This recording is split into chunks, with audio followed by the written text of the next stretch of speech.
Welcome, everyone. This is your friend, the DN What If, here with another exciting fanfiction.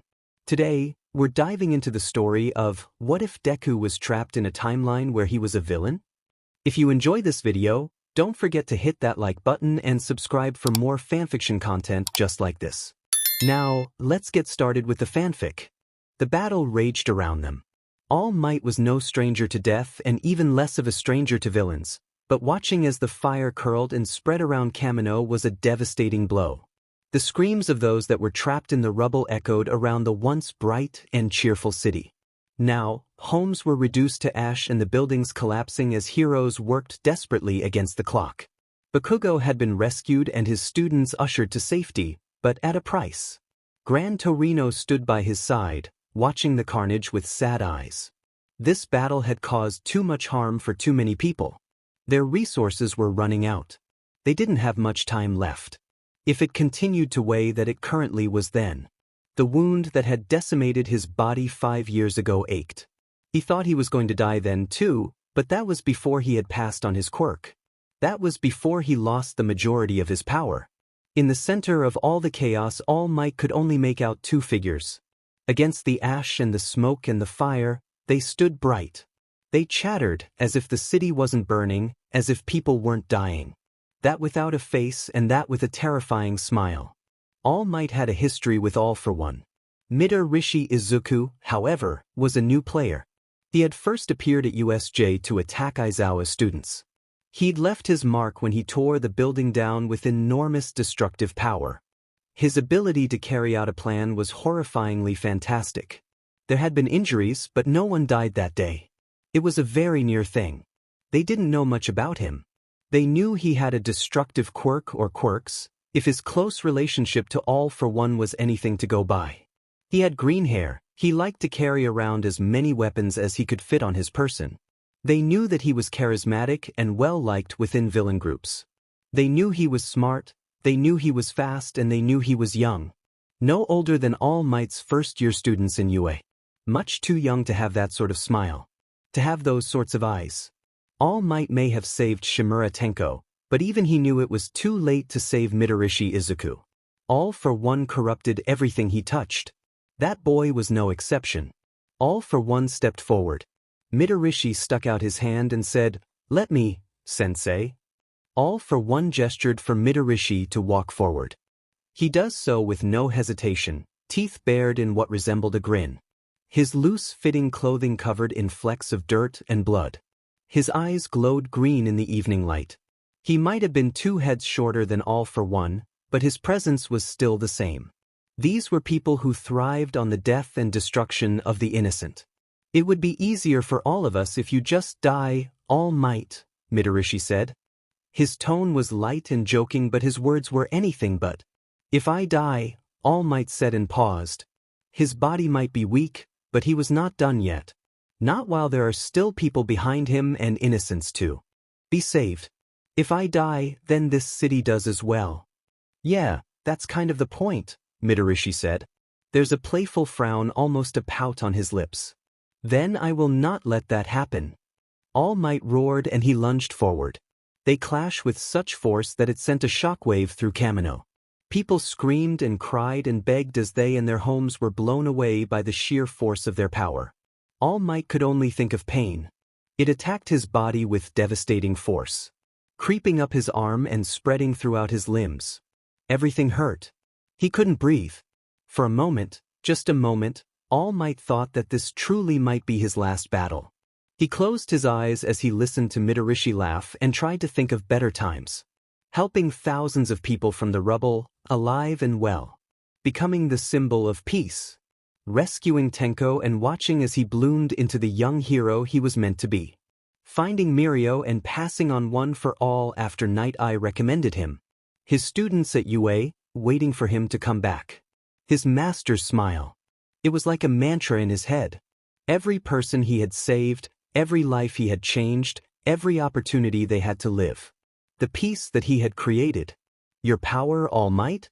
If it means that I can help more people, I would be honored. Please teach me."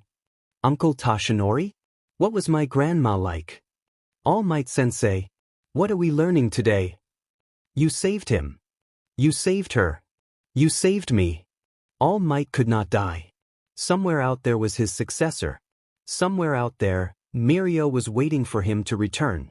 Tenko was waiting for his return. His students were waiting for his return. Somewhere out there, he can hear the innocents calling for him.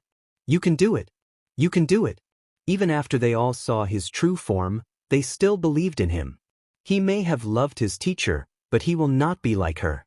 He funneled what was left of One for All into his fist and pushed. The familiar power bubbled inside of him, waiting for him to call it forward. His eyes snapped open and he threw his fist as hard as he could until he felt Midorishi's own power give way. He surged forward and hit his target with a satisfying crack. Midorishi was sent halfway across the city, only landing a few feet from where All for One stood. Midoriya groaned, rolling to his side and promptly spitting out blood. He was no longer smiling, looking at All Might like one would look at a particularly annoying mosquito. All for One tooted but helped up his successor to his feet. I hoped it wouldn't come to this, All for One said and sighed like it was such an inconvenience. There are a lot of things that I had hoped for, All Might replied in return, his voice a little wheezy. All Might tried to steady his breathing, clutching his shattered arm. He had very little One for All left. This battle had gone on for far too long. The only two people left were himself and Gran Torino, who stood faithfully in the rubble of the once great city. I found a quirk, All Might. All for One said, and he placed a hand on Midorishi's shoulder to steady him as the boy stumbled. A quirk called Universe. It's quite interesting, really. 1,000 universes, 1 billion worlds, yet we seem to be connected to one in particular. A parallel dimension, you should say. All Might glanced at Gran Torino, sharing the expression of growing horror. He did not like where this was going. Imagine. Double the people, double the power. All for One said and laughed. His hands sparked before lighting up in shades of gold and green. Little Izuku has always been kind to a poor old soul like me. I've wanted to get him some help around here. Who better to help him out than himself? All Might felt ice creep up his back. There was no way that was impossible. He rushed forward, but it was already too late. He could only watch as the light in All for One's hand glowed brighter and brighter until it was impossible to look at. Gran Torino tried to follow, but at that very moment, All for One simply raised his hands and let the power free. The explosion that rocked the area sent even a man like All Might stumbling back. He put his hands to cover his eyes as debris and dust were kicked up and blown around. Wind ripped at his baggy costume.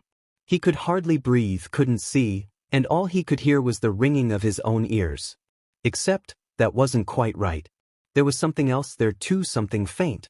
A voice in the wind. It was familiar in a way, but he couldn't quite place it. Whatever you say, All Might. The voice said. It's getting louder, All Might realized. It's getting louder, and it knew his name. I'll step up to this challenge. As long as you're by my side, I can do anything. That's how I feel anyways. Symbol of peace? A new voice said, whispering in his ear. All Might knew that voice. He listened to it every morning when Tenko greeted him. These, however, were not Tenko's words. In the end, you're just a tool for violence, made to keep us down. And violence only breeds more violence. The first voice came back, a smiling, dependable, cool hero. That's what I want to be. That's why I'm giving it everything. For everyone. His own voice reached his ears, whispering powerful words. You're next. The light and wind rushed back towards the center and exploded with a quick burst of light. The voices faded and All Might could only hear the ringing in his ears as he coughed and rubbed his eyes. By the time the dust had settled, there was a large circle burned in the middle of the battlefield. Another Midorishi Izuku sat in the center of it all. All Might could only watch in horror as the newcomer staggered to his feet with a groan. This Midorishi did not look like the original. Not only did he look older, but he was wearing a bright green track suit covering the entire length of his body. White gloves came up to his elbows and on his hips hung a red belt, each with a pouch on the side. Black support stockings came up to his knees. A silver mouthguard hung from his neck. If All Might didn't know any better, he would have said it looked like a hero costume. This is your chance to take him out before he's a threat, A voice whispered in his ear. It made sense to attack before the enemy can attack him. All Might stepped forward out of habit but then stopped. Something in his gut told him to wait. This Midorishi Izuku blinked dust out of his eyes before turning to All Might. When he met this Midorishi Izuku's eyes, he knew that something was off. Not necessarily wrong, but different. There was recognition in this one's eyes, yet it not the kind that he was used to. There was no malice or contentment or anger. Just confusion. Eventually, the newcomer turned around, eyes taking in the scene around him. He stopped on Gran Torino for only a second before looking at all the buildings and the fire and the smoke. If anything, he almost seemed even more confused. When his eyes landed on All for One, he seemed to stop breathing. He didn't notice his very own counterpart at All for One's side. All for One, the new Midorishi Izuku breathed out. There was something about his tone and the way he said it. It wasn't friendly. It almost sounded alarmed. Like he was seeing a long-dead ghost. If All for One still had a mouth, he would be grinning. "Welcome, Midorishi Izuku. I'm sure you have questions." "My name is Midoriya, the new Midorishi Izuku." "No," Midoriya said slowly, like he couldn't quite believe he had to say that out loud. The alarm All Might previously saw on his face was gone, replaced by a steel gaze. His voice was tight. All Might, for the life of him, could not figure out why. And I think that might be a bit of an understatement. "I can explain, my child." All Might did not miss the flinch from Midoriya Izuku when All for One spoke. "You're from a parallel world. I brought you here with a quirk of mine, I'm sure you know. My precious Izuku here would like some help, and I thought it was only fitting for a man like himself to help himself. So now you're here and you can help me kick All Might's butt." Midorishi, the one that All Might had fought over and over and over, said in a crude sort of way. Midoriya glanced at his counterpart currently standing by All for One's side as if noticing him for the first time. Midorishi bared his teeth in a grin while Midoriya edged backwards a little. All for One's words did nothing to calm him as he glanced at the buildings all around, burning, still burning. All Might can only hope the heroes got all the civilians out in time. Midoriya caught All Might's eyes, almost as if he were asking a silent question, before turning his attention back to All for One. He seemed more confused than All Might himself. "This is Kamino," Midoriya said. "Yes," All for One agreed. "This will be the final resting place of All Might." "You," Midoriya Izuku said and paused, thinking over the words. He sounded taken aback. "You want me to help fight All Might?" "Of course," All for One nodded along. "I can offer you double of whatever my counterpart is paying you currently, along with anything your little heart could desire. Of course, you would get to help out drastically. Did you happen to check what world you were pulling me out of when you did this?" Midoriya Izuku interrupted, and it was said in such an incredulous tone that had the situation not been as critical as it was, All Might would have laughed. All for One waved him off. "Name your price after this, then. We'll speak of it more." Something nudged his side. All Might looked down to see Gran Torino, who gestured to the three locked in a conversation. Half of his mask was burned off and he was covered in cuts, but overall he still was able to fight. All Might was thankful for that, at least, because at the rate this was going, All Might was going to have to be fighting two Midorishi or Midoriya, or whatever they're called, and All for One. Heck? Gran Torino mouthed. Yet All Might did not. He didn't know what was keeping him there, rooted to the spot. It might have been because his legs were so exhausted that if he took but a single step, he would collapse. Perhaps it was the fact that he could barely see straight, much less throw a punch in his current state. Perhaps, just perhaps, it was because something inside of him one for all seemed to be telling him to wait just a little longer. Just wait. Just wait. Just wait. Heroes were starting to gather again. All Might could see them on the tops of the rubble, slowly coming forward. They jumped from rock to rock as carefully as they could. Police held their guns and barricades high as they slowly marched forward. All Might was able to spot Neo Mesa in the crowd, decked out in full protection gear. All for One noticed them too and turned to Midoriya Izuku. "It's time." Midoriya Izuku paused and then raised his head. There was a fire in there that All Might had never seen from Midorishi before. Power flared to life and Midoriya seemed to glow as streaks of green lighting littered his body. Fire leaked from his glowing eyes. The power that he put out was so strong that he cracked the very ground that he stood on. All Might knew that power. I don't know what I'm like in this world. Midoriya met the gaze of his counterpart. It seems like I'm pretty shitty actually. My child. My name is Midoriya Izuku. Midoriya shouted at the pair. His voice rang over the rubble of Kamino and all of the heroes paused to listen. All for One and Midorishi reeled back in surprise as the new Midoriya took a step forward. His expression burned in anger, the likes of which All Might had never seen. It wasn't directed at him, no, it was directed only at the villains. I am Deku, the successor of All Might and the current Keeper of Peace. All Might hissed in a surprised breath of air. That was not the declaration he had expected, yet he knew as he looked. At this man he could be nothing else. The power that was around him won for all his costume, his posture. From the moment he arrived here, All Might knew he had been different. Midoriya Izuku was a hero.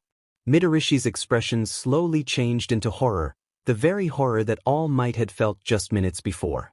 The type of horror that was felt when a costly mistake had been made. One that would not be so easily fixed.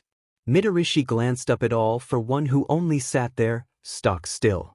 All Might wished that he hadn't destroyed All for One's face because he would have loved to see the expression he was making right now. Midoriya no, Deku raised his fist with a snarl. All for One, you've been my enemy since the day I was born. Deku let his punch fly. The dust settled and the storm rolled back for now. The battle had been short. The moment that All for One recognized the power that Deku wielded, he warped Midorishi away despite the numerous protests sent his way. All for One stepped forward, seemingly ready to take on Deku himself. His hundreds of stolen quirks pumped through his veins and his arm inflated like a terrifying balloon. That was when All Might stepped to Deku's aid. All for One was not a stupid man. He knew when he was overpowered and outclassed. With the horde of heroes and police steadily getting closer, he knew he was running on borrowed time. Perhaps in another world, All for One could take on All Might himself, but having two users of One for All was too much, even for him. Not even I could foresee this outcome, All for One rumbled. It almost sounded like a laugh. To think that my own prodigy. I am not anything of yours, Deku told him. All Might lunged at All for One, putting all his remaining power into the attack.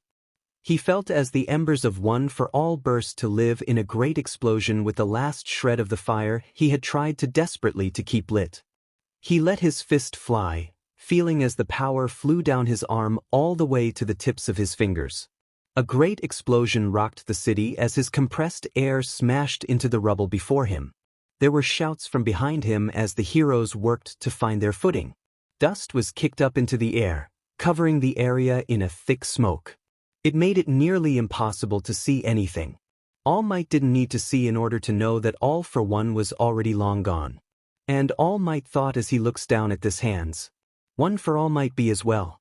The green light to his left side fades and All Might turned to look at his surprising ally. Deku looked up at him, meeting his gaze. There was worry and confusion in his oh-so-familiar eyes, yet All Might had never seen anything as different. As All Might stared at this man, familiar yet unfamiliar, he couldn't help but think of those whispered words. You're next.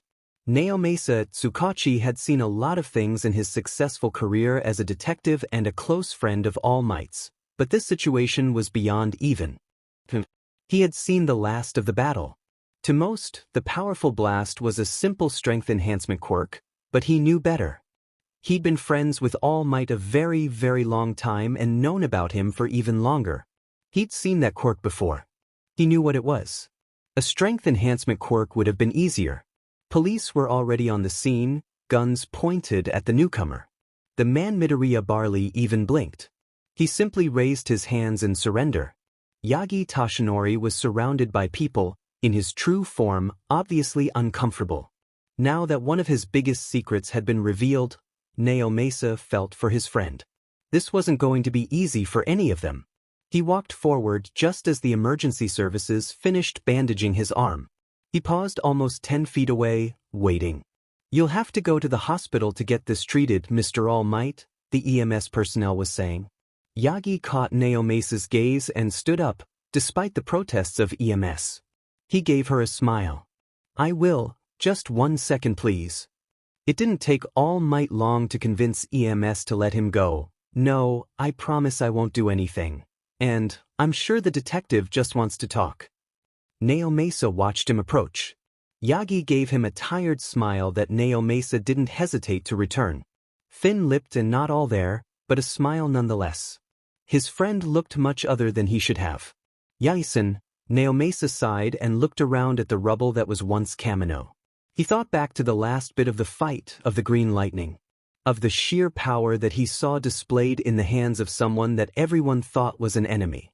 That was one for all, wasn't it? Yes, Yagi Tashinori breathed. It was. This is a complicated situation indeed. Yagi didn't say anything in reply, opting to slowly sit down on the bits of debris that covered the ground. Naomesa helped him settle himself as they watched the heroes and police alike bustle around the field. Police sirens wailed, and in the distance Naomesa heard the distinct sound of a helicopter's blades heading closer. Yagi was staring at the wall of police in the middle. He's not our enemy. He hasn't resisted yet, Naomesa sighed and followed his gaze. Midoriya Izuku was being shoved into a police car. His entire body bound him an array of cuffs and binds. It's all just a precaution. We can't rule out that this is one of All for One's tricks. It's not, Yagi said. Naomesa already knew he was right. Tenko had been through a lot of things in his life. It didn't start out great, according to Gran. He didn't remember much of his life before, so he supposed it didn't really matter. All he knew is that his family was dead and All Might found him when he was 4 years old. He got a lot of pitying looks, but it was fine really. You can't mourn for someone you didn't know. He'd had a lot of ups and downs. Being raised by Gran was always interesting. All Might would sometimes come visit on the weekends or crash during the week in between his hero shifts. He knew a lot of things he probably shouldn't, but that was alright because Tenko was always good at keeping his mouth shut. It was an interesting way to be raised, for sure, and he had his fair share of teasing, but he wouldn't have traded it for the world. Everything was going perfect. Until Mirio showed up. Tenko wanted to hate him at first. He was 12 when Mirio first started integrating himself into their life. All Might started spending more time with Mirio, a first year at UA at the time, than he would spend with Tenko. Mirio talked fast, liked to eat ramen, and would sometimes accidentally phase himself and lose his clothes in the process, through the table. He liked to laugh, had funny hand gestures, and made friends easily. He didn't like bullies and was always there to lend a helping hand. Mirio declared Friday nights to be movie nights, cuddled up in their home and never really left. Mirio was a hard person to hate. Tenko knew why All Might passed one for all to him. Tenko thought that All Might couldn't have possibly made a better choice. Secretly, Tenko thought it was good for All Might too. The stress lines slowly disappeared from his face and he started eating more. He got out of the house besides during his hero shifts. In his true form, he would smile more often. He opened up to Gran when he had problems. When Tenko got accepted into U.A's hero course, they celebrated. All Might started to bring Tenko things: a white cape, yellow gloves, a red and gold belt. For the longest time, Tenko never knew why. Then he learned about Nana Shimura. His grandmother, apparently. Tenko didn't even know his own mother, much less his grandmother. Gran and All Might never seemed to want to talk about her. They only told him that he had her smile and that she was a great hero. Tenko, personally, thought All Might was better, which was why he was worried when the livestream went out. Tenko was no stranger to All for One. He clearly remembered All Might's battle just 5 years earlier. That had been scary too. Huddled on the bench of the nearest police station, Tenko looked up at Mirio. All Might, he's going to be okay, isn't he? Mirio gave him as big of a smile as he could and a thumbs up. Don't worry about him, he's strong. But still, Tenko said as he looked at the blank computer screen. He's tired and hungry, but he needed anything to know that All Might and Gran were okay. The officers bustled around the station, conveniently ignoring the two. Tenko could distantly hear Bakugo yelling in one of the locked rooms. Kirishima and Yamamo were also somewhere around, but he couldn't quite see them. All for One is strong too. And the livestream. Believe in him, Tenko, Mirio interrupted, then raised an eyebrow with an amused expression. Mirio had been through even more than Tenko had at this point, being a third year at UA and interning under Sir. You've still got yourself to worry about. The stunt you pulled was really rash. Tenko bit his lip and looked down. It was really stupid when they followed the tracker put on the Nomu. However, Bakugo, his classmate, had been kidnapped. Standing there and watching wasn't an option. He was probably going to get in more trouble for that entire rescuing stunt, but right now he couldn't care about anything. His feet ached and his bones hurt. His favorite shirt had torn and he was fighting to keep himself awake. He doubted he could stand at this point. He never once regretted his actions. Kirishima asked for my help. Tenko looked Mirio in the eye. I couldn't say no. Mirio burst out laughing and slapped his back so hard he went tumbling. He got up, rubbing his back, and sent Mirio a sour look. Mirio either didn't notice or didn't care. You've got the heart of a hero. I've always liked that about you. It was still reckless. I'm sorry. Mirio's laughter calmed down. Tenko felt a weight on his shoulder and looked up to see Mirio looking at him with a small smile. Just ask me next time, okay? Tenko stared at him, wide-eyed. He couldn't find his voice. Mirio was the best person in the world and nothing anyone said could ever change his mind. Alright. Thanks, Mirio. No problem. Mirio's expression smoothed out. Go to sleep. I'll wake you up if either of them call. Heard you got your butt kicked by your counterpart, was the first thing Midorishi heard when he walked into their new hideout. Stupid heroes, their stupid raid. He sent a venomous glare at Dabi, who simply smirked and crossed his arms in return. Wasn't he supposed to be on our side? Shut up. Midorishi snarled at him because he was sore and tired and he was not about to put up with Dabi's bullshit. It was Dabi's fault they lost that UA kid Bakugo, or whatever the F they called him. Toga Himiko bounded up to him, a bloody knife in one hand. What's he like? Huh? Midorishi bared his teeth in a snarl and pushed her out of his space. She was more annoying than a fly but good at her job.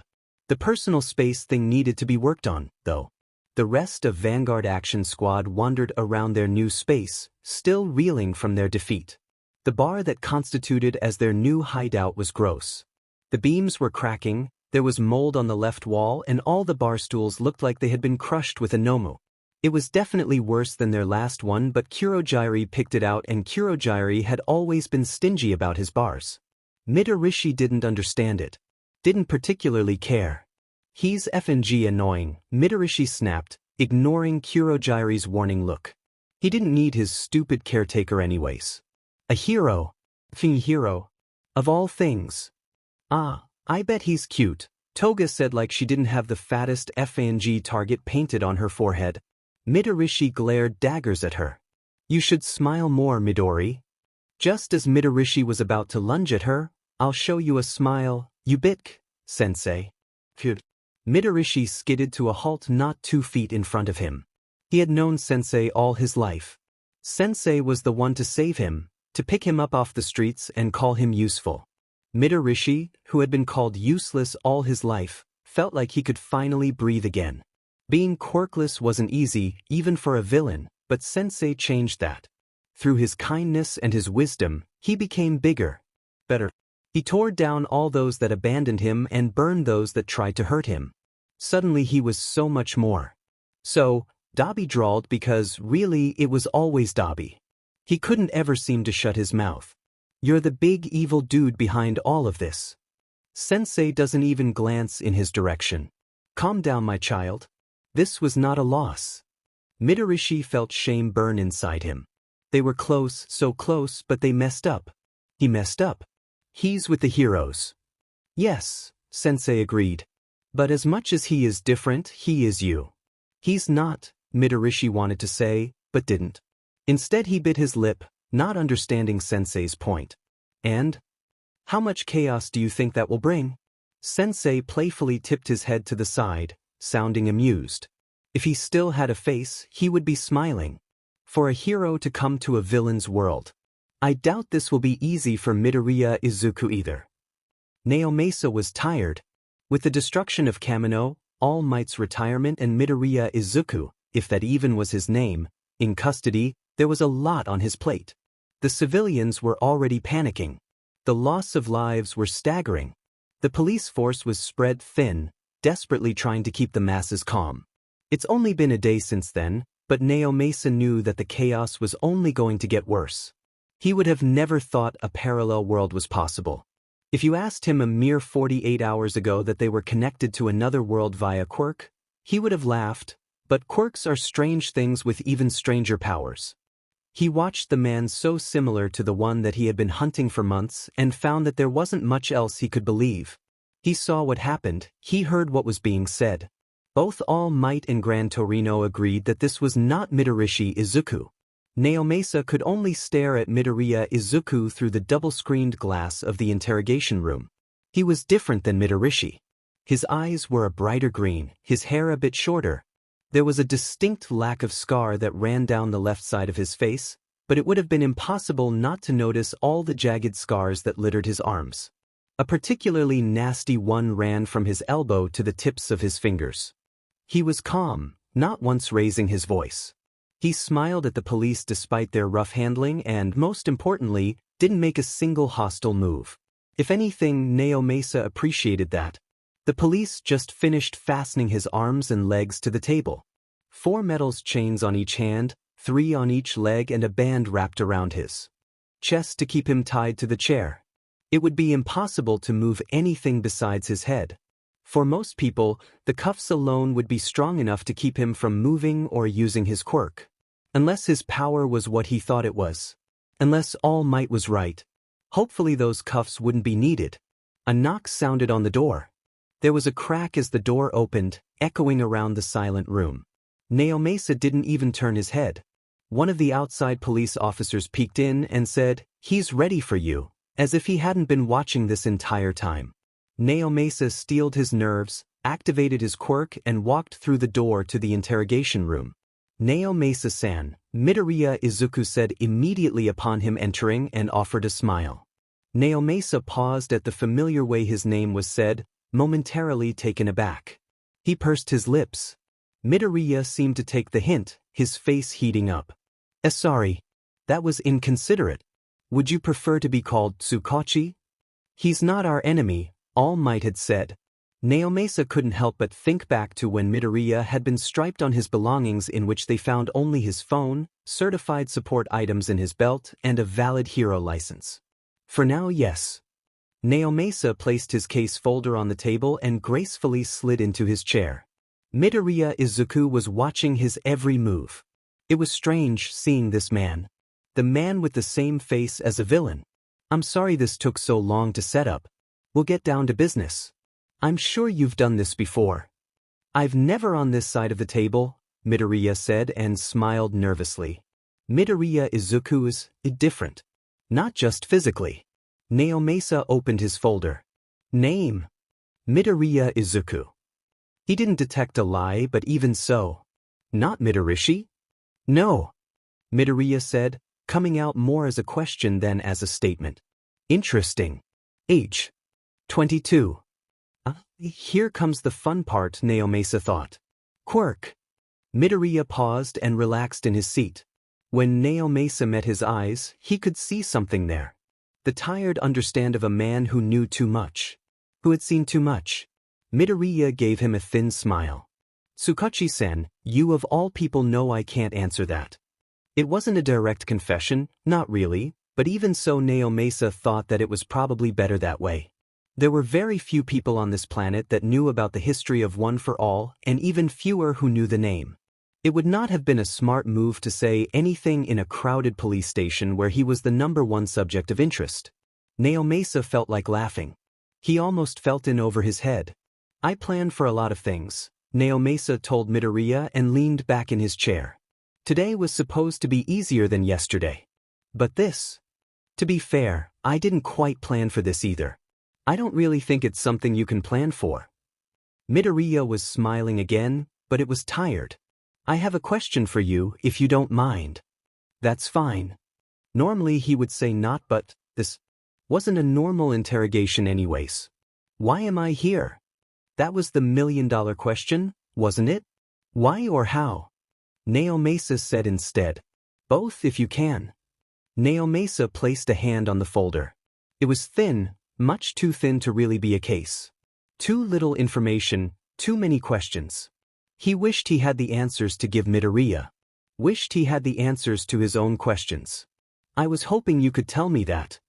All for one, Midoriya said and paused. He just sounded confused. All for one wanted me to help fight All Might.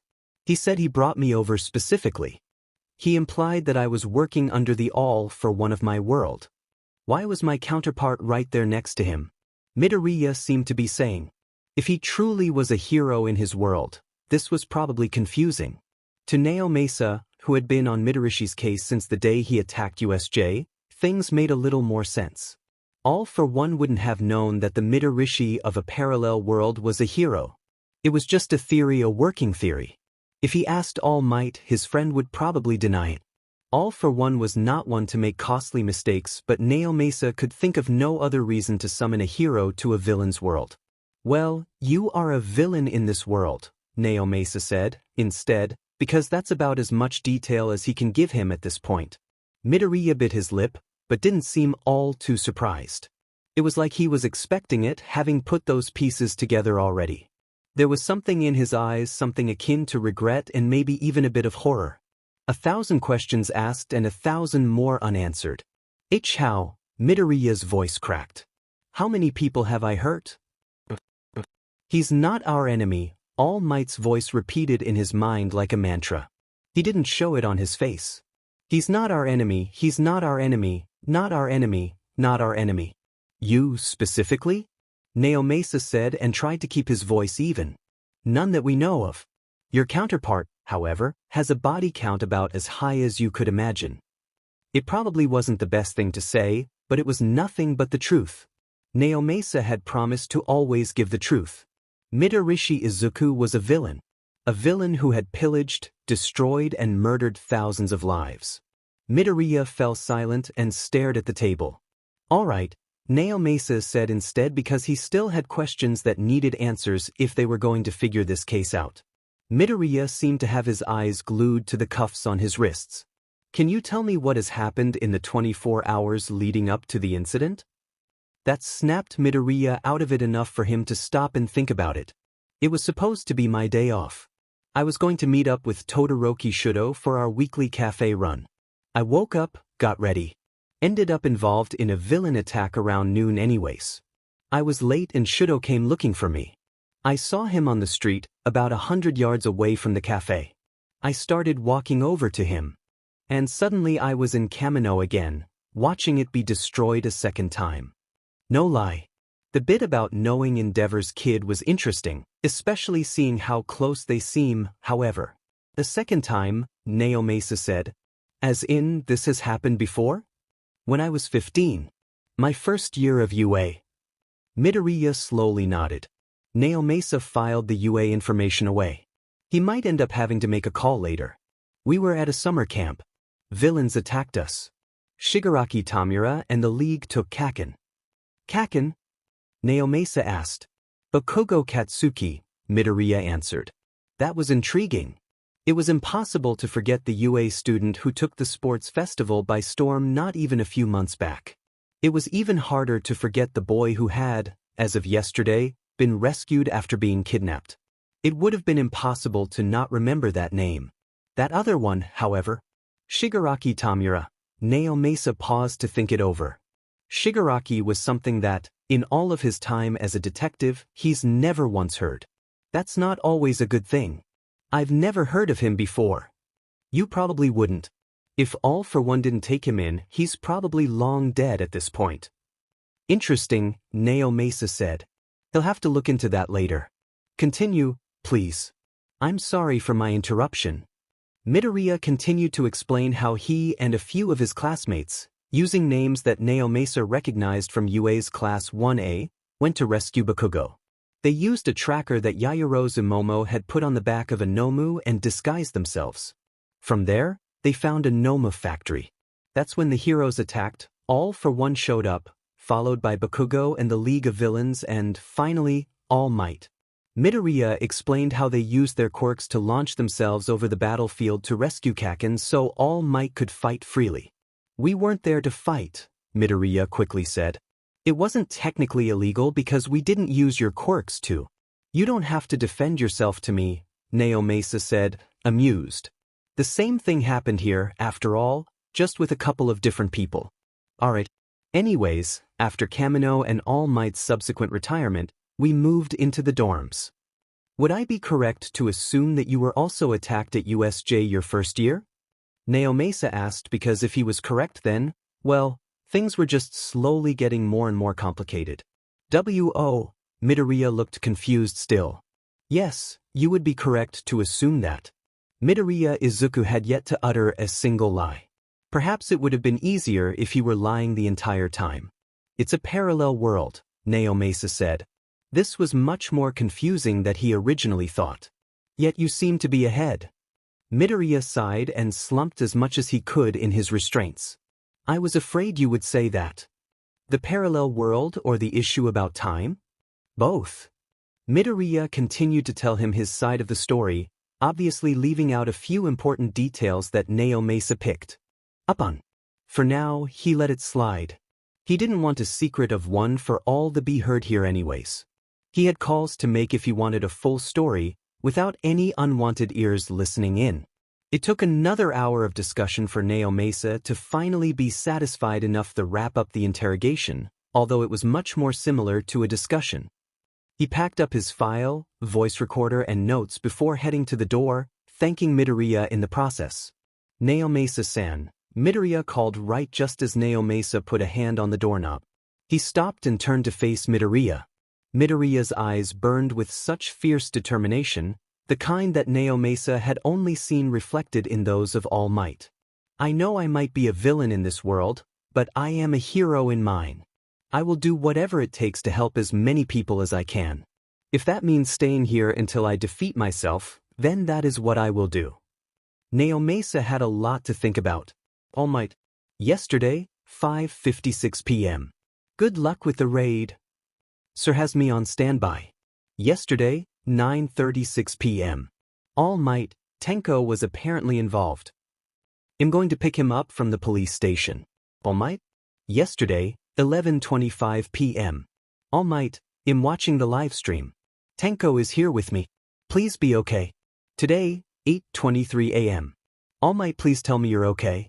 Tenko and I are worried. Today, 3:34 p.m. Mirio. Meet me at Yokohama Police Station.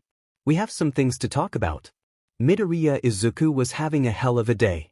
It was supposed to be his day off. Every Monday, he and Shudo have gone out to lunch together since the day they graduated. To anyone who asked, it was just two good friends catching up about their lives. To them, it was more of a small celebration each week for being alive. The fact that they were there. They were there and alive and still standing even after everything. A congrats on not dying. Kind of deal. He'd already been running late. Shudo had texted him stating as such. He'd been hurrying down the streets, passing through the crowds with practice ease. He was only about a block away from the cafe when the convenience store exploded right next to him. So, he was going to be even more late. Really, it wasn't his fault. Being a hero demanded that you were always on your toes, always ready to help even when it was supposed to be your day off. So when he saw the panicked civilians needing someone, he stepped in. He wrapped up that battle as fast as it had begun. Shudo, who must have heard the noise and had come running out, had just enough time to watch as Izuku tied the villain's hands and walk over to him before, well, nothing. One moment he was in Mizudafu about to get coffee and the next he was in Kamino with a long-dead ghost trying to get him to fight All Might. You attract trouble even when you're doing nothing, Tenya once said. I don't, Izuku had protested. He totally did. He owed an apology to Tenya after this mess sorted itself out. All Might. Naomasa called from behind him. All Might startled, turning around. His old friend gave him a smile from where he had his head poked through one of the office doors. A word, please. All Might pursed his lips but followed. He hasn't heard much about the situation seeing as he was in the hospital for the last 24 hours. Not that he was too injured. If the interruption hadn't happened, he'd be much worse off. By the time he'd been discharged to the time that he'd arrived at the police station, all he heard from Naomasa was the fact that Mirio might want to be here. That was it. Naomasa gave no information on All for One or Midorishi or Midoriya. Well, that was probably going to change here soon, All Might thought as he entered the small office area. The room was much more spacious than it appeared on the outside. There were cabinets lining the walls and a round, wooden table in the center of the room. 3 people were already there, Aizawa, Nezu and Midoriya, who was suspiciously lacking the cuffs that All Might had last seen him in. Midoriya offered a nervous smile, Nezu waved and Aizawa did no more than glance at him before going back to his phone. It was a strange group of people, especially seeing how calm everyone seemed to be. In truth, a group like this should never have been able to coexist peacefully, yet here they all were in a crowded police station after one of the greatest tragedies on the last 10 or so years. Midoriya, he could understand. After all, this entire situation revolved around him. However, it was truly unnerving to see Midoriya smile like that. All Might knew the sadistic grins and bitter smiles, but never had he seen the boy with such a kind expression. He knew Midoriya and Midorishi were different, but seeing it for the first time was rather unsettling. Aizawa and Nezu, however, were a mystery to All Might. UA and its teachers were not often involved in matters like this unless it directly involved one of their students. So seeing Class 1, as homeroom teacher and the principal crowded around the small, wooden table threw him for a loop. Naomasa saw his confusion. They're important, apparently. Important to what, exactly? Midoriya is from another world, a parallel world. Naomasa explained. Nezu watched him with rapt attention but didn't appear to be surprised. The same could not be said for All Might, who startled, because even though All for One had said the same thing, that was. Naomasa shot him a look before he could interrupt. All Might shut his mouth and let his old friend continue. In his time, he's already faced All for One. We believe that he might have information that will be useful to us in the future. Made sense. More than anything else, really. This Midoriya wasn't like his counterpart. He was older, calmer and not as, intense. He didn't share his counterpart's ideals. He wasn't a villain. He announced as such back on the battlefield only a day ago. I am Deku, the successor of All Might and the current keeper of. That reminded him, are you really the current symbol of peace? Midoriya looked at him in the same way that Mirio or Tenko did. All Might was never quite sure what way that was. I am. Naomasa sat across from Midoriya and next to Aizawa. He guessed it at the empty seat next to him. All Might took the hint and sat down. Naomasa nodded towards Midoriya. Why don't we start from the beginning? Midoriya slowly nodded, placing his hands on the table. He looked lost in thought. When I was a kid, I wanted to be a hero. The type of hero that was kind and dependable. A smiling, dependable, cool hero, All Might said under his breath. He knew those words, whispered in the heat of battle. He didn't know how or why, but he knew those words. He also didn't really expect anyone to hear it, but Midoriya was looking at him with surprise. Aizawa glanced at him from the corner of his eye and shared a look with Nezu. Naomasa was giving him that look, the look that said they were going to talk later. Well, that was never good. Pardon my interruption, All Might said, instead, because the last thing he wanted to do was make it worse. Midoriya stared at him quietly for a little longer before turning back to Naomasa. He bit his lip, visibly hesitating, all the while glancing at Aizawa and Nezu. Everyone in this room knows about One for All, Naomasa interrupted. Or, in the case of Aizawa, was briefed about it before entering. Midoriya breathed a sigh of relief. He looked at Nezu, who only smiled at him. I didn't know Nezu knew about One for All. He's known since the start, Naomasa said. Midoriya smiled and rubbed the back of his head sheepishly. I guess I should have figured that, but Nezu is sort of terrifying. And by sort of, I mean very. I'm sorry, that was rude. I didn't mean. It's quite all right, Nezu said happily. He's still smiling like he always did, but there's an edge to it. Think of that as a compliment. The door slammed open and shut with equal force. No one in the room startled, but everyone turned to look. Mirio stood in the doorway, smile on his face. Seeing their looks, he waved enthusiastically to them all. Nedzu and Naomasa were the only two who waved back. Mirio rushed to the empty seat and sat down next to All Might. I'm here. Sorry I'm late. Had to be briefed and all before I could come barging in here, I guess. You really do look like Midorishi. Mirio-senpai. Midoriya said. He seemed startled. Then, under his breath, he started to mutter, why would Mirio-senpai be here? He would be a third year at this time going off the ages that now Tsukachi-san gave me. He would be interning with Sir at this point.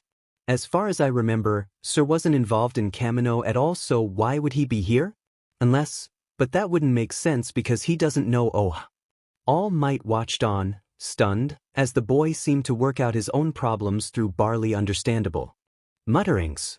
Nedzu tilted his head curiously while Aizawa just seemed bored. Mirio's cheerful expression never visibly changed, but All Might could tell that he was tense. Naomasa just smiled. Care to explain? Midoriya blushed up to his roots. Sir always wanted Mirio to be the ninth. I just pieced that together, is all. I know that Mirio has one for Al in this world, was what he tried to say. Naomasa came to the same conclusion. He offered another smile. Since Mirio is here, why don't we restart? This time with one for all. Alright. I already said I wanted to be a hero since I was little, Midoriya said. What I didn't say was that I was born quirkless. All Might knew where this was going. In a world where only 20% of the human population doesn't have a quirk, it was hard. I took a lot of criticism, but I never doubted myself. I just had to work harder than anyone else. Midoriya took a deep breath. When I was 14, I met All Might. He saved me from a villain. I may or may not have hitched a ride on his pant leg. I asked him if someone like me, quirkless, could become a hero. He said no. That was the first and last time that I considered that maybe I wasn't cut out to be a hero. Midoriya was staring at All Might again and he tried not to sweat. In reality, he probably would have said the same thing to a quirkless child. However, Midoriya wasn't just a quirkless child. His counterpart must have seen something in him to pass on one for all.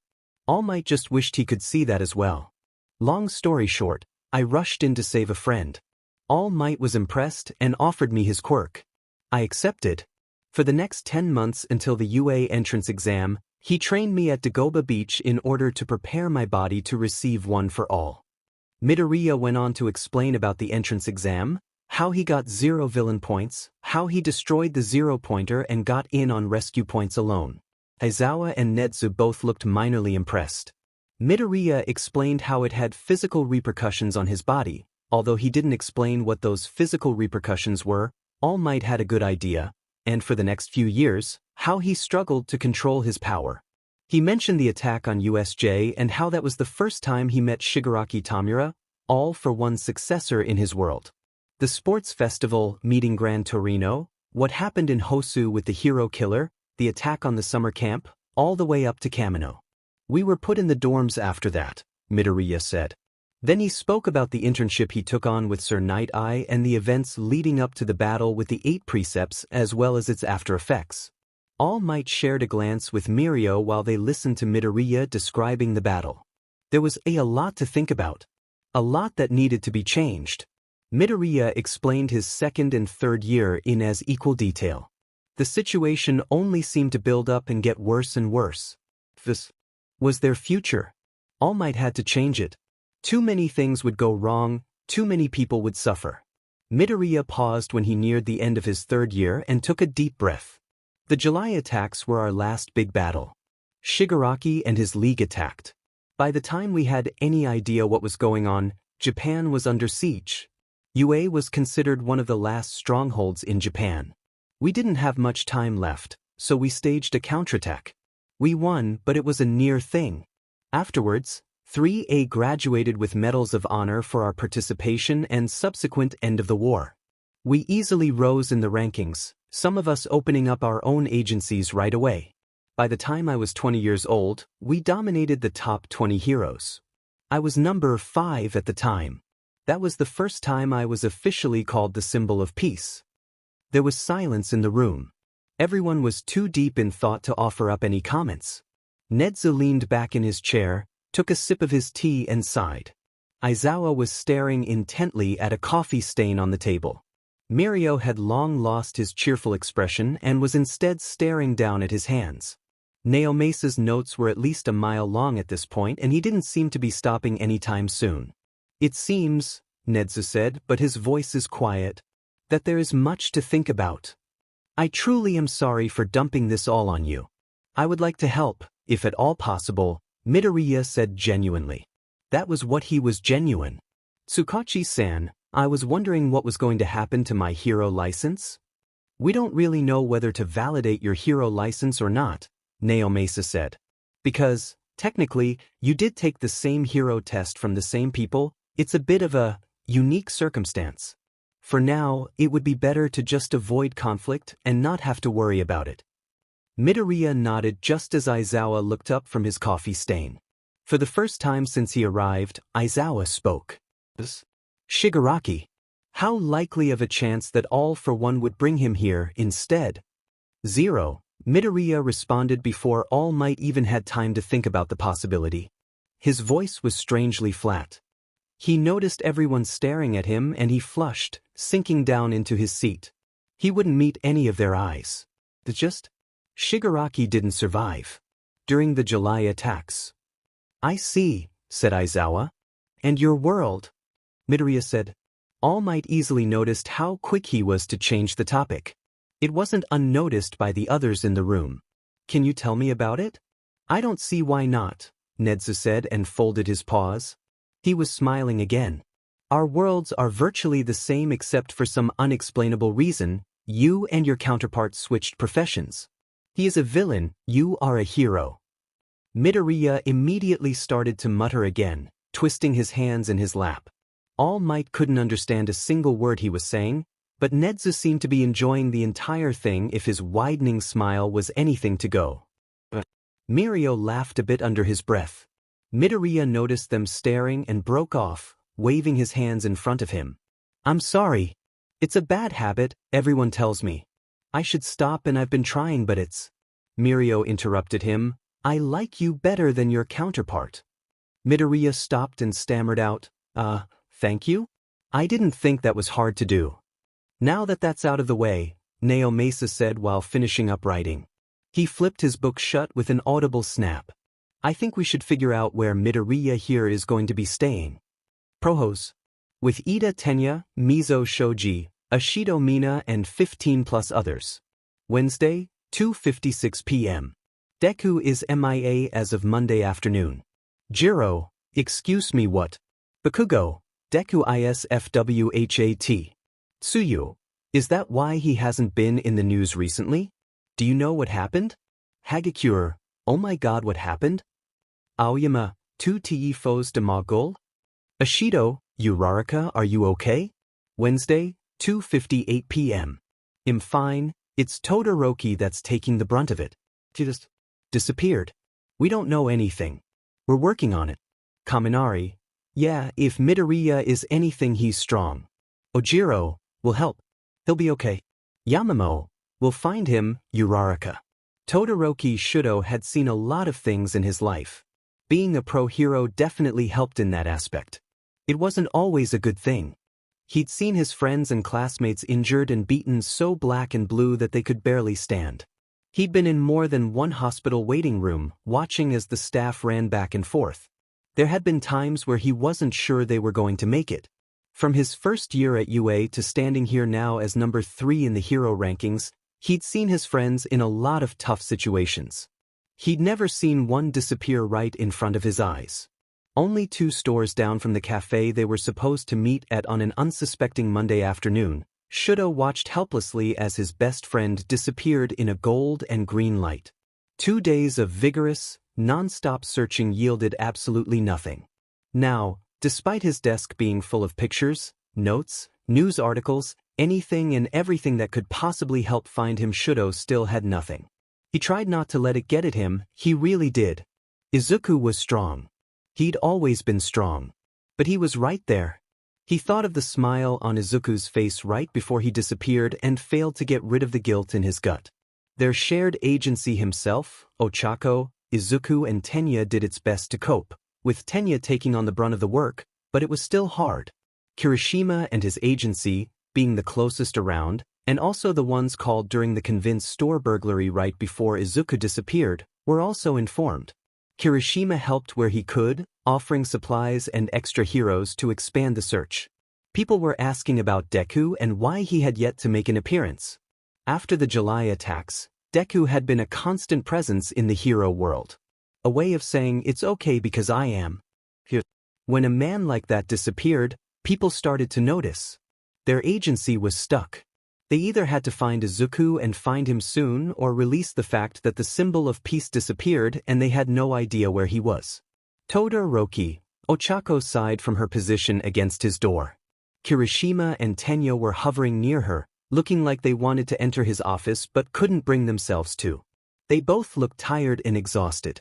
Shuda would hate to see what he himself looked like. He'd spent just as much time, if not more, on the search. You can't keep beating yourself up over this. We'll find him. He thought of the gold and green light. The smile right before he disappeared. He blinked and Izuku was gone. He was right there, Shudo said. And suddenly he wasn't. This absolutely wasn't your fault, Tenya said in his no-nonsense voice. I was there and didn't do anything, Shudo wanted to say but kept his mouth shut. It didn't help the guilt tearing at his chest. Izuku had saved him countless times. Izuku always had his back. Yet he couldn't save his friend the one time he needed saving.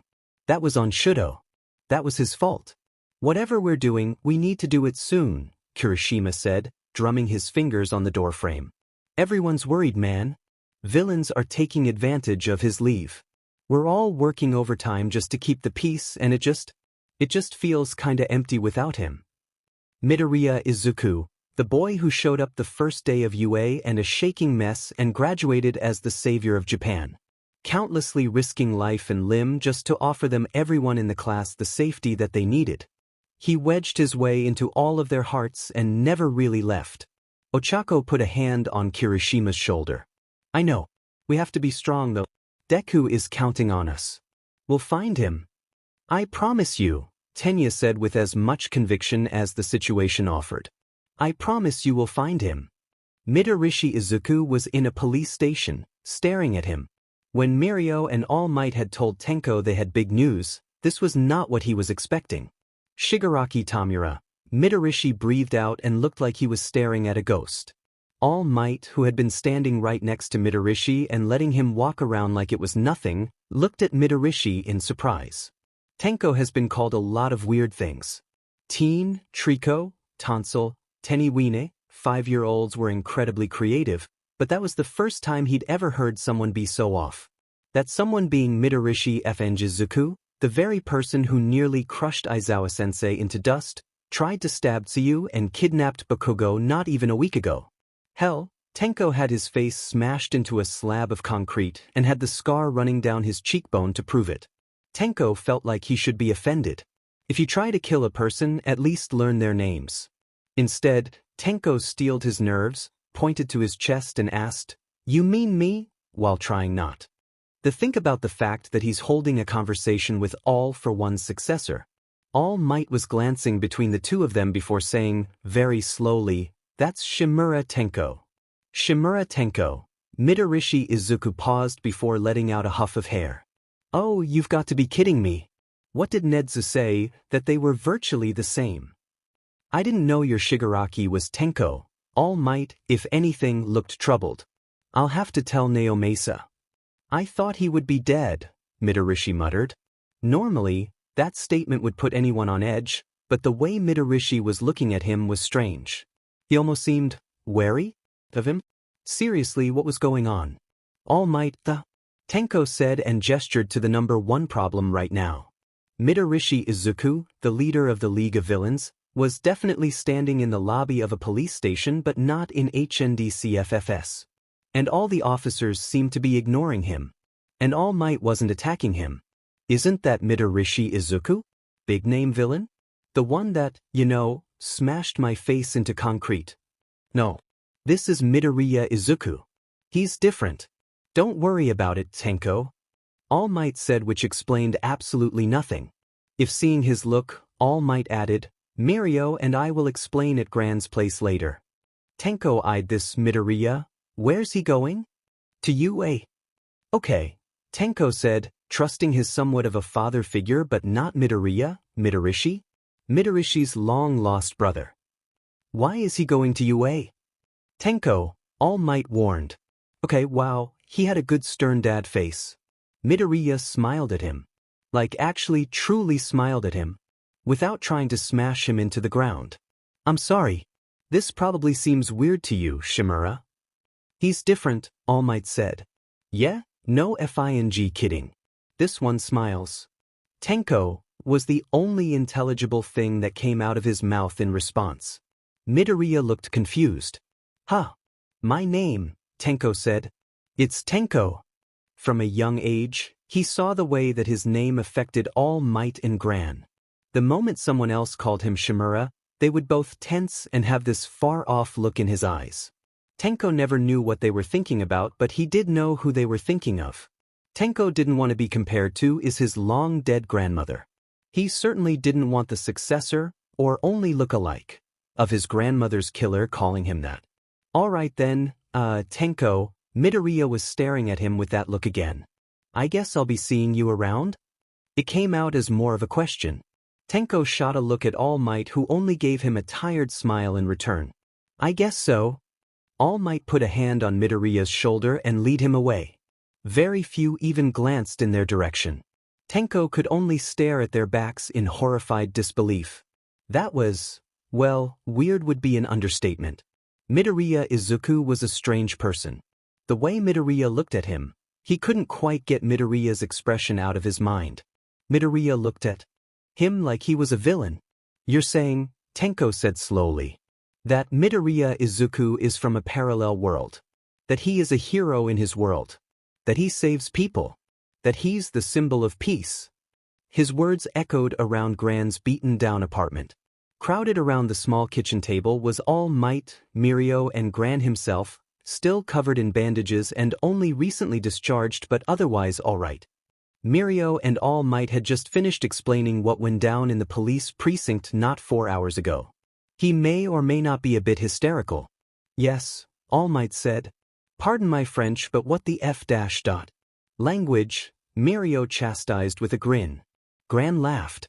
All Might looked like he was seconds away from calling it a night and going to bed. A hero, Tenko repeated. Him. He's not like Midorishi, All Might said and crossed his arms. He also wields one for all, Mirio added like that was supposed to make anything better. He what? Tenko leapt to his feet. All Might tried to get him to sit back down, but Tenko's head was spinning way too fast to even think right now. He looked accusingly at Gran. Did you know about this? I watched him use it, brat. Is no one else a little suspicious at all for one happens to summon a guy that wields one for all and calls himself a hero? At all? Gran picked at his ear. You're so loud. Tenko chill, Mirio said.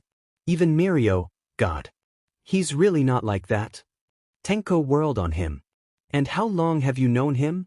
Tenko, All Might said. Tenko turned and met his eyes. All Might offered him a small, tired smile. There was something in his eyes. Something that he wasn't saying, but it was there all the same. He's not a villain. Trust me. He did trust All Might. He just couldn't bring himself to trust Midoriya Izuku. All Might versus the Faceless Man and the leader of the League of Villains. Posted, Sunday 7:56 p.m. by Azuma Hachiro. As I'm sure everyone has heard, on Monday evening Kamino Ward, located in the city of Yokohama, was attacked. This was directly following a raid that focused on the League of Villains headquarters to rescue kidnapped first-year UA student, Bakugo Katsuki. The destruction of Kamino and the subsequent loss of lives are taking its toll on all of Japan. The country is in mourning. As of right now, the only official details that we can give are Bakugo Katsuki was safely rescued and uninjured. All Might is confirmed to have been discharged from the hospital. Before the live stream ended, a man without a face appeared alongside known leader of the League of Villains, Mitarishi Izuku. When questioning detectives involved in the case, they refused to give a comment. For now, we wait and our questions go unanswered. Who is this faceless man? What caused the live stream to end? Will the heroes be able to stop the League of Villains? What are we going to do next? Out of the entirety of the case, Todoroki Shudo only had a single clue to go off of, a golden and green light. That was it. Was obviously quirk-based. It couldn't be anything else. So, for the last 48 hours he scanned every quirk in the entire history of the registered database to find something similar to whatever he saw. To whatever made Izuku disappear. He didn't find anything. So there he sat, computer open, curled up at his desk and feeling like the most useless person in the world. Scribbled notes and trashed papers lay around, abandoned but not forgotten. The names of everyone who might have a grudge, who might have a reason to do this, which was, admittedly, a lot considering Izuku was the symbol of peace. Quirk ideas, weird possibilities. Was it a hostage situation? Was it revenge? Who had the possibility, who had the power, to make Midoriya Izuku, hero Deku, disappear right before their eyes? Izuku had been right there. A knock sounded at his office door. He jerked up, sending papers flying to the floor. Shudo shook himself awake, glancing around the dark office space. A clock sat on his desk near the right corner. The time on it read 2:56 am. There was another, more insistent, knock at his door. He paused for only a second before stumbling to his feet. A piece of paper fluttered to the ground. He walked over to the door, hand on the handle but didn't open it. Who could that be? His first thought was Uraraka or Tenya, but both of them had gone home long ago. Kirishima had an early morning shift today and said he wouldn't be able to swing by until later. None of their sidekicks or workers would even think to try and interrupt him this early in the morning. Shudo opened the door. Naomasa stood there, pleasant smile on his face. A file was in his hands. "I figured I'd find you here," Naomasa said. "It's 3 in the morning," Shudo replied because that was about all he could say. His mind wasn't processing that Naomasa, who Shudo hadn't seen for almost a month, suddenly arrived at his door at 3 in the morning. "I know. I would apologize, but I figured you wouldn't want me to wait." Naomasa handed the file to Shudo, who quickly took it. Naomasa was never one to give out useless information. Shudo stared at the manila envelope with case B7-084576 stamped on the cover. "Is this?" "It's a cold case," Naomasa told him as Shudo fingered the edges of the file's sides. "But it's better than nothing." They had a lead. Shudo clutched the file to his chest like it was a lifetime. He couldn't even begin to express how much gratitude he was feeling to Naomasa. "Thank you. Thank you so much. Izuku has done so much for us." "I'm only returning the favor," Naomasa said and sighed. "His mom has been asking for updates on the case every 2 hours. It's getting harder and harder to tell her that we don't know. All Might is worried, too, but he's limited on how much he can help out. He's trying not to show it, but I've known him a long time. I've never seen something get to him as much as Izuku's disappearance. He loves Izuku like his own son. For All Might's sake, find him." Shudo thought of what Tenya said yesterday. The determination to find their missing friend. He looked at the file in his hands. Some of the guilt that was eating at him was finally starting to fade away, replaced by a new resolve. "Naomasa-san, I promise you will find him. The world needs its symbol," Naomasa said with a smile. Then he turned on his heel and left. Shudo spent the next few hours poring over this case. Every little detail noted, every name and location memorized. He scribbled notes on the margins and highlighted every sentence. He didn't even notice the time until the sun had risen and the city was starting to wake. The case wasn't much. In fact, it was basically nothing. 10 years ago, 10 different people were reported missing near Takoba. There was no order to the disappearances. Men, women, children were all victims. They didn't know each other. Their families didn't know who could possibly do it. There was only one witness who told of a green and gold light right before his family, a wife and child, disappeared. The suspect was male, tall, and wore a hood to protect his face. No one knew where the victims went. They were never found. Shudo could still use this. He had to. Japan burned as the sun set over the horizon. Ash blanketed the nation, covering the buildings in a thick smoke. Dust curled in his lungs and burned his eyes. The fire and setting sun cast an eerily red glow throughout the empty halls of UA. Screams, the screams of thousands of innocent people fighting for their lives, could be heard in the distance. Cries of different sorts, deep, guttural, echoed through the empty city. Nomu were not an uncommon thing to be heard. There Izuku sat, curled up the corner of his old classroom as Japan burned around him.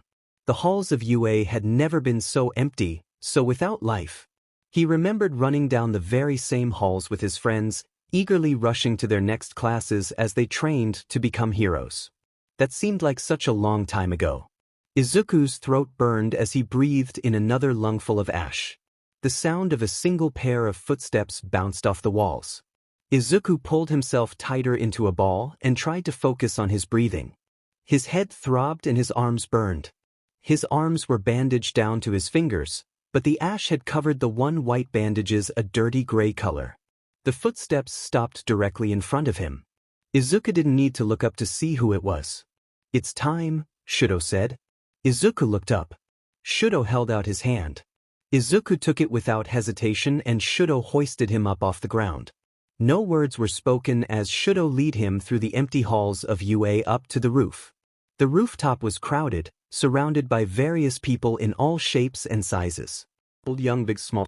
Mothers, fathers, children, civilians and heroes alike. Ochako was talking in hushed voices to a group of first years. Tenya was putting a splint on Koda's leg. Shoji and Yamamo were huddled in a group, discussing what looked like a strategy.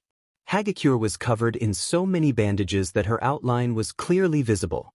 Aizawa was around a group of younger students that should have had their lives to learn to become a hero instead of being moved into a battle their very first year, corralling them into a safe place. All Might was helping Recovery Girl tend to injuries. They were all tired, knowing that the end to this chapter was coming and they had no idea who was going to live to see the next day. Japan continued to burn. It was Jiro who noticed him first.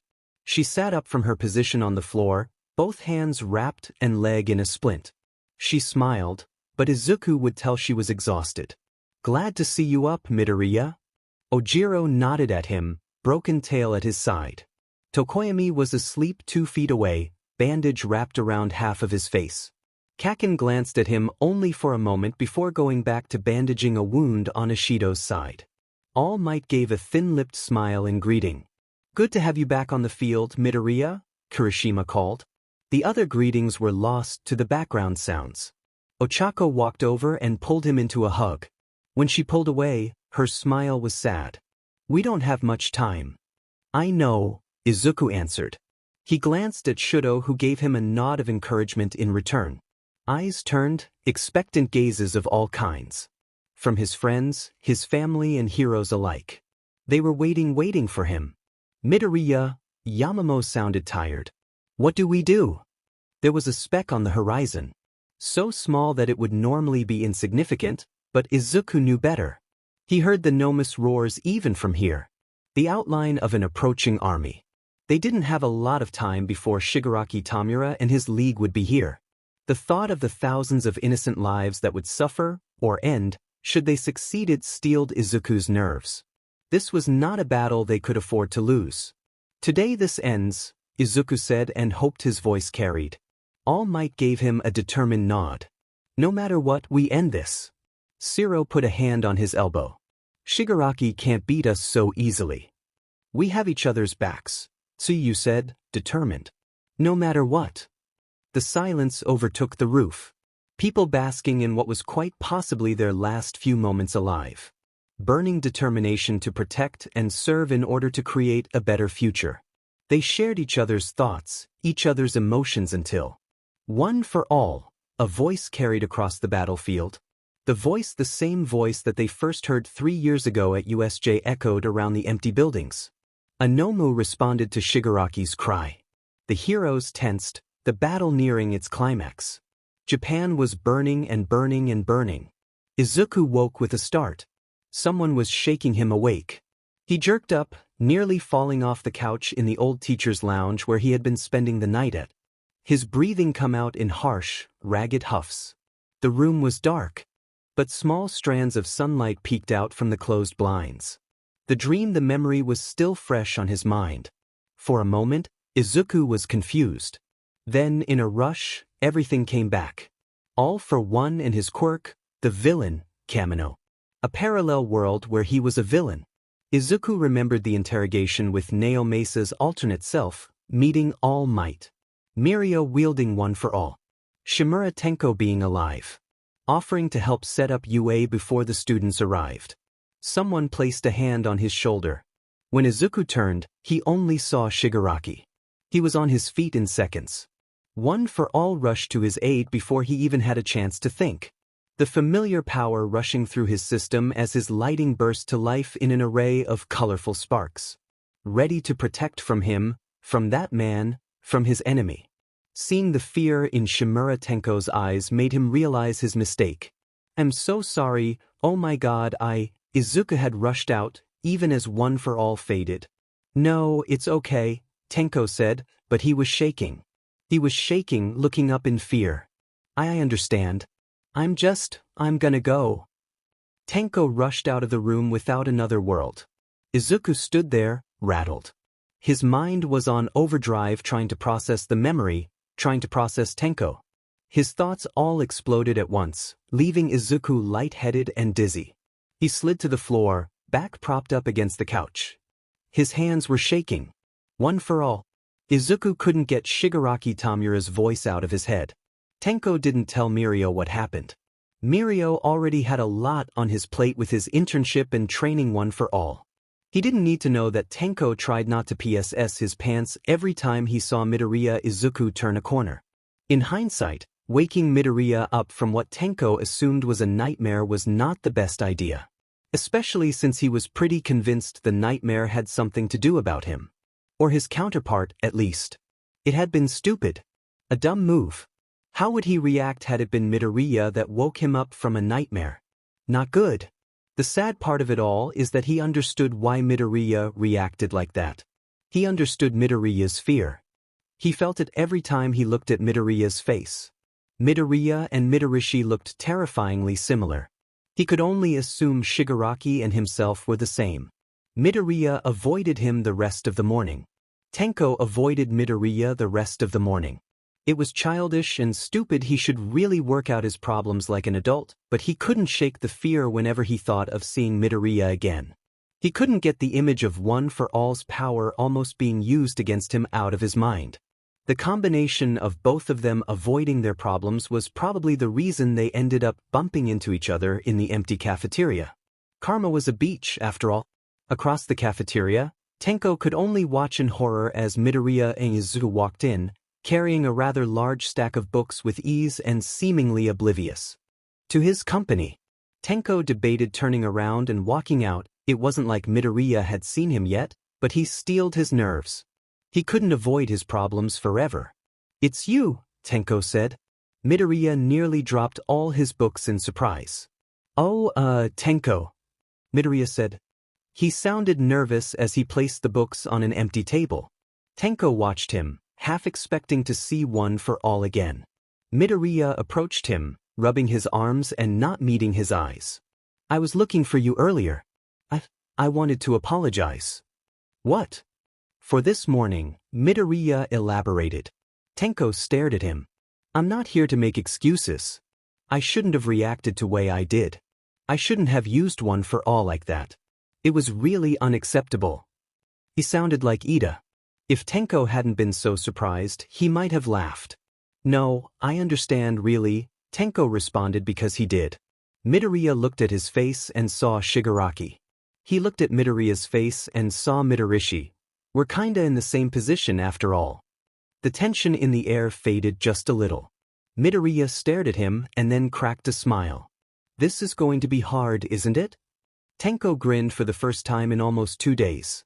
It wasn't going to be easy, seeing the face of his #1 enemy as a friend, but this was a start. "I'd like to consider the situation a mutual understanding." Midoriya seemed amused. A mutual understanding, huh? Tenko, a voice called out from the other side of the cafeteria. Tenko turned, only to see present Mike in his civilian clothes heading towards him, waving enthusiastically. I thought I'd find you in here. Mike-sensei, Tenko greeted. Present Mike arrived at their little group in seconds.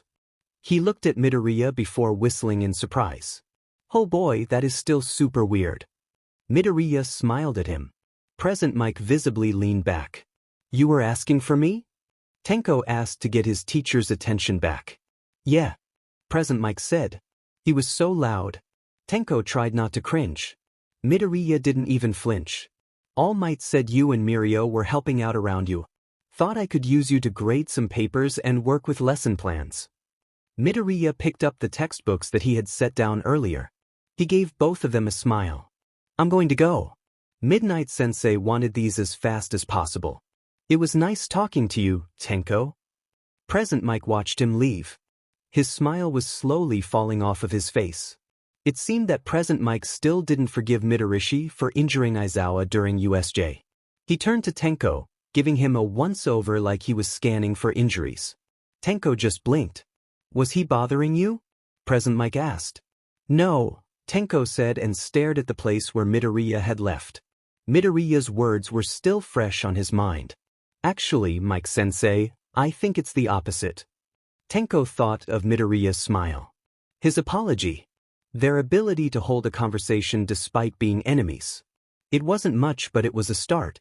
For both of Midorishi, a familiar voice called from behind Izuku.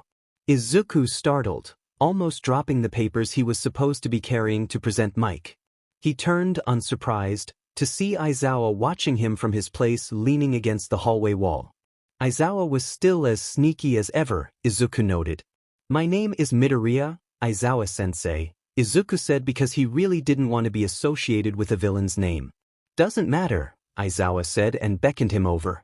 It kind of matters, Izuku muttered but turned around and approached his teacher anyways.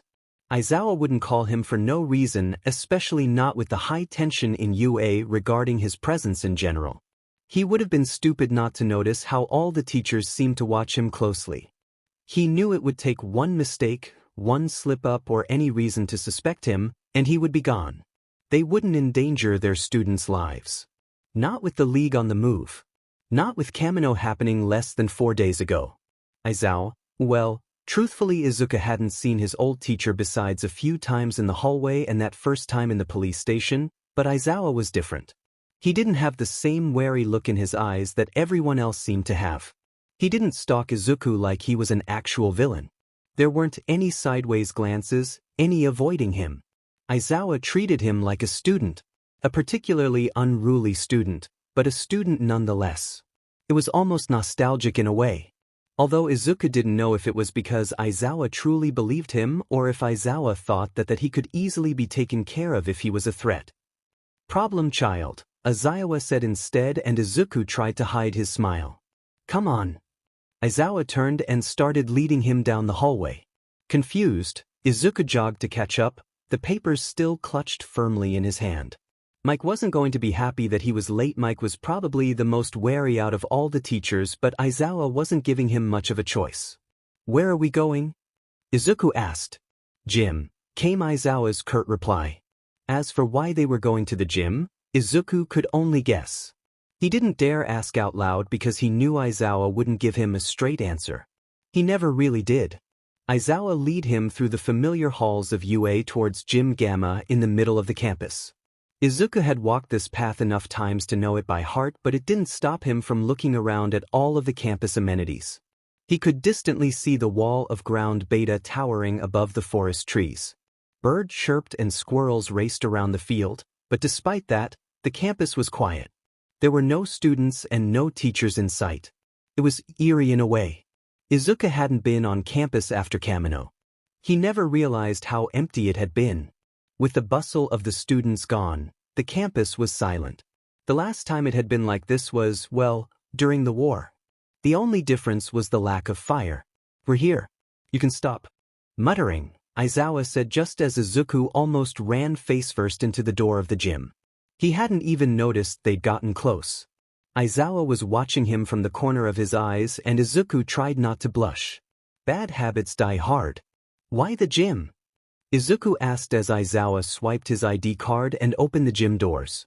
Izuku followed him inside wordlessly. You said you were a pro hero. One of my students, Aizawa said. He tossed something at Izuku, who caught it with ease. Izuku unwrapped the object, only to find an old gym uniform, the kind that he had worn as a first year many years ago, in his hands. Izuku almost laughed. I want to see that for myself. Izuku fingered the material. It had been a long time since he'd been in one of these. He knew he still had his old gym uniform hanging up in his agency's office, as a reminder, never to be worn again. How?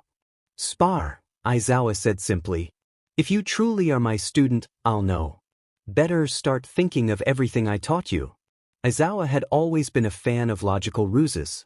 Izuku shouldn't have been surprised that coming to UA was just going to be another test.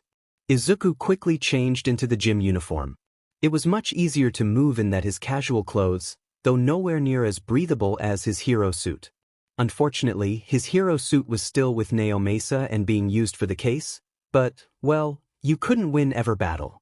Izuku was just glad that it was his suit that they were keeping locked up and not Izuku himself. Ready? Aizawa asked after Izuku had come back out on the field, changed and ready to fight. Ready, Izuku said. Aizawa didn't even give him a chance to say anything else, instead rushing at him with alarming speed. His quirk was activated, preventing Izuku from using his own. Izuku clenched his hand into a fist and smiled. No good hero is a one-trick pony. If this is how Aizawa wanted to play, then Izuku would show him how much he'd learned. Aizawa had always taught them to never rely 100% on their quirks. Beaten them black and blue until they understood. There was always the possibility of it getting taken away, a near-constant threat that Izuku had faced over and over and over. Izuku might have used One for All to help him get stronger, but he wasn't known as the symbol of peace because of One for All. So Izuku eased himself into a fighting stance and showed Aizawa just what the symbol of peace could do. Afterwards, when they were beaten and bloody and heading down to Recovery Girl's office, Aizawa nodded at him. There was a gleam in his eyes, the same gleam that Izuku had seen when he did the ball toss on his first day, and Aizawa had said that he had potential. You're not bad. Izuku offered him a smile. I had a good teacher. Cheeky. It had been exactly 6 days since the incident at Kamino Ward. The media storm had finally calmed down enough that statements were given. The dead were mourned, the community slowly started to piece itself back together. Kamino was still a giant pile of rubble, but little by little the debris were cleared and the city was ready to begin anew. Not a single one of those people knew about the real problem Midoriya Izuku.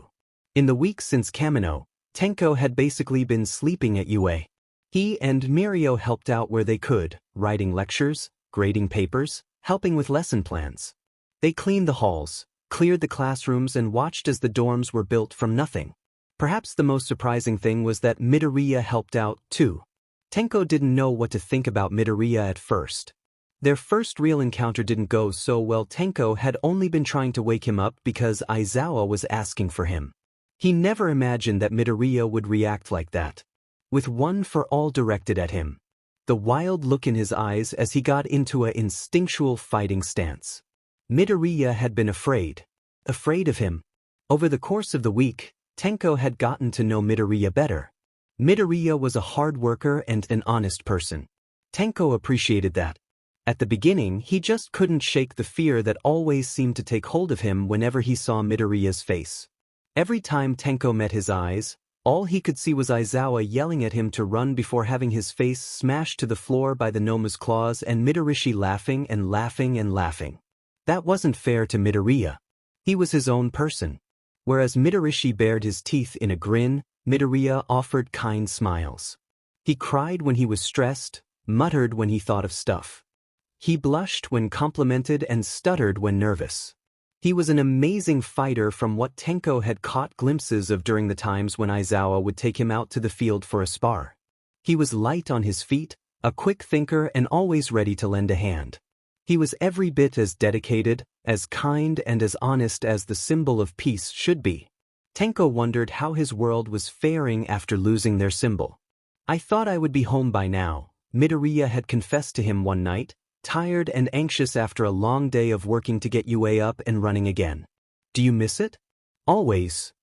There were no current leads on how to get Midoriya home.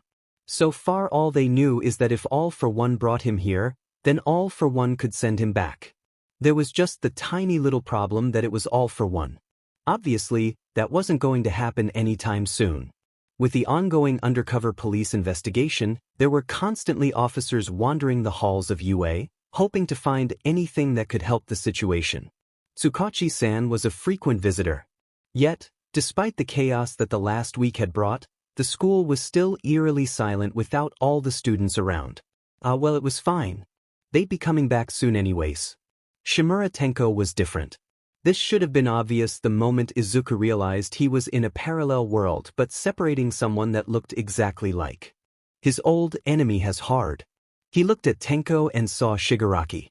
He looked at Tenko and he was suddenly back at USJ, watching as Aizawa-sensei's elbow was disintegrated. He looked at Tenko and he was back on the roof of UA huddled around his beaten and broken friends, watching as Japan burned.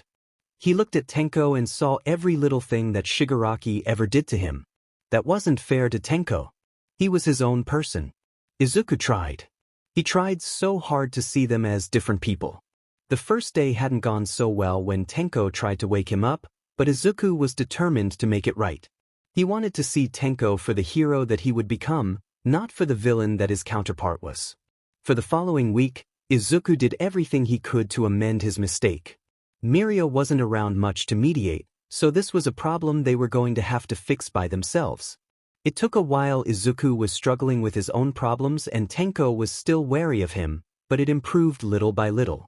By the end of the first day at UA, Tenko didn't turn the opposite way when he saw Izuku in the halls. By the fourth, Tenko greeted him back enthusiastically. On the fifth, they held a rather animated conversation about the hero industry, and by the sixth day that Izuku had been transported to this alternate reality, Tenko laughed with him and he laughed with Tenko. They were still struggling, but they were getting better. Little by little. Now, with the dorms being completed and Monday fast approaching, Izuku worried. Making friends with Tenko had been just one of his many problems. He wondered what his friends were like in this alternate reality. Wondered how he was going to fare being trapped in a place where everyone thought he was a villain. Worried about his world. He wondered how people were taking his absence. He missed his own friends and his mom and his All Might and his job. The first week came and went without any leads, but Izuku was still absolutely determined to find his way home. If he had to defeat All for One again to do it, then so be it. The dorms loomed above Tenko. He had watched them be built for the last week, but standing here, surrounded by the excited chattering of his classmates, was a different story. Summer camp and, subsequently, Kamino was still fresh on their minds, but the dorms were a new start. A better beginning. He glanced around. His classmates were spread around the outside courtyard, having just been scolded by Aizawa-sensei for the entire Kamino incident. It was harsh and probably deserved, but Tenko didn't regret it. Out of the entire rescue group, Ida and Momo were the only ones we really seemed to be feeling any sort of remorse. Bakugo mostly looked set off, which wasn't unusual for him. Speaking of Bakugo, he was currently surrounded by Kaminari, Ashido, Siro, Kirishima and, surprisingly, Jiro. Bakugo only had a light suitcase compared to Todoroki and Momo, who had about 15 different bags piled around the two of them. Tenko wondered how, exactly, they were planning on decorating their dorm rooms. Around him, Uraraka was trying to rope Ida into a conversation while Azui was staring at him from her spot next to Aoyama. Shoji and Tokoyami seemed to be content in their self-imposed exile under the shade of a nearby oak tree. Ojiro, Sato and Kudo were talking, or signing in Kudo's case, to each other quietly. Tenko couldn't exactly tell where Hagakure was, with her being invisible and all, but he assumed she was around somewhere. He wondered how they were going to react to Midoriya, but Midoriya was nowhere to be seen. Aizawa-sensei pulled him away 2 hours ago and he had yet to return. "Alright, this is gonna be sick," Kaminari said suddenly, throwing his bag over his shoulder. He threw open the dorm door and walked inside. Not 2 seconds later, The door opened again and Kaminari promptly rushed back out and down the steps, looking rather terrified. Midorishi Izuku is in our dorm. So that was where he went. What? Most of the class shouted.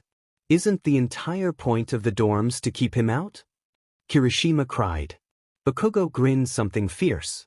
Small explosions went off in his hands and he rushed up the steps to the dorm. If it had been any other person, Tenko would have worried, but Bakugo was tough. Plus, he'd had the most experience with Midorishi out of all of them. Rescued from being kidnapped a week ago? No big deal to him, apparently.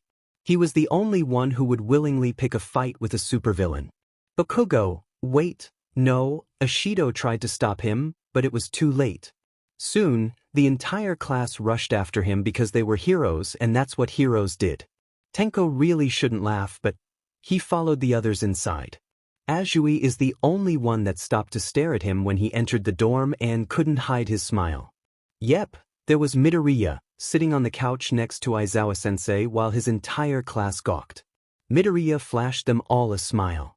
Tenko swore he heard Tokoyami gasp. Hagakure said, her gloved hand pointing to Midoriya. Aizawa-sensei? What? Aizawa said and then downed his entire cup of coffee like it was a shot. Aizawa was definitely FING with them. Isn't that, Midorishi Izuku? Aizawa raised a single eyebrow. He glanced at Midoriya, who shrugged and then said, no. Tenko thought the assorted looks of confusion on his classmates' faces were hilarious. Midoriya sure as hell looked like Midorishi. He was missing the scar on his face and the dirty villain clothes that he usually wore, but if Tenko didn't know better, he would have said they were the same person. Aizawa took pity on them and explained, this is Midoriya Izuku. He's from a parallel world where he's a hero and was in this class when he was a student at UA. He was brought here on accident by the villain that All Might fought in Kamino and is staying here until he figure out how to send him home. Isn't that? Siro paused as if looking for the right words. A load of bullshit? No, it's true, Tenko stepped in. His class looked at him in surprise while Midoriya gave him a grateful look. I've been with him for the past week. He's not Midorishi. Midoriya took over from there. Sorry to barge in here. Aizawa-sensei wanted to introduce me since I'll probably be around here for a while. For now, I'll be staying at UA until a way to get me home is found. Where'd you get those scars on your arms? Uraraka said and then clamped a hand over her mouth like she couldn't believe she said that out loud. Midoriya didn't seem to take offense. If anything, he looked rather abashed, rubbing the back of his head sheepishly. I shattered my arms too many times. Uraraka stared at him, eyes wide. No one else was much better, not having any idea how, exactly, to respond to the situation. Tenko was pretty sure if this kept up, someone was going to pass out. Aizawa stood up from the couch and stretched. I'm going to sleep. Midoriya, your room is on the 4th floor to the left of mine. Don't kill each other. Aizawa-sensei, it's 1 in the afternoon, Azui said. Aizawa continued to walk to the elevator, not bothering to respond to her. Wait a second, Midoriya said in alarm. Aizawa-sensei, I thought I was sleeping in the main building? We're still getting it ready, Aizawa said and pressed the elevator button. The elevator opened with a ding and Aizawa stepped inside. You used to live here, right? It's fine. The door is open. Midoriya stared at Aizawa like he'd grown a second head. What have I been sleeping in for the past week? Don't worry about it, Aizawa said just as the elevator door closed. Tenko stared at Midoriya, who shot him a look of panic. If anything, Midoriya looked just as alarmed as the rest of the class. He glanced around the room, his eyes pausing on Bakugo and Todoroki. Tenko was pretty sure that Ashido was leaking acid from her fingers. Midoriya said. Hi. It took all of 5 seconds for Bakugo to get over his shock and attack. Had it had been anyone else, Bakugo's attack would have led to a series of explosions to the face, but Midoriya was fast. He flung himself over the back of the couch, landing in a crouch. Bakugo catch himself and corrected his momentum, using it to launch another attack right where Midoriya stood. Midoriya dodged yet again, just as Bakugo left a nice charred mark in the middle of their new dorm floor. This continued for another good minute. Midoriya dodging and Bakugo attacking and destroying various new parts of the furniture. All the while, Midoriya never once used his quirk. He didn't seem mad or surprised, even. If anything, he looked resigned as he took explosion after explosion. "Fight me, you lying sack of shit!" Bakugo snapped. Midoriya used a pillow to muffle the next explosion. The pillow turned into a pile of ash.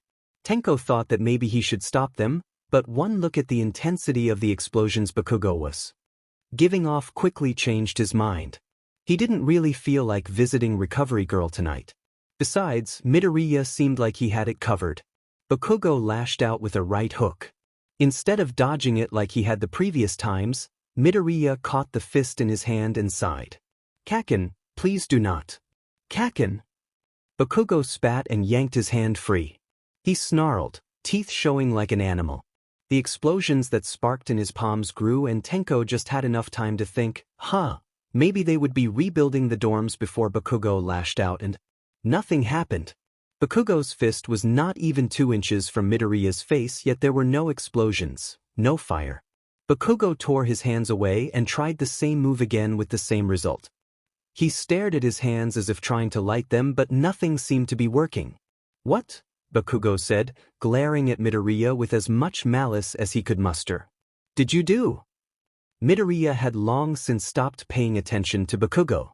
He was staring somewhere behind Bakugo, near the elevators, and "Oh, that was me, Bakugo," Aizawa said.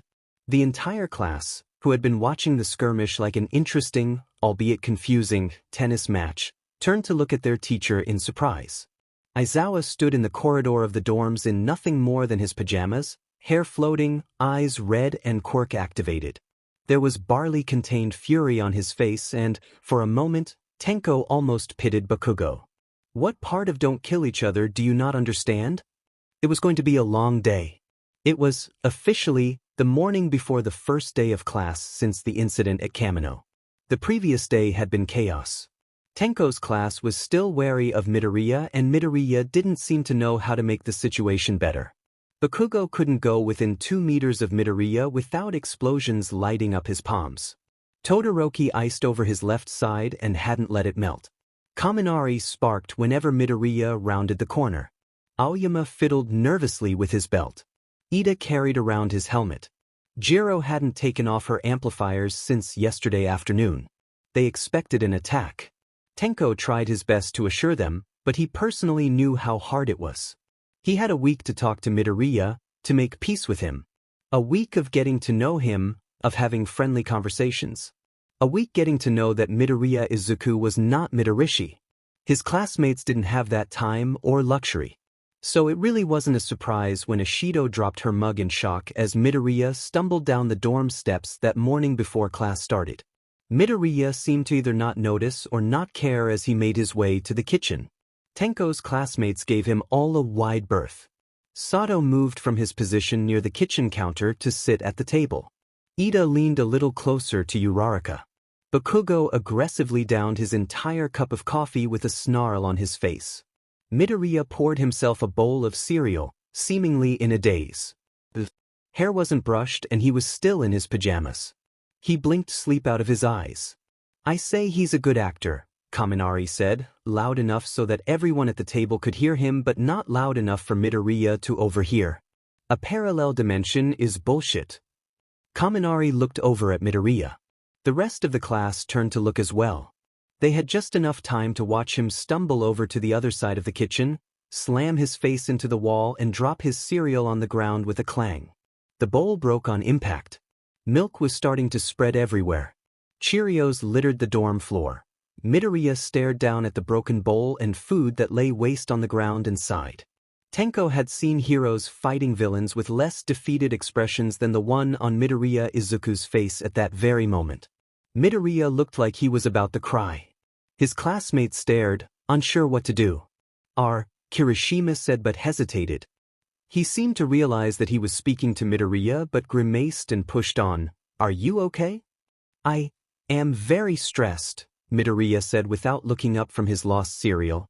The entire class just watched as Midoriya Izuku stared down at the shattered remains of his breakfast and tried not to cry. Kirishima turned to Kaminari. I don't think he's acting, dude. Izuku dropped his cereal. That was the start of his morning. Really, it was just the straw that broke the camel's back. He's been holding in a breakdown for the past week, but then he dropped his cereal and suddenly he just wanted to curl up in a ball and just stop. Stressed was an understatement. He missed his home, missed his friends. Missed walking into the dorm and not having the younger versions of his friends stare up at him like he was a villain. He missed his agency, his city. Missed being able to walk down the street without having to cover up his entire face in fear that the police or another pro-hero would see his face and assume he was a villain. He missed being a hero. He missed his All Might, he missed his apartment, missed his mom. All of it just felt like too much yet not enough. A week in and he was no closer to going home than the moment that he was brought here. Stupid all for one and his stupid quirk. Aizawa was a help.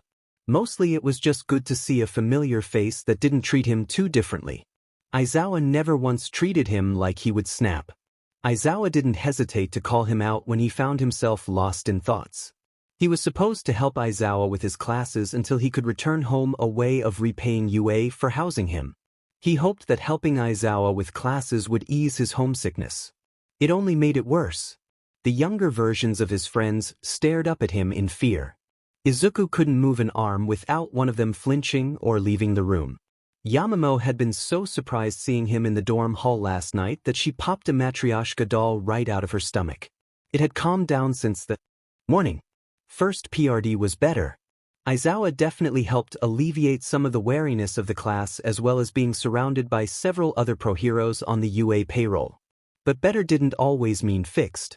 Yesterday had not been good. If he was being honest, Izuku expected Kaken to attack. He would have been more surprised if Kaken didn't try and hurt him in some way. Especially pre-hero teenager Kaken, who didn't know how to manage his anger and liked to resort to using his quirk in situations that he definitely should not use his quirk.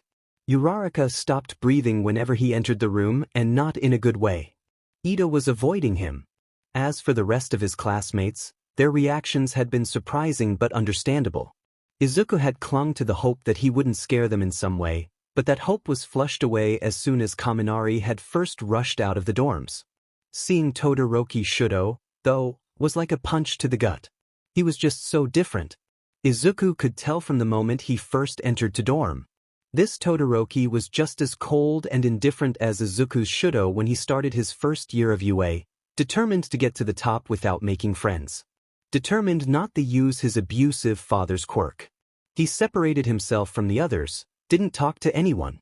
He didn't smile, didn't crack a joke. His eyes were indifferent, unfeeling. He didn't use his left side. Izuku thought of his Shudo, thought of the way he accidentally froze his burger during their shift not 4 weeks ago. Thought of the time where they stood on the podium, graduating together after 3 long years. Thought of the rooftop of UA. Thought of their first time facing off at the sports festival all those years ago. I thought you wanted to win? Damn it. So why are you trying to inspire me? Which one of us isn't taking this seriously now? But I want to be a hero too. He wasn't the only one who was different. Yamamo was lacking the confidence she was known for.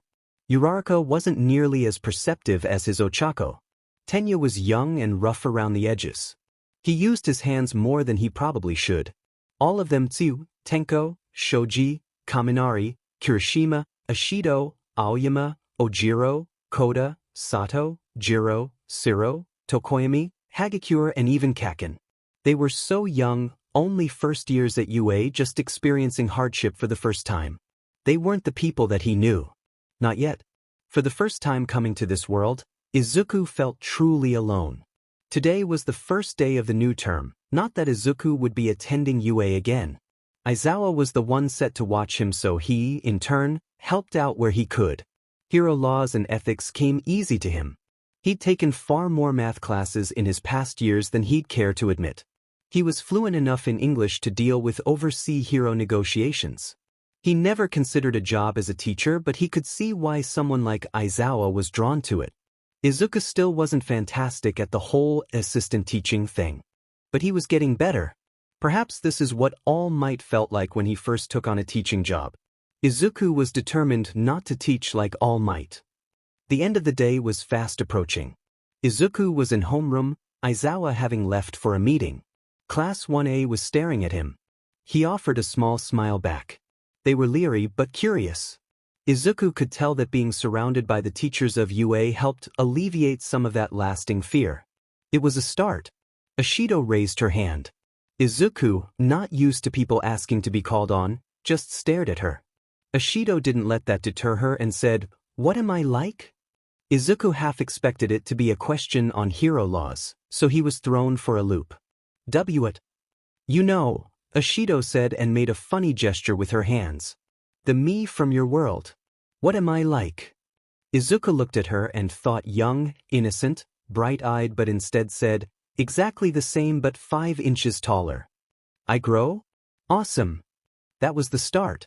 Soon enough, the entire class was asking questions like, what am I like? And what changed? And how did we meet? Midoriya slipped away from the podium so he could gather around the class. He missed the chaos that always seemed to surround his friends. He explained what he knew about them and their hero agencies. About their time at UA. About their friendship and battles and strengths. Mitsu just expanded her agency in North Japan. It's really cool. She's helped a lot of people in the recent hurricane. My Uraraka hit top 10 6 weeks ago because of her involvement in a villain attack that happened a while back. We threw a party to celebrate it. I'm really proud of her. Sato just opened up his own agency. I heard he was looking at taking on some of the UA kids after the first sports festival. There are some really awesome students this year. The only ones who didn't ask a single question were Tenko, who sat in the back and stared out the window, Todoroki, who looked like he would rather be anywhere but here, and Kaken, who glared at him with murderous intent. Izuku thought about what would have happened if he and Kaken had been reversed, if Kaken had been sent here instead of himself. Izuku thought of Kaken's explosive personality. Then thought of his alternate self. His villain alternate self.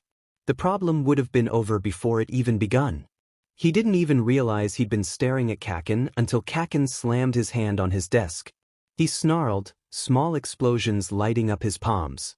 Why are you effing staring at me, you creepy but motherfucker? Izuku rubbed the back of his head sheepishly. Sorry, I was just thinking about my Kaken. All for one should have brought him here instead. A few snickered at the nickname. Kaken glared at all of them. Todoroki didn't even look up from his phone. Why? Kaken's lip curled. So I could kick your butt? Kind of, Izuku said, which surprised Kaken so much that he forgot to look angry. Hagakure said, confused. Explain. If there's anyone who would want to beat me up without consequences, it would be him, Izuku said and meant it. Then there would be one less villain in this world. That's, Kirishima said and paused. That's mildly worrying, dude. Uraraka drummed her fingers on her desk, looking at Izuku with a strange expression.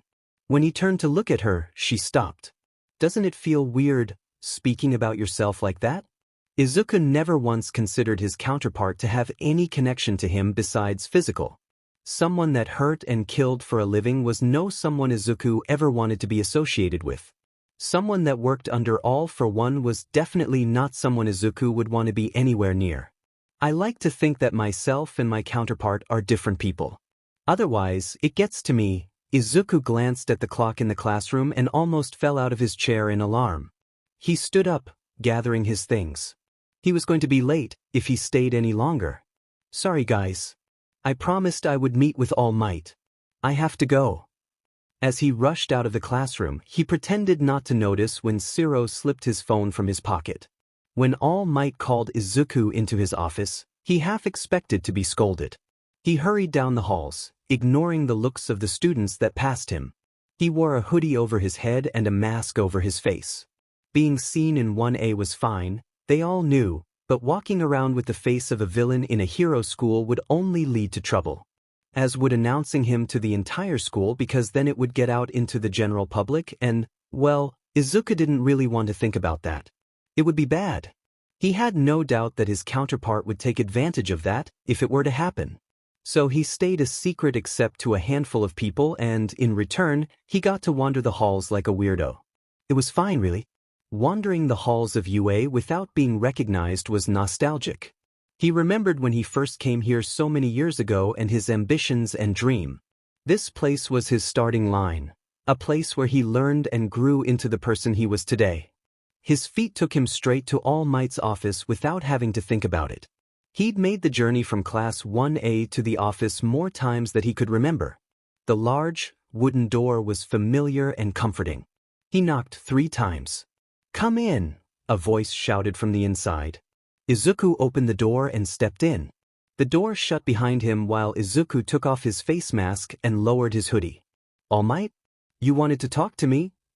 All Might smiled at him from his place on the couch. He gestured to the empty seat in front of him. Izuku took it without hesitation. "Yes. Sorry this took so long to set up. I meant to call you here when the students were still gone. I understand. These past few days have been a lot. How are you doing? Are your wounds okay?" All Might looked at him strangely, as if he didn't accept Izuku to worry. Tough luck. Izuku always worried about everything. All Might looked down at his bandaged arms. "I healed a while ago. You interrupted the fight before All for One could making any lasting injuries." "That's good," Izuku said. "That was better than what happened in his world." He won't ever forget sitting in the waiting room, wondering if All Might would make it out alive. Waiting long hours in the hospital while All Might healed. That fight had been brutal.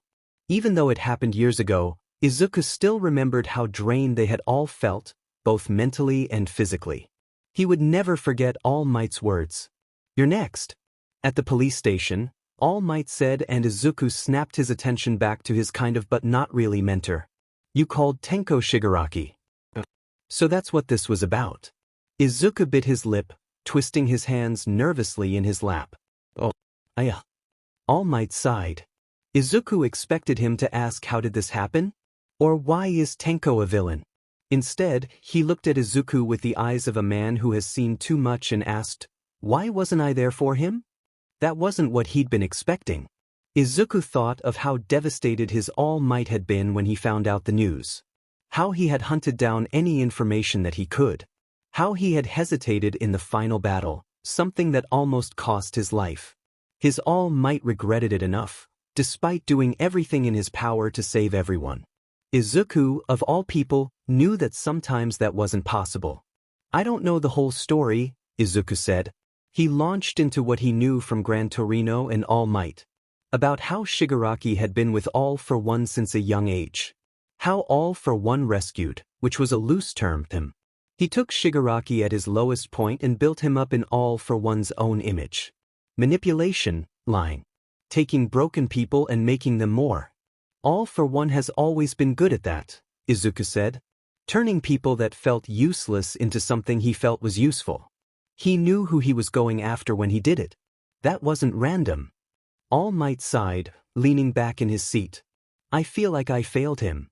"You didn't," Izuku said sharply. He tried to forget the haunted look in his mentor's eyes after the July attacks. The guilt was with him, even then. And neither did my All Might. He once told me that my heart was too big, that I couldn't save everyone. He said that if I focused on all the people that I couldn't save, then it would destroy me. I like to think that he learned that from himself. All Might, you can't save everyone and you can't let it hurt you when you don't. Shigaraki might have been too late to save, but there are still people out there that need you. People that are living and breathing and full of life. Mirio still needs you. Tenko still needs you. Your students and family and friends still need you."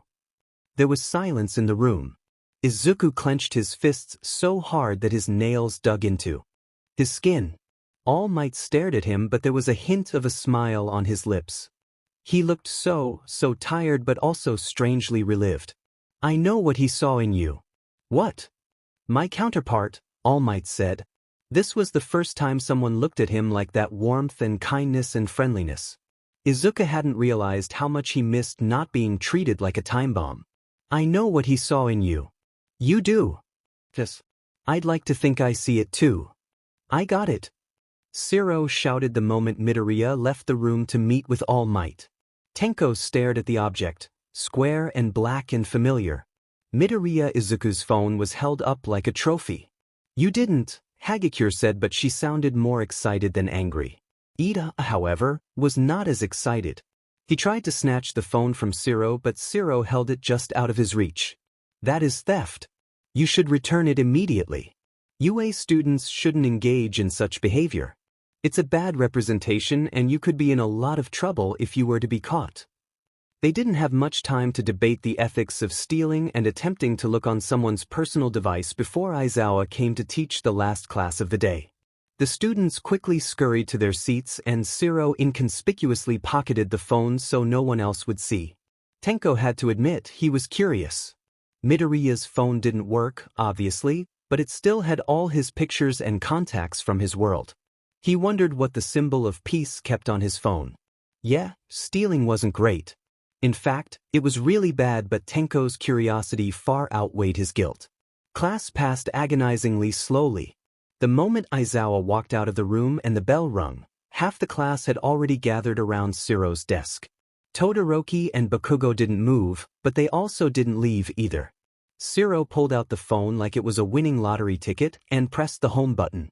To the surprise of almost everyone, it unlocked without a passcode. Shiro locked the phone again right after. I saw him use it earlier, Shiro explained. When he went to check the time. He opened it. Didn't have a passcode or anything. Isn't that a little unsafe? Bujiro asked. Depends on what he has on it, I guess, Shiro said in return. Right as he was about to unlock the phone again, the door opened. Shiro pocketed the phone immediately. Midoriya poked his head in not a moment later. Did I leave my phone in here? I can't seem to find it. Nope, Shiro said and tried for his best convincing smile. Midoriya eyed them all, crowded around a single table looking like a deer caught in headlights. Tenko thought they probably looked ridiculous. I probably left it in All Might's office then. What are you doing? Class is over. We're doing a homework session, Shiro lied. We don't understand present mix assignment. Midoriya looked at Shiro in a way that made Tenko think that they were so busted, but to his surprise, Midoriya didn't question them further. Let me know if you find it. Okay, Midoriya said and then left the room without another word. Beside Tenko, Hagakure breathed a sigh of relief. Shiro pulled out the phone again. They crowded around to look. Isn't this a violation de la vie privacy? Oyama asked. Yeah, Ashido said. But he's like a mega-villain. He's not a mega-villain, Tenko said in defense. Midorishi is. Even the slight comparison of the two made Tenko's skin crawl. Midoriya and Midorishi weren't comparable. Midoriya was kind and honest and helped out around UA, whereas Midorishi broke people's bones for fun and continuously put his teachers into the hospital. Midoriya does not have the same darkness within his soul, Tokoyami commented. Tenko found himself nodding even though he could only understand Tokoyami about 50% of the time. Exactly, Shiro grinned like they all proved his point. What was he like? He said he knows us and went to UA.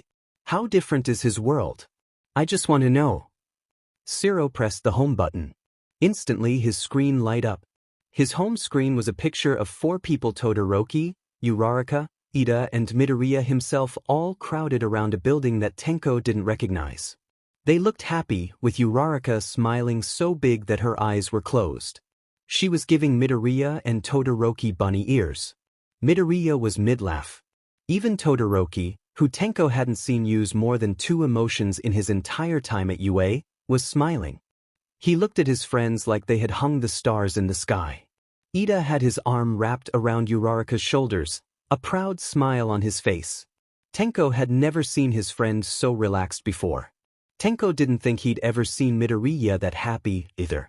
He wondered what he was like, surrounded by a group of friends rather than people who treated him like an almost villain. Hey, Todoroki, you're in his home screen, Kirishima said. Todoroki looked up from his phone with a frown but walked over anyways. Tenko counted it as a silent victory that they even got Todoroki to come over in the first place. Is Todoroki smiling? Azui asked. Scary, someone said. Tenko couldn't see who it was, too busy stifling his laugh. Todoroki didn't respond, too busy staring at his alternate self on the phone screen. Shiro clicked his photos and navigated to his favorites. There were hundreds there from a picture of Midoriya and that Gen Ed kid, Shinso? Was that his name? At a cat cafe to various pictures of the class, all laughing and seemingly having a good time. There were an assortment of pictures and videos from the sports festival. Pictures of the dorm, of an apartment that Tenko didn't recognize. Pictures of All Might. Todoroki, Uraraka, Ida and Shinso seemed to be in the most pictures. Bakugo and Kirishima also made several appearances. There were, overall, at least several pictures of everyone in the class.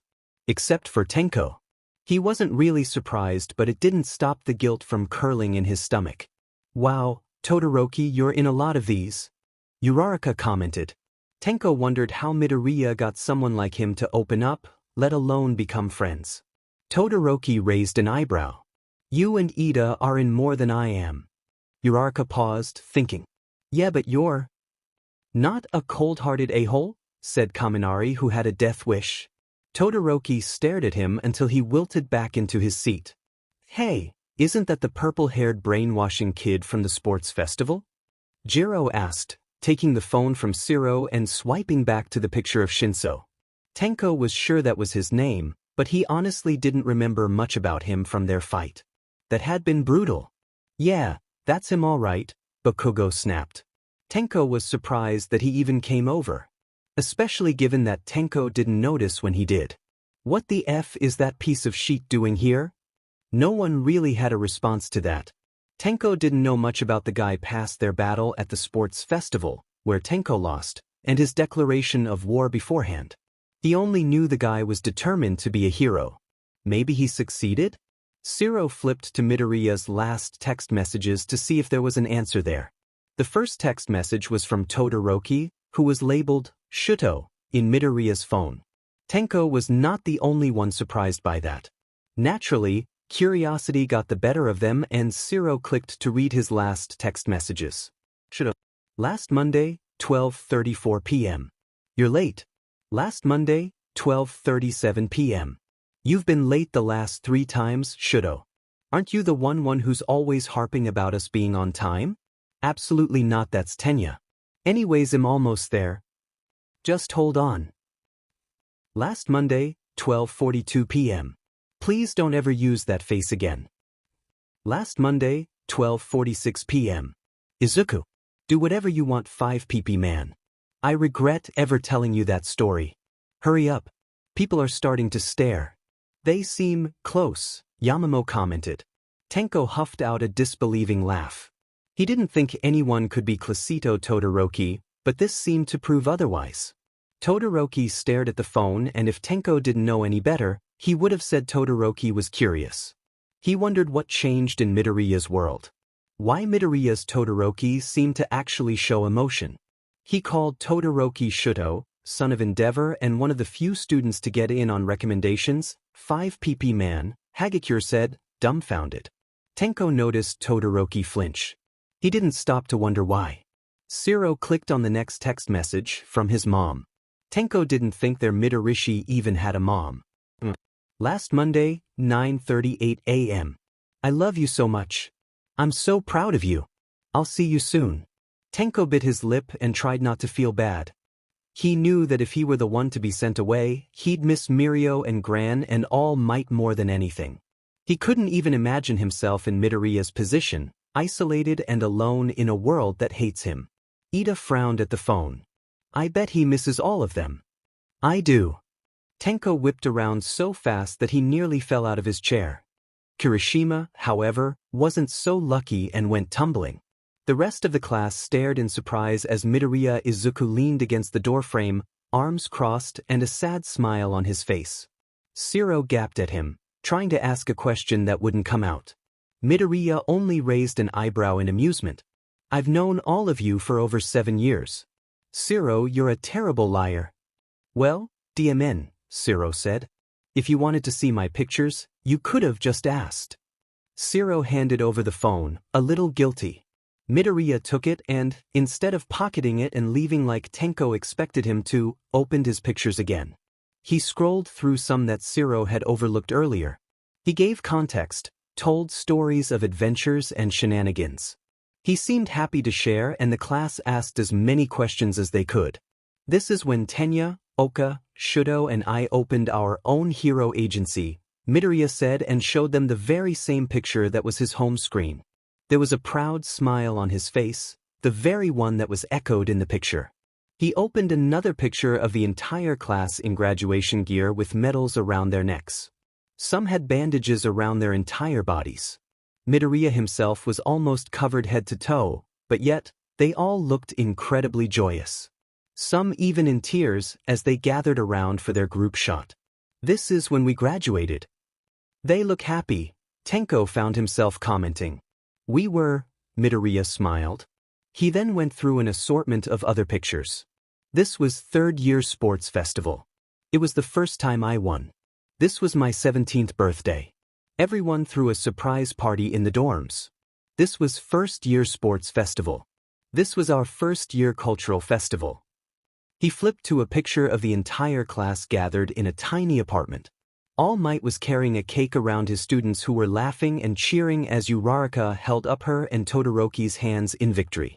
This is the celebration when Oka hit the top 10 and Shudo got number 3. Wait! Ashido said and snatched the phone from Midoriya's hands. She flipped to a picture that Midoriya had skipped over before handing it back. What's that? I have to admit, Ida said. I'm curious as well. The photo wasn't like the others. There were 3 people there, Uraraka, Ida and Midoriya.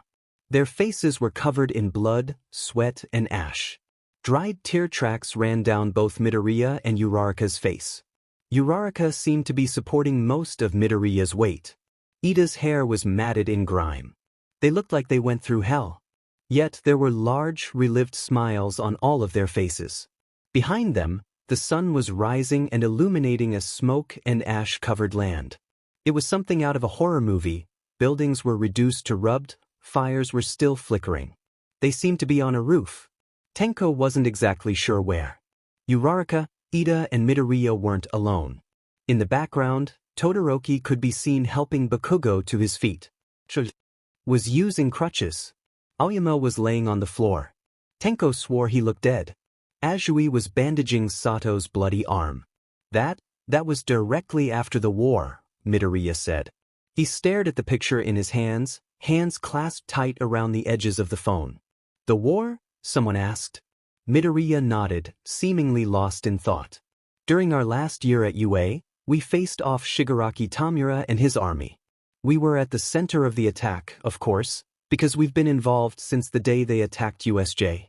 The war was hard. A lot of people died. But when the sun came up, we were still there. Tenko tried not to cringe. His alternate self seemed like a really terrible person. Wow, Ashido breathed. She was staring at the picture, almost in awe. The rest of the class fell silent. Even Bakugo didn't say a word. He was too busy glaring himself and Todoroki in the background. Tenko would have loved to know what he was thinking. Why do you call Todoroki Shudo 5pp man? Kaminari couldn't hold his question in any longer. Todoroki glared at him. Tenko was mostly just surprised at the tone whiplash. After all, he also wondered what sort of thing Todoroki must have done to be called 5pp man. Midoriya had to bit his fist to keep from laughing. Todoroki turned his glare to Midoriya. Midoriya, seeing everyone's expressions, launched into his tale. Well, you see, Shudo failed his provision exam due to some, circumstances and was put in a remedial course with a few other people. At the end of the day, Tenko found himself locked away in his dorm room, staring at his bare ceiling in thought. The first day had already been a whirlwind of surprises and emotions. He learned more than he thought he would in hero class, about Midoriya. He almost wished he could see Midoriya's world for himself. His friends and family, all of them seemed so close. When Tenko thought of all the people in one, he could count the number of people he considered friends on one hand. The rest were just, well, classmates. It was different for Midoriya. Midoriya, who lit up when he go to talk about the very same people who Tenko could barely consider acquaintances. Who kept in contact with all of them well after graduation. He seemed close to all of them. To Midoriya, all of 1A were all his friends. Tenko wondered why it wasn't like that for them. Number 1 hero Decay Yumiya? Over the last week and a half, Hero Deku has made a surprising lack of appearances. Since the start of his debut during his third year of UA, Deku has been a constant presence in the hero industry. He rose to fame after the July attacks, taking the lead and finally ending the League of Villains' tyranny. He was one of the first to organize and contribute to clean up after the battle and was the representative of the notorious Class 1A to calm the masses. Since then, he has been in the hearts of millions. He has made appearances every day for the last 2 years, which means it is easy to notice when he doesn't show up. The last time his appearance was reported was last Monday, where he stopped a convenience store robbery. He has yet to make an appearance since then. Fans and heroes alike are worried. "I really look up to him," comments a second year in the UA Heroics department. "He saved my life during the July attacks. He was my reason to become a hero. I hope wherever he is that he's safe." Reaching out to his agency revealed nothing. Heroes Uravity and Ingenium were not available to talk. Police currently are not giving out any information on Deku's whereabouts. We reached out to his former classmates as well, but no one seems to have an answer. Is this the end for our symbol of peace? Comments: 245, show less. TinyWee69, is anyone else worried? Dekuno1 fan, this is Hero Deku we're talking about, guys. I'm sure he's just taking the week off and didn't want villains to take advantage of that. Uravidity, man, I miss Deku. I hope he turns up again soon. Minim, Deku disappeared before I could tell him that I would die for him. Yaboy Hero, multiple agencies and the police won't give information on Deku's health or whereabouts. That's a little suspicious. I hope he's okay. On the 10th day that Midoriya Izuku was missing, Bakugo burst into Shudo's office. He slammed the door open with such force that it made a dent in the wall. The wind from the impact blew Shudo's papers to the floor. Shudo tried not to be annoyed, he really did, but Bakugo has always been a pain in the butt and Shudo was not in the mood to deal with it. Besides, Izuku was more than half of Shudo's voice of reason when it came to not pissing Bakugo off. Ochako rushed in moments later, looking out of breath. Kirishima and Tenyo were both close behind. They too looked like they just ran a marathon. They probably chased Bakugo all the way up to the 5th floor of the building, Shudo thought as he went to collect his case papers off the floor. Bakugo was glaring at him from the front of his office. He really didn't want to deal with this today. Kirishima was much better at dealing with Bakugo than he was. "Bakugo, you can't just rush in here," Ochako said sternly. Out of all the people in this room, Bakugo only listened to 2 of them. One, being Ochako, who he'd been impressed with since the day she took him on during their first-year sports festival, and Kirishima, who had wedged himself into Bakugo's life and never really left. Shudo, personally, couldn't see why Kirishima would want to be friends with someone like Bakugo. Shudo could work with him on hero cases just fine. Years of teamwork training and pure combat skill helped with that. Any longer than that? Bakugo as a person, in Shudo's humble opinion, was terrible. However, Ground Zero was number 2 hero for a reason. "I'm joining the FING case, icy hot," Bakugo snapped, ignoring both Ochako and Kirishima's protests. He stood, in his hero outfit, tall and unwavering. His arms were crossed over his chest and there was a scowl on his face. Shudo raised an eyebrow, unimpressed. Why? Bakugo and Izuku's relationship was strange to say the least. Shudo didn't understand it. What he did understand was that their relationship had improved drastically from when they were kids. Izuku once said that he saw Bakugo as something of a rival, even though Bakugo never had a chance at the number 1 spot. Not with his nasty personality, at least. Even so, the two didn't really meet up outside of hero work and reunions. Kirishima was usually there to mediate those meetings as well. Shudo, for the life of him, couldn't figure out why Bakugo was insistent enough to work on Izuku's missing case that he flew in from his agency's own city. Bakugo glowered at him. "I'm not about to be number 1 hero by default. You pulled that sheet during the sports festival. That would make much more sense than joining out of the goodness of his heart." Yet, Shudo felt like something was off. Looking at Bakugo, Shudo could tell that there was more to it than that. Shudo has seen Bakugo competitive and angry. He'd seen Bakugo's drive firsthand during their first year when he refused to use his fire. He certainly was speaking the truth to some extent, but the look in his eyes, there was something more. Something that Bakugo wasn't saying.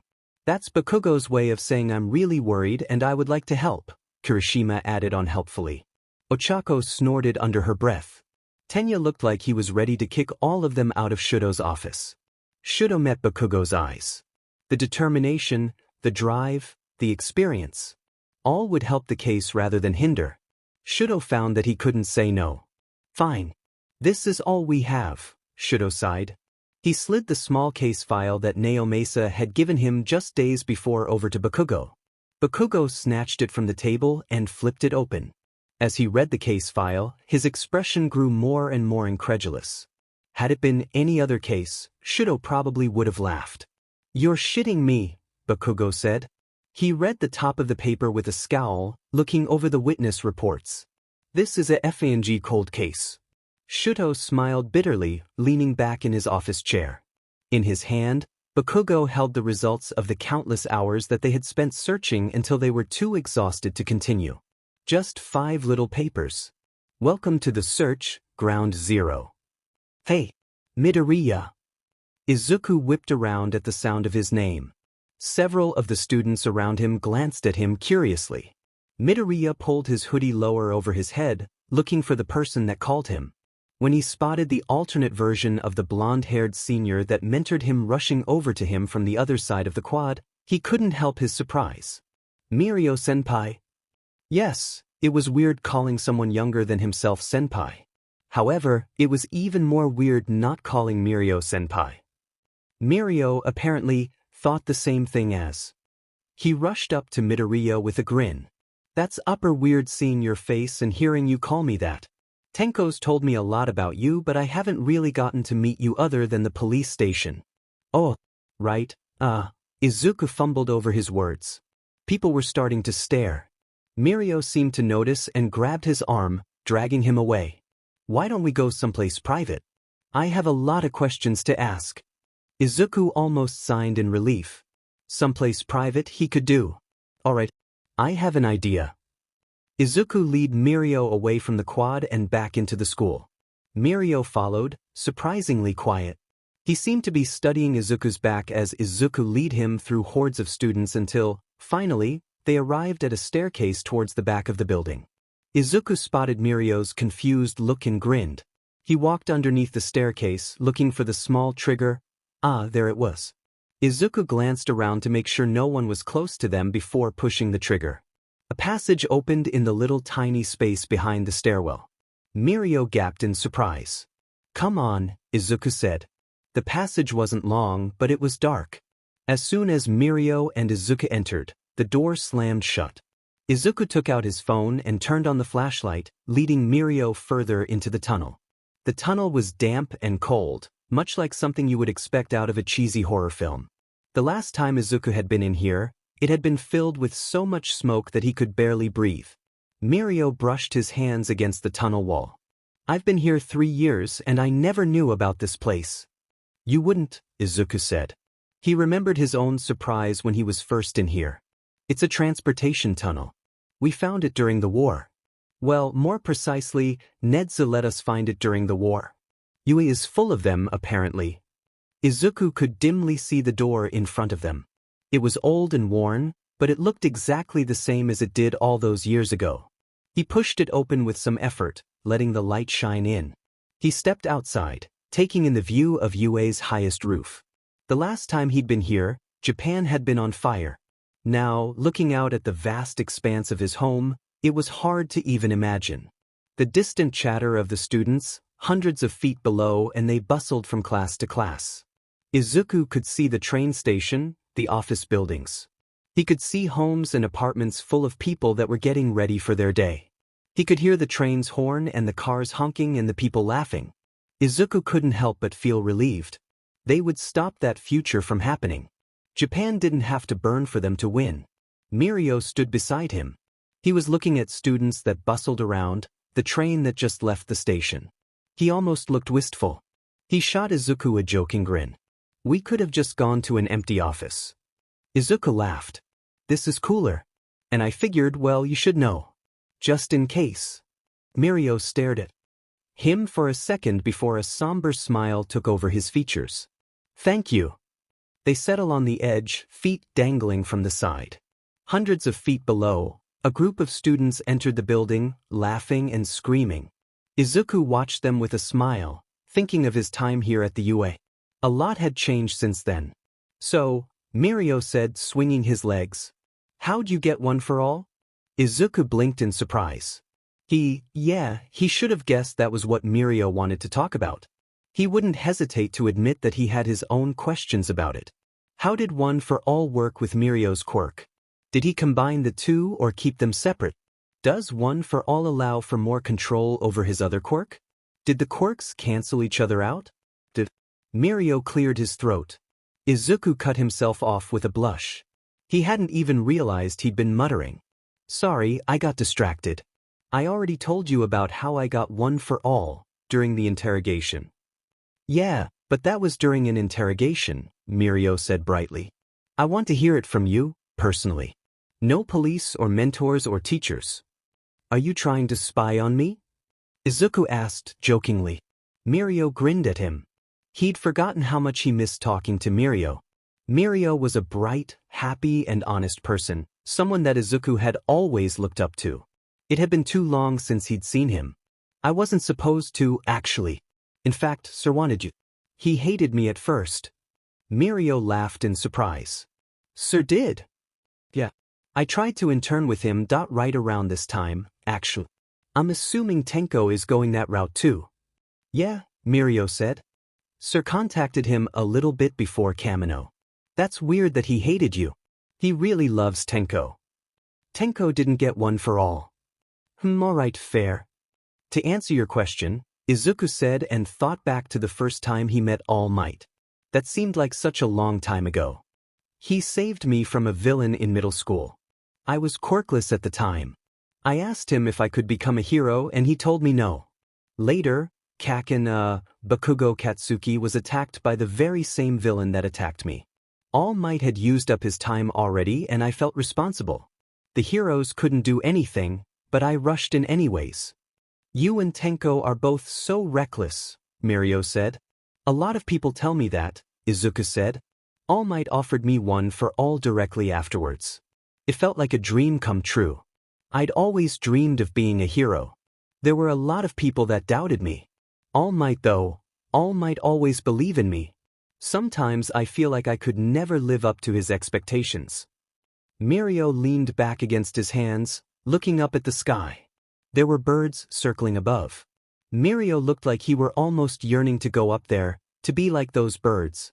I think I know how you feel.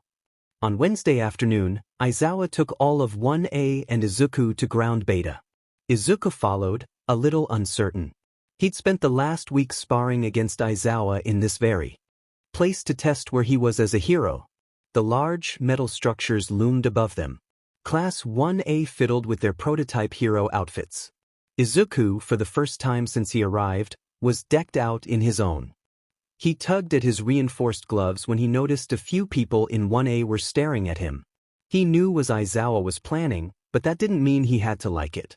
Aizawa stopped them all about 10 feet inside ground beta. He made the class get in a semicircle before putting Izuku in the center of them.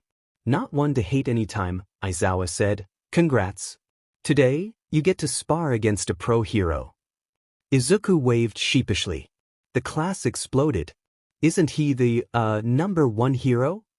Kirishima said incredulously. Beside him, Ashido was staring at Izuku with wide eyes. Tenko looked hesitant. The others ranged anywhere from worried to excited to murderous, or, in Kaken's case, a weird mix of the last two. Yes, Aizawa said. Hagakure said, sounding just the slightest bit panicked. Toridoki was eyeing him and Kaken was grinning. Think of it as a trade, Izuku said, if only to calm them down a little. I train you and you learn my fighting style. Since it's a parallel world, my counterpart is bound to have similar styles. This could help you out in the future. You all have 1 hour, Aizawa said. He held a stopwatch in his hands. Deku versus all of you. Time starts now. He was rushed almost immediately by Kakin and Todoroki. Kakin went for his usual right hook and Izuku flipped him over his shoulder with ease. Kakin spat in rage, flipping himself to his feet in the span of a second. Todoroki sent an entire ice wall at him. Izuku fired up one of all and blasted the wall into tiny little pieces with just a single finger. Izuku grinned and gave them all a two-finger salute. Then he sprinted deeper into ground beta. "Get back here, you F-." Kakin hollered from behind. The rest of the class gave chase. It was only around 30 seconds into the exercise and Izuku could already tell that Todoroki didn't use his fire at all. He'd known this for quite some time, but seeing his ice in action only cemented the fact in his mind. In fact, the Todoroki of this word reminded him of that kid he met his first year. The one that challenged him during their first sports festival. The one that was consumed by his hatred towards his father. It made him sad. Shudo has been one of his best friends for years now. He'd been with him for almost everything from the hero killer in Hosu to the end in the July attacks. Izuku had watched him change, helped him change, into the person that he was today. The hero that offered his everything, that helped people without question. The type of hero who used all his power. The type of hero that Shudo had promised his mom that he would be. Another wall of ice cut Izuku off. He could have easily jumped over it, but stopped and waited. Todoroki, ahead of the rest of the class, cut him off. He looked down at Izuku with stone-cold determination. "You can't go on forever not using your fire," Izuku called. Todoroki's eyes only became colder. He readied his fist for another ice attack. "What do you know?" "A lot more than you think I do, I bet," Izuku said, then promptly slammed Todoroki to the ground and out of the way. The rest of the class caught up in the few seconds that Izuku had exchanged with Todoroki. They surrounded him, pushing his back to the ice wall. Izuku spotted Aizawa watching carefully from one of the nearby buildings. Aizawa wanted him to teach them? Fine, he would teach them.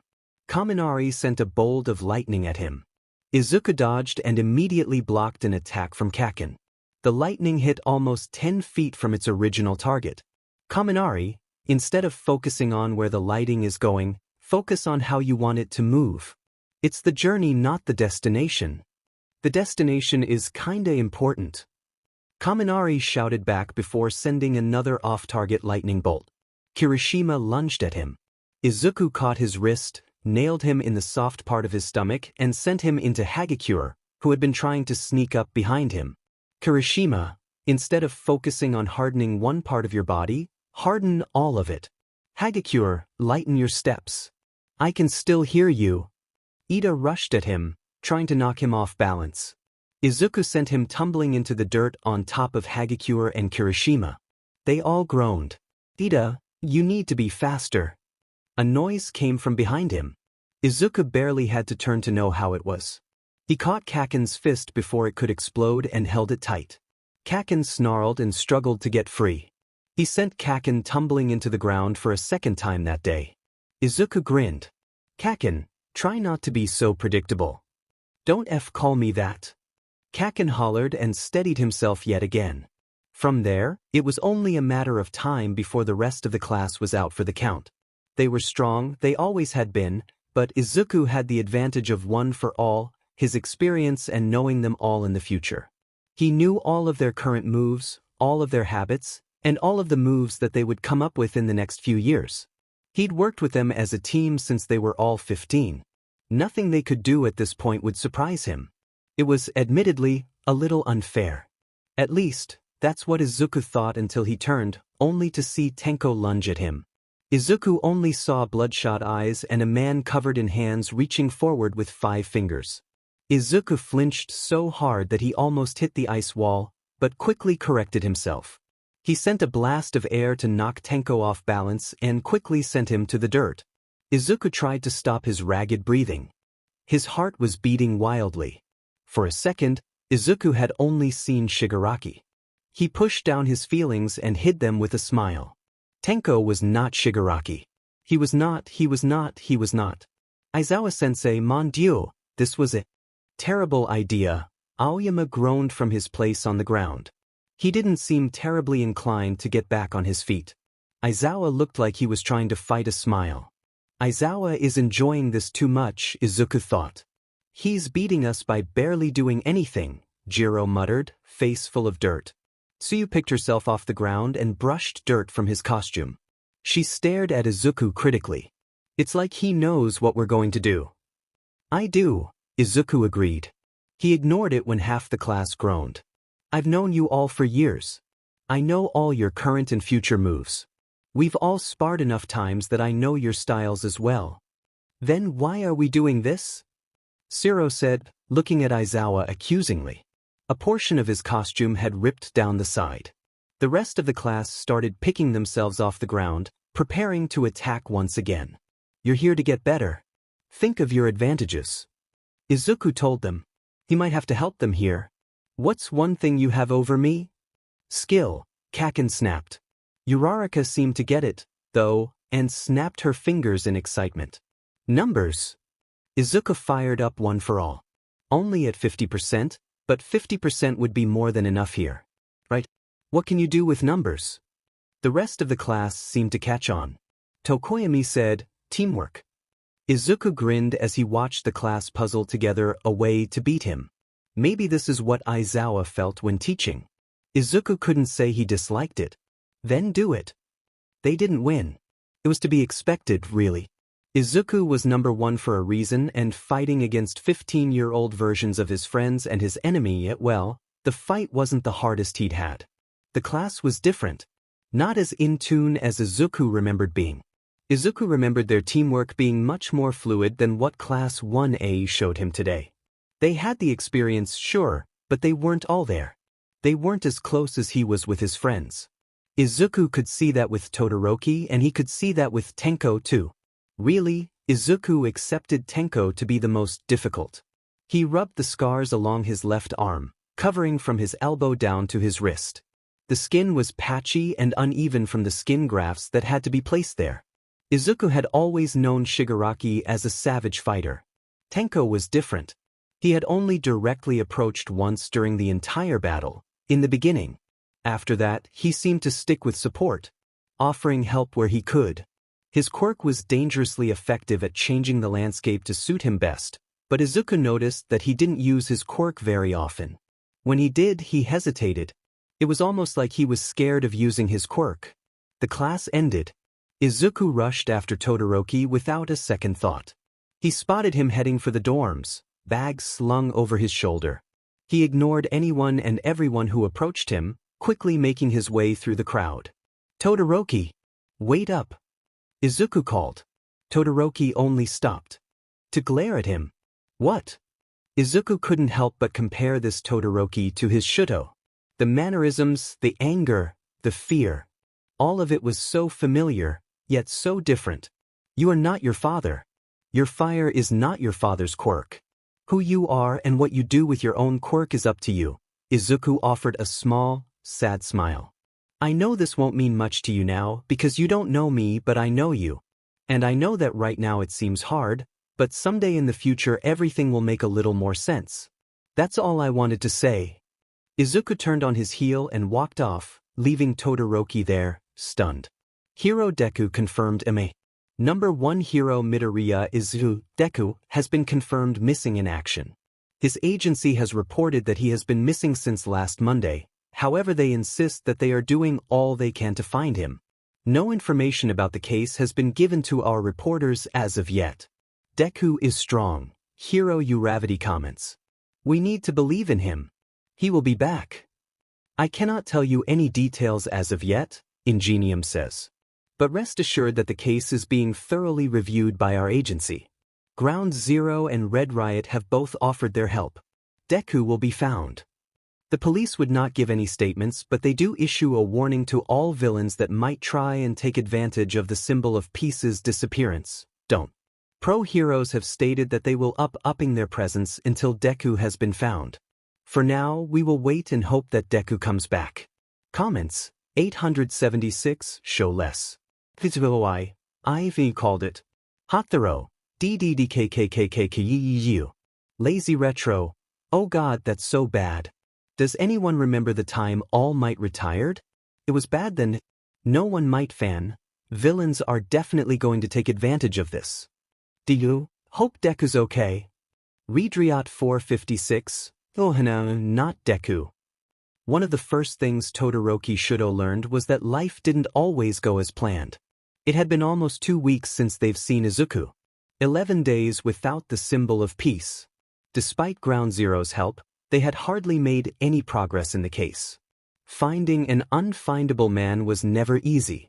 Now, with the media knowing that Deku was missing and the stress of wondering if his friend was even alive, Shudo hadn't got much sleep. It doesn't make sense, Shudo said, head in his arms. The papers beneath him did nothing to comfort him. Ochako let out a sigh from her place propped up on the desk. She kicked the side of Shudo's chair absent-mindedly. She'd known Izuku since the start. This was hurting her too. Shudo, she said. He didn't look up from his place in his arms. Someone did this. We are going to find them. He could feel the guilt swirling in his chest. He was there. He watched it happen. He should have stopped it. Izuku was right there. Izuku had been the only one there. No one was there, Ochako. If it was a quirk, then we have nothing. The villains were tied up. Their quirks have been identified. All the civilians were evacuated. There was no one. Izuku was gone. They didn't know why. They didn't know if he was still alive. Was he hurt? Was he scared? Was he fighting for his freedom right that very second? Was he still breathing? Perhaps not knowing was worse than knowing. At least, then, there wouldn't have been as many questions. Ochako tugged the case file out from under him. Shudo looked up. She handed him a single piece of paper with the headline Witness Report. There's a witness, right? Nao Mesa-san already sent some officers last week. Reports say he didn't know anything. Well, don't you think it's time we paid him a visit? Mirio cornered Izuku again in an empty hall on Thursday. Can you teach me? Mirio asked. Izuku nearly dropped the hero equipment that he'd been carrying to Aizawa. He stared at Mirio in confusion. What? One for all, Mirio elaborated. Izuku didn't think he needed to be taught. How you use it's different from how I use it. Plus, I love All Might and all but. He's not a great teacher, Izuku finished. He felt a smile tug at the corner of his mouth as he thought of All Might's Teaching for Dummies book that still sat on the bookshelf in his apartment. Don't worry, he gets better. Mirio laughed. I have a solid grasp on One for All, but the way Tenko said you use it was interesting. I figured we could train together or something. Maybe not in any strange, dark passageways. Izuku, who'd been wanting to see Mirio use One for All since he found out Mirio had it, jumped on this idea. I think we can work something out. Class 1B. Friday, 5:12 a.m. Kaminari, SOS who has the answers to that English assignment and or can help me not fail. Friday, 5:35 a.m. I do. 3. Kiyaminari, Tenko, you are an angel, but please, for the love of God, never use that face again. 3C. Zero, dude, that assignment is due in 3 hours. It's 5 m. Kaminari, I was distracted by not evil actual hero Midorishi Izuku. Zero, he's been here for like 5 days, the shock has worn off. Kishido, worm. Yorarka, worm. Kirishima, oh worm? Zero, Warren GD making 1-1, mistake in this GC is like feeding yourself to the sharks. Ida, present Mike Sensei handed out the assignment 2 weeks ago. Kaminari, listen, my knowledge of English is limited to memes and like 5 words, and I'm fueled by the ability to ignore every assignment up until 2 hours before it's due. Jiro, how are you passing your class? Kaminari, bold of you to assume I'm passing any of my classes. Bakugo, literally all of you shut the F up, you crusty but walnuts, it's like 6 in the goddamn morning and most of us are trying to sleep, so if you don't zip pitties up your mouth, I'm going to personally come to you or shitty dorm and kill you. Kaminari, Bakubro, the assignment is due in 3 hours, honestly you could murder me at this point and I would say thank you. Friday was the first time Tenko approached him alone since UA's classes had started back up. I want to be a rescue hero, Tenko said. Backpack slung over his shoulders. He stared at Izuku with fiery determination. They were alone in the dorm lobby, everyone else either in their dorm rooms or out and about on a Friday evening. My quirk is dangerous. My worst fear is using it on someone. Izuku thought back to when he first started UA, when his quirk was uncontrollable. He would either break himself or break someone else. The ability to have that sort of crazy power was a lot to bear. He remembered seeing USJ for the first time. Remembered meeting 13. The words that they gave to his class. Izuku did what he had to. He got better, got stronger, and learned control. Izuku absent-mindedly rubbed his right arm the very place Shigaraki touched him in their last battle. The skin grafts ran from his elbow down to his wrist, raised and scarred. Serving as a constant reminder, Tenko was not Shigaraki. Izuku knew that from the moment he looked at him. My power is not something I ever took lightly, Izuku said. He leaned against one of the dorm walls. Tenko watched him. 13 once said that it takes one wrong move with an uncontrollable quirk for people to die, but our powers are not meant to inflict harm. He looked at Tenko, gaze landing on the gloves that he always wore for a little too long. A destructive power did not mean a destructive person. Izuku continued, I, personally, think it's not about the quirk, but the person that wields it. Tenko laughed, but it sounded wet. He rubbed his eyes. Izuku had never been one to judge someone else's tears. I like you better than our version. Izuku saw Tenko for who he really is, Shimura Tenko, hero in training. Someone that would save people in the future. A hero. I've been getting at a lot lately. I like you better than my version too. Izuku doesn't bother to hide his smile. He can't help but add on, though you're missing a couple of hands. Tenko looked down at his two perfectly good hands. What? Izuku patted his shoulder and started walking off. Don't worry about it. It's better this way. Wait. What do you mean I'm missing a couple of hands? Tracking down the witness was easy. They knew very little about him, but they did know that his name is Yokota Yashiki and his quirk was light, which basically meant that he was a walking flashlight. He watched his wife and son disappear. He'd been placed in witness protection for the last 6 years and was only recently released. He currently lived Tohoku, Japan, which was just a little over an hour away from Yuzudafu. Shudo shared a look with Ochako as they looked at the house that loomed above them. Out in the countryside of Tohoku, the place didn't look like anything special. It was hunkered away behind the rolling hills with a field stretched out behind it. The house itself was dark, but it was clearly managed. Shudo walked up and knocked on the door without hesitation. There was a crash immediately from inside the house, followed by the pounding of footsteps. The door was yanked open and a small man stood in the doorway. He was old, covered in scars. He smelled like cigarette smoke and whiskey. His wrinkles were so obvious that they dropped down over his eyes. His long, white hair was brained down his back. His eyes were glaring and there was a scowl on his face, but the moment he saw Shudo and Ochako on his front porch, it changed to horrified surprise. Hello, Shudo said. The man tried to slam the door on his face. Uraraka stuck her foot in it before he could. She smiled, but there was an edge to it. Yokota Yashiki, my name is Uravity. This is Shudo. We're heroes. We'd like to ask a few questions. Wife, the man sputtered. It was like he tried to sound angry, but couldn't help his fear. He hesitated, but opened the door and let them inside. It wasn't like he could exactly say no to the number 3 and number 10 hero in the country. Thank you, Ochako chirped with a smile. The man stared at her with dread. He led them into the living room. The shutters were pulled closed, leaving the room dark. While the outside of the house had been maintained, the same could not be said for the inside. Tables and chairs were flipped on their side. Wallpaper was peeling from the walls. There looked like there was a gunshot hole on the kitchen counter. Shudo took a seat on one of the moth-eaten couches. Ochako chose to stand and leaned against the wall next to him. Yokota watched them warily. Why are you here? Yokota's voice sounded rough. 11 days ago, number 1 hero Deku disappeared. Shudo said, keeping a straight face. He disappeared in a gold and green light. The only thing we have is a cold case about a man who could make people disappear. You're the only witness. We want you to tell us exactly what happened to you. Any details about this man that you could provide. I already told the police, Yokota said. We'd appreciate if you could tell us too. This is a big case, as you can imagine. Shudo said evenly. Yokota flinched so hard he almost fell off his seat. He wrung his hands together and looked anywhere but where Shudo and Ochako Saturday. It was 10 years ago. My son had gotten involved in some really nasty stuff. Drag rings, Yakuza, He made a deal with a man and it went sour. That man invaded our home later that night.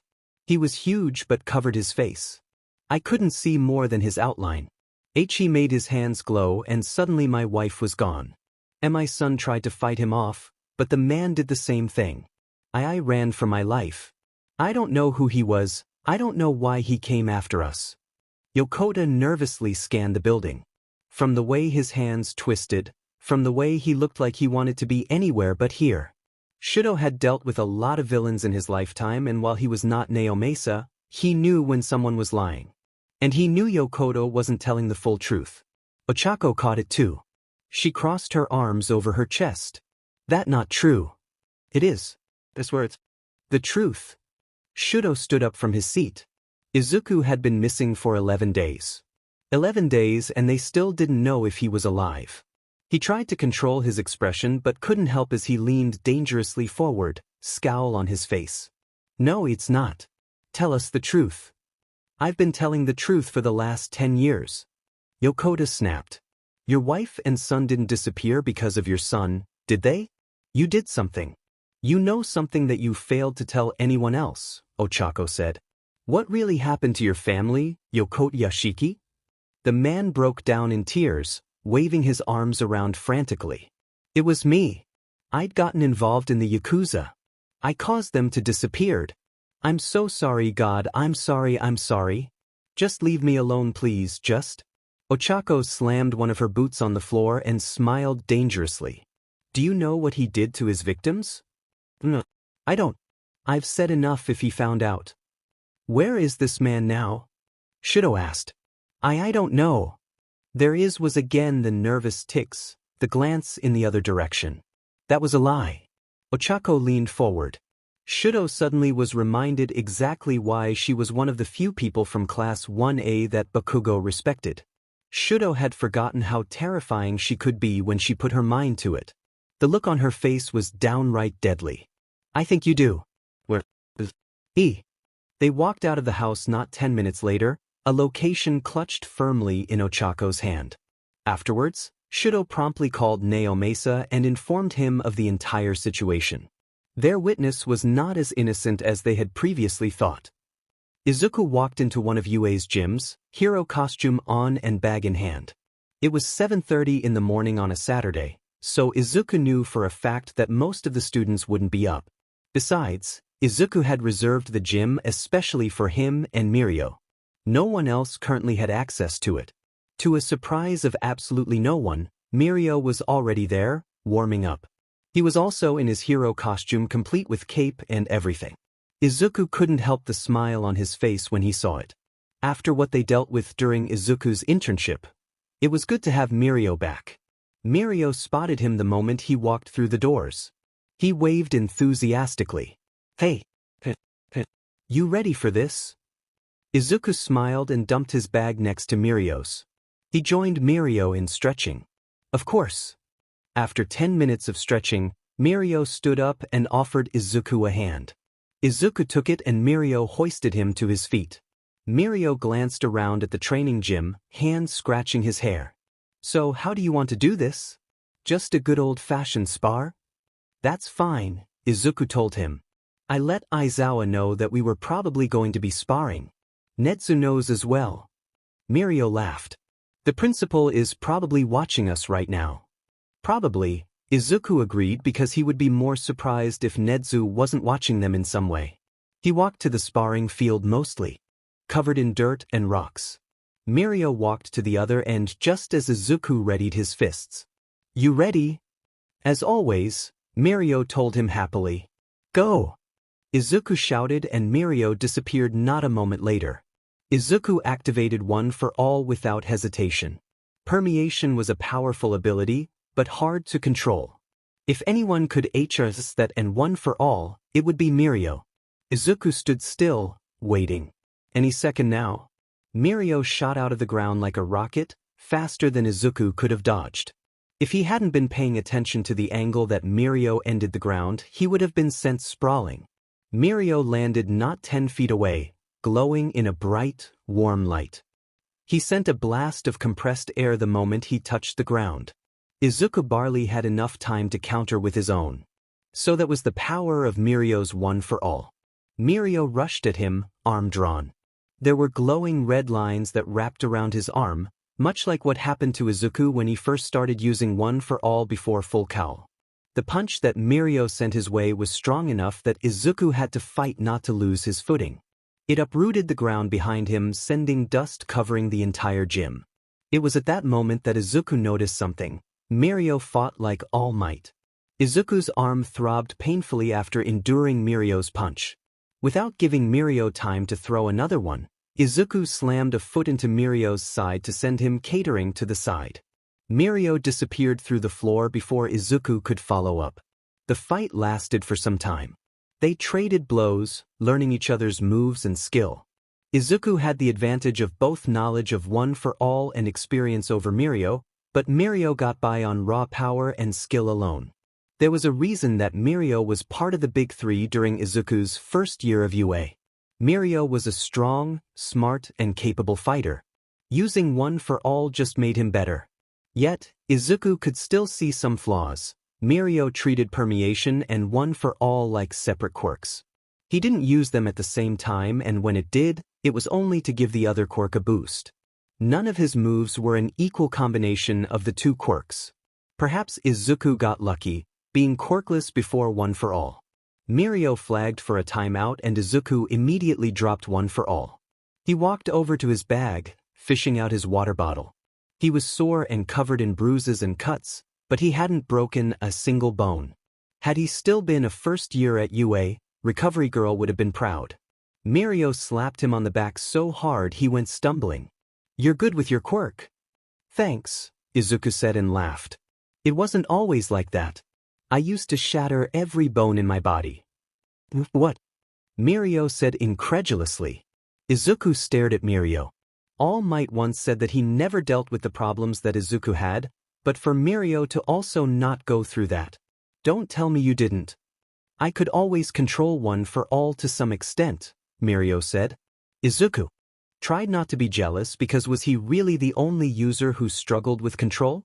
"It took me 3 years before I could use it at 100% without shattering every bone in my body," Izuku said and pinched the bridge of his nose.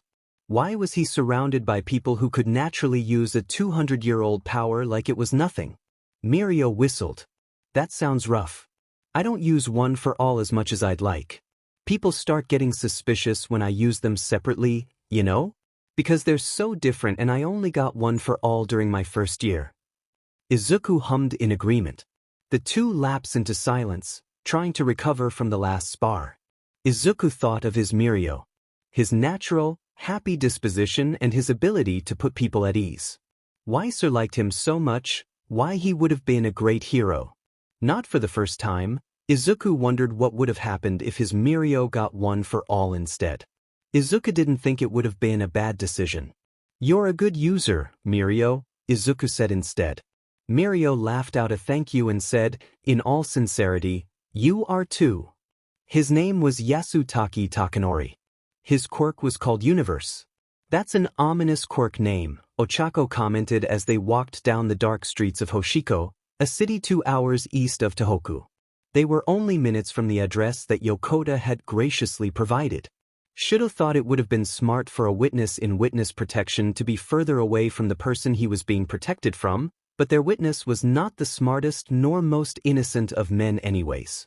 They were even able to convince him to give them a description. Over 8 feet tall, broad shoulders, wore nothing but trench coats, no hair and had a scar that ran down the length of the left side of his face. He had silver eyes. According to Yokota, he was quick to anger and very, very dangerous. It was a good thing that Shudo was not in a good mood. He could be DMN dangerous if he wanted to.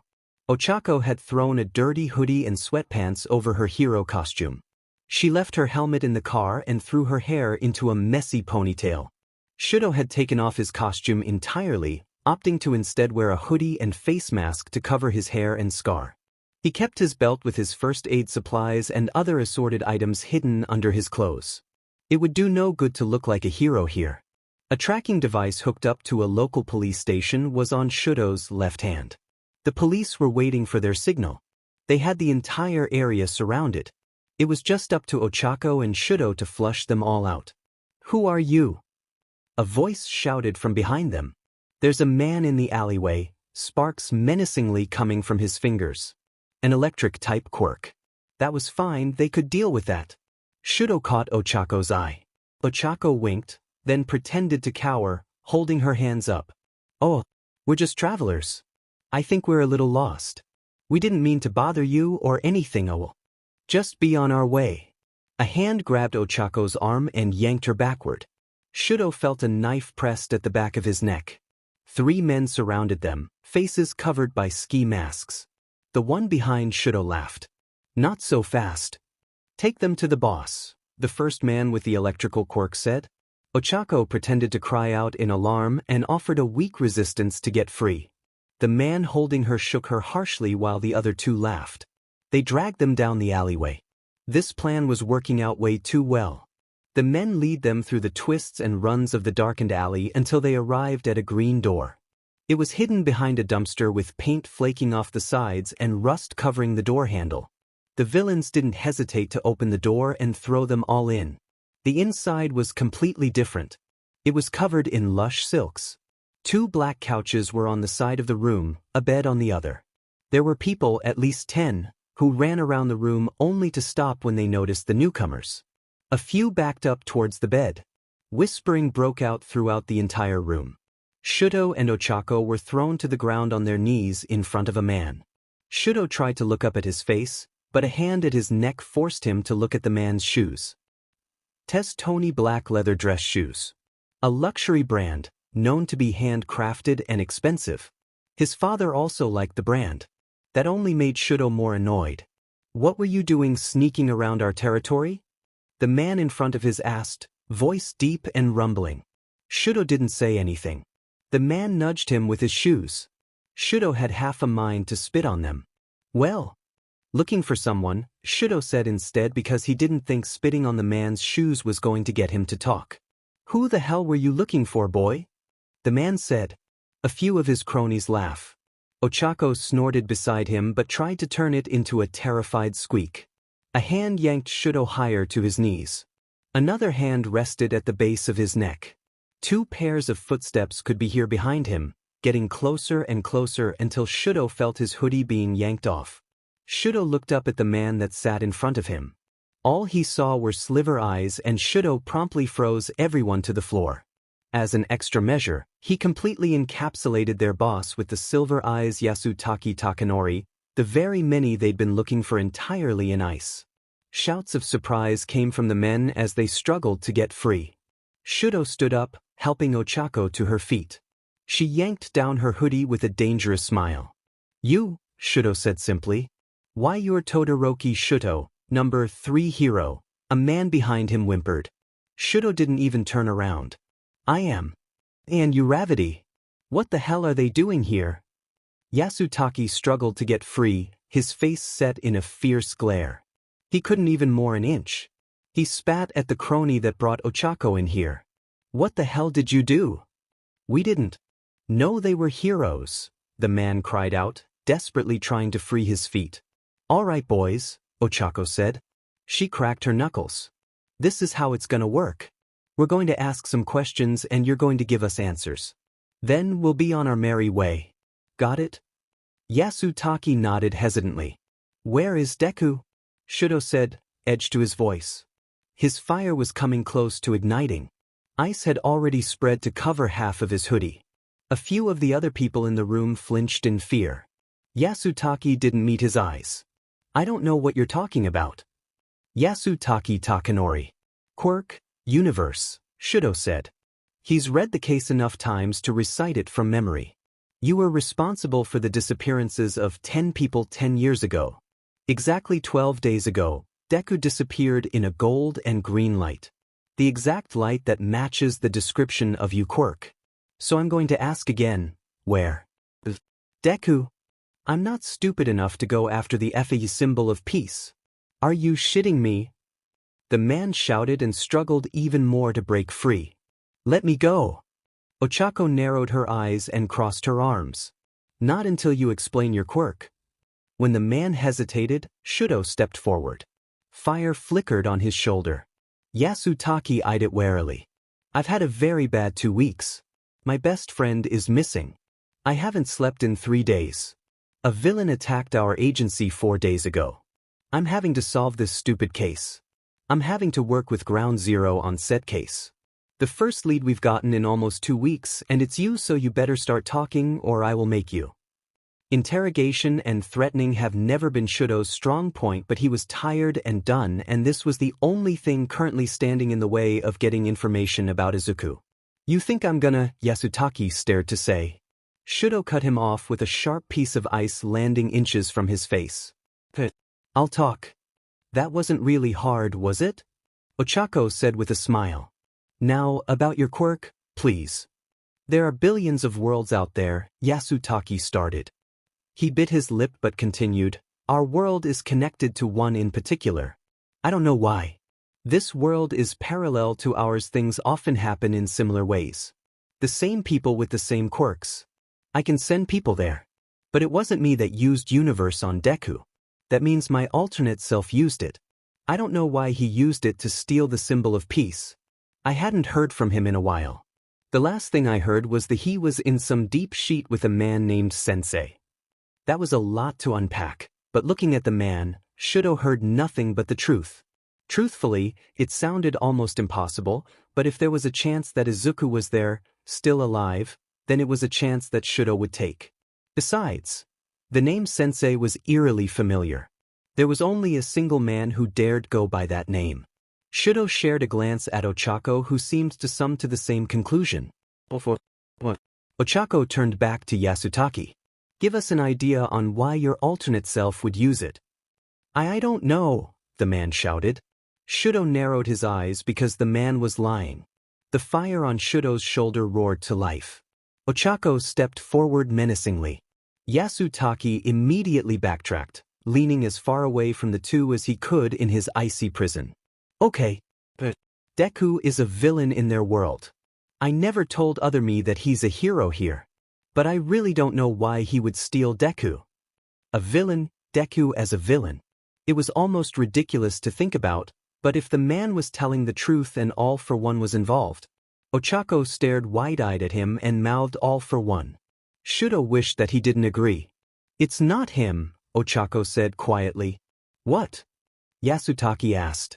Your alternate self. It's not him that took Deku. Shudo pressed the tracking device wrapped around his wrist.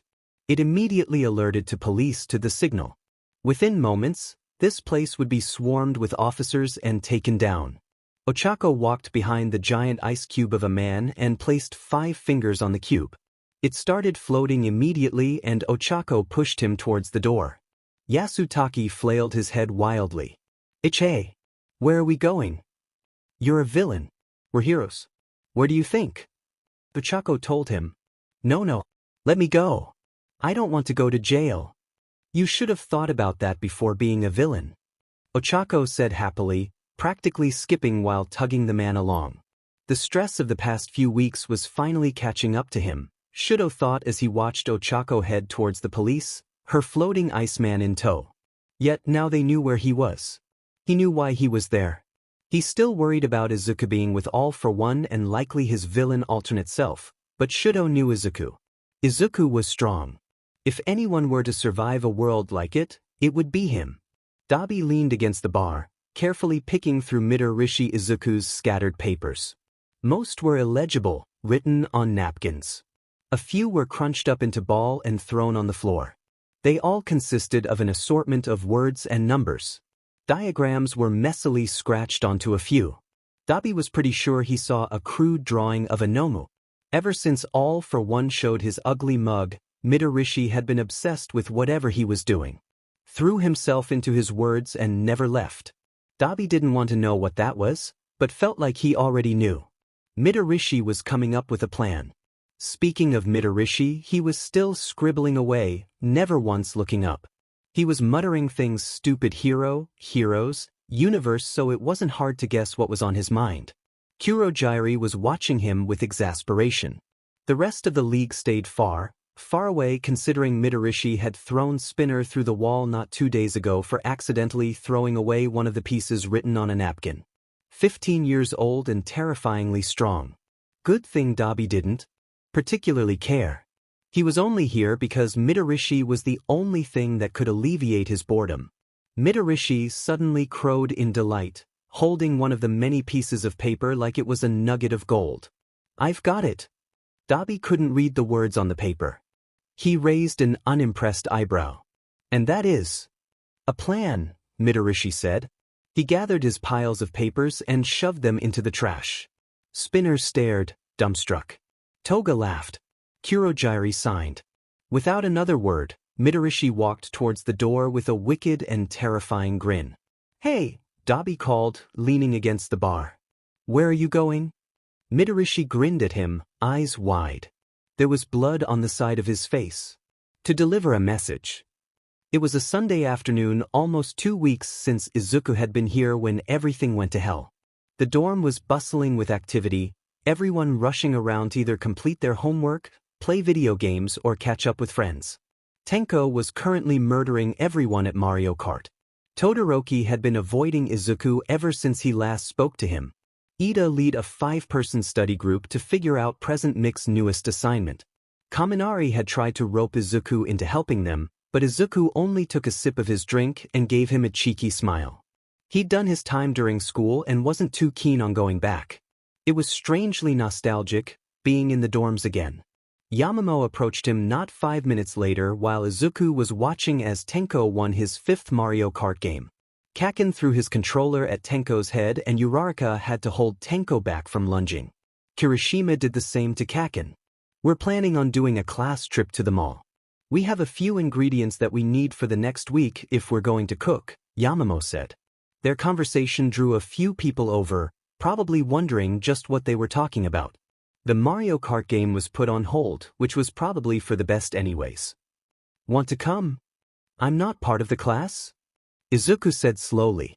"But you stay here often enough that we figured you would be lonely if we all left," Yamamo said, which was true, but she didn't need to say it. "It would be rude not to invite you. Besides, it's better to have a hero with us if villains attack," Siro said. At least he was honest, but that was not the most comforting thing to say. Especially knowing Class 1A's luck. "You do not have the best experiences at the mall," Izuku said sheepishly, remembering the last couple of times his mall trips had ended up sour. Shigaraki and the League had never made mall trips fun for him. Tenko laughed in agreement, rubbing the back of his neck. "I understand how you feel." He probably does, Izuku thought and shuddered to think of what his counterpart did. Izuku went to the mall. In the end, he was no match for the combined persuasive power of 1A. Siro's point also rang true: if anyone wanted to start trouble, they would have to go through him first. First, the mall was great. Even though Izuku ended up having to cover all of his face to prevent being confused for his nasty villain counterpart, he was glad to be out of UA. He hadn't been able to leave in almost a week, with the other week spent in a police station. The mall was familiar and fun, the shops bright and colorful. It was a welcome distraction to Izuku's current situation. If he stopped for a moment, he could almost pretend that this was his world, with his friends and his home. Then, one of his much-too-young classmates would walk in front of him, or he'd glance at Tenko, and the image would be ruined. He tried not to feel bitter about it, he really did, but the rock in his stomach only grew heavier as time went on. For the first hour, nothing remarkable happened. The class stuck together as they migrated from shop to shop, teasing and laughing. A couple people recognized them from the sports festival and asked for autographs. Izuku made himself scarce when that happened. Jiro ended up buying a kazoo on a dare. Uraraka bought some limited edition 13 merchandise. Izuku wished he could buy some too, but he didn't have money and would have felt guilty asking. That didn't stop him from staring enviously at Uraraka. Ida ended up dragging half the class into a sportswear store and coming out with a variety of new shoes, leggings, and training gear. All in all, everyone seemed to be enjoying themselves. Izuku should have known it wouldn't last. It was Shoji who spotted him first and quickly alerted everyone else. Soon, the horde of first-year UA students were chattering nervously as they stared at the other side of the mall because there, leaning up against a wall, was Midorishi Izuku. "Oh, that's not good," Tenko said in an almost breathless whisper. Izuku thought that was probably the understatement of the century. To most people, he would be invisible. His spot was strategically picked so that the majority of people wouldn't even be able to see his shadow. He wore nothing to hide his face. Midorishi kept his eyes firmly on the civilians in front of him, watching as each one passed. There was a knife strapped to his side. His face was so similar to Izuku's own. He'd seen him once before during Kamino, but it was nothing like this. A scar ran down the length of Midorishi's face. Unlike Izuku's poofy, curly hair, his was cut shorter. His clothes were dark but so obviously stuffed to the brim with an assortment of weaponry. His eyes were just as green, but there was nothing there. They were the same eyes Izuku looked at when he saw Shigaraki Tamura. Dead, empty, gone. Why was he here? From what Izuku had heard about his counterpart, he was smart. He wouldn't take risks at random.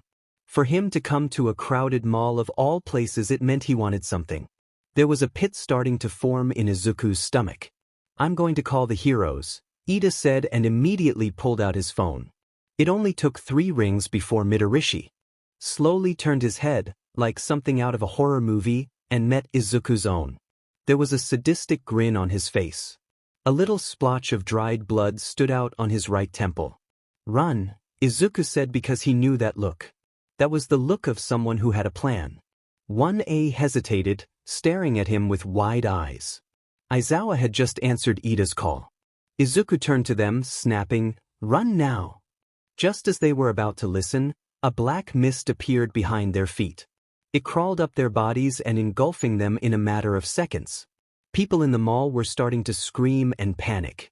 Izuku desperately lunged to try to grab anyone, but they all slipped through his fingers and disappeared into the warp gate. The black mist enveloped him and he had just enough time to think OF- before he was falling. Izuku hit the steel ground hard enough for the clang to echo around. The impact knocked the wind out of him and white-hot pain burst through his temple, but Izuku didn't have time to worry about that. Years of engraved hero instincts took over as he shook his head and flipped to his feet, surveying his position. He was in an empty warehouse-like place. The little light in there came from 3 broken windows that were near the top of the high ceilings. There were no doors or easy escape hatches that Izuku could see from where he was. A catwalk hung from the ceiling and various wooden boxes littered the room. It looked like it hadn't been used in a long time. Around him, the rest of 1A lay, groaning but alive. Their bags of newly bought items were scattered and broken, but it wasn't the time to worry about that. Izuku rushed over and grabbed the nearest student, Tenko, to his feet. "Is everyone okay?" "What the F-?" Kirishima groaned into the floor. Beside him, Kaken was already on his feet. Most of the rest of the class hadn't moved, save a few like Todoroki and Momo who were already looking around for escape routes. That was good. They needed all the help they could get at this point. There was a mixed set of replies, but luckily no one seemed injured enough that they wouldn't be able to move or fight. Izuku had a very bad feeling that Midorishi wasn't quite done with them all yet. His feeling was proven true when the black mist Kurogiri, of course, who else would it be? Midorishi himself stepped through the portal with a grin. "Hi," Midorishi said. "Welcome to the party. Glad you all could come. Hope you don't mind, but I invited a few other guests." A screech sounded from inside the portal and a horrible feeling pooled in Izuku's stomach. The sound rattled in his brain and Izuku fought to not cover his ears. Although he hadn't heard anything like that in years, those screeches were ones that he could never forget.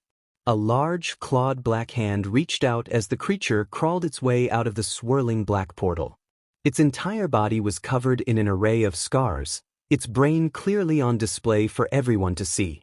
The beak curved at the end and it carried a set of razor-sharp teeth.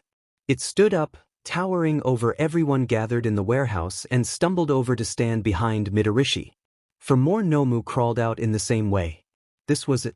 Izuku was never visiting another mall in his life. The black portal finally took a familiar shape. Kurogiri's golden eyes glowered at them all as the villain tugged at his suit. Izuka hadn't seen Kurogiri since he was put in Tartarus, and he didn't partially want to become acquainted again so soon. Midorishi grinned and waved like this was a high school reunion. Beside Izuku, Tenko took a frightened step back. Kaken had tiny explosions coming from his fingers. So, Kurogiri, you're uninvited now.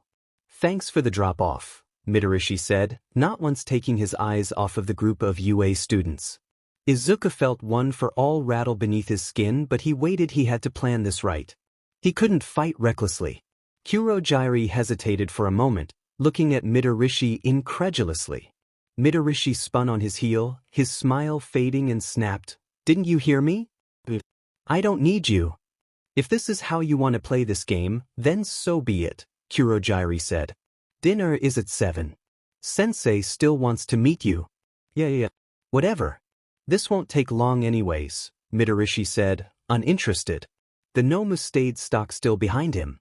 Izuku tensed up, expecting a trap, but Kurogiri was gone not a second later. Midorishi cracked his knuckles and laughed. Izuku tried not to cringe as the sound echoed across the empty warehouse. Midorishi met Izuku's eyes. "Glad you could join me. You've really been a real pain in our sides lately, you know? So I figured, since it was my idea to send you here, I might as well kill you, right? Big ol' F you to your world. What kind of world would it be without the League anyways? Maybe send a message to All Might as well. Class full of dead kids isn't a fantastic morale booster, in my opinion." Midorishi stepped forward, taking the knife from his hip and spinning it around in his fingers.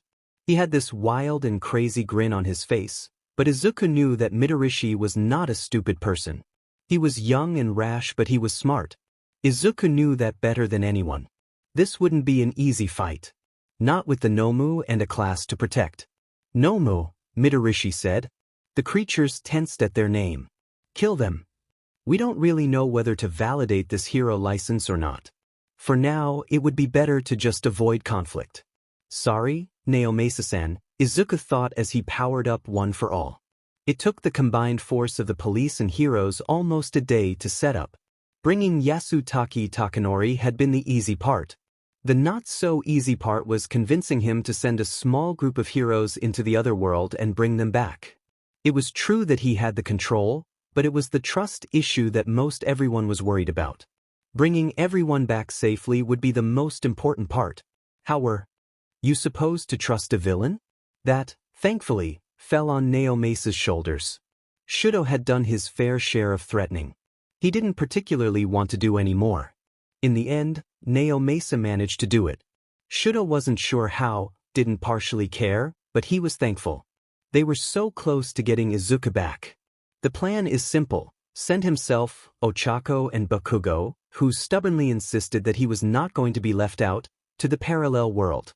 Find Izuku before the 2 hours is up.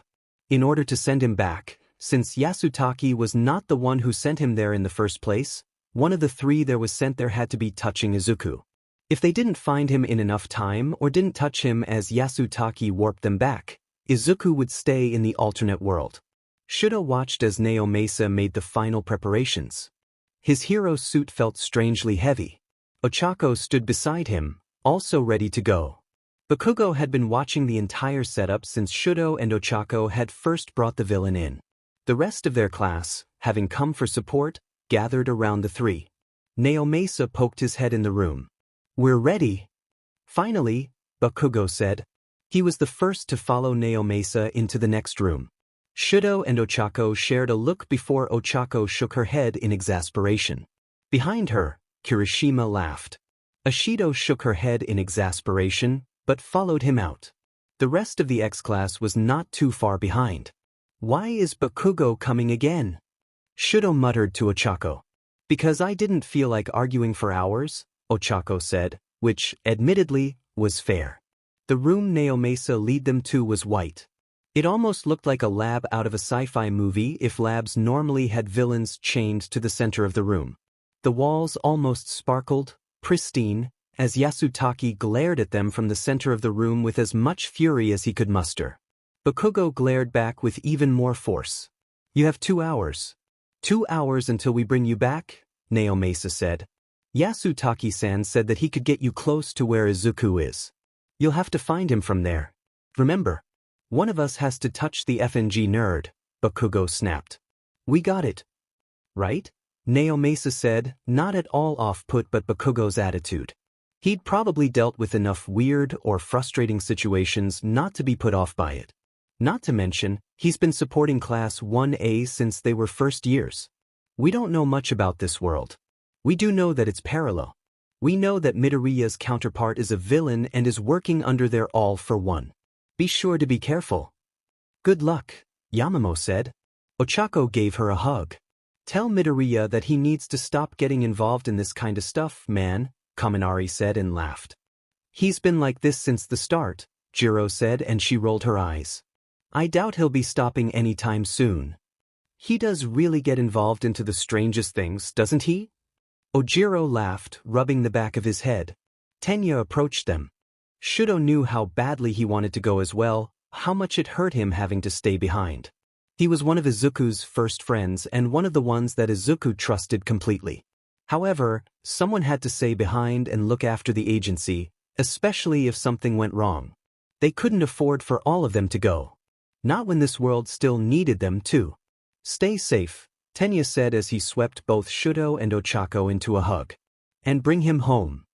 I won't be coming back until I do, Shudo promised.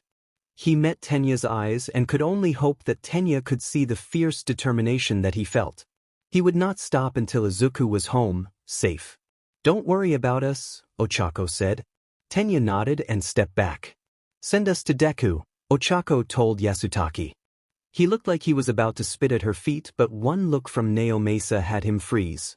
Instead, the villain huffed and held out his hands.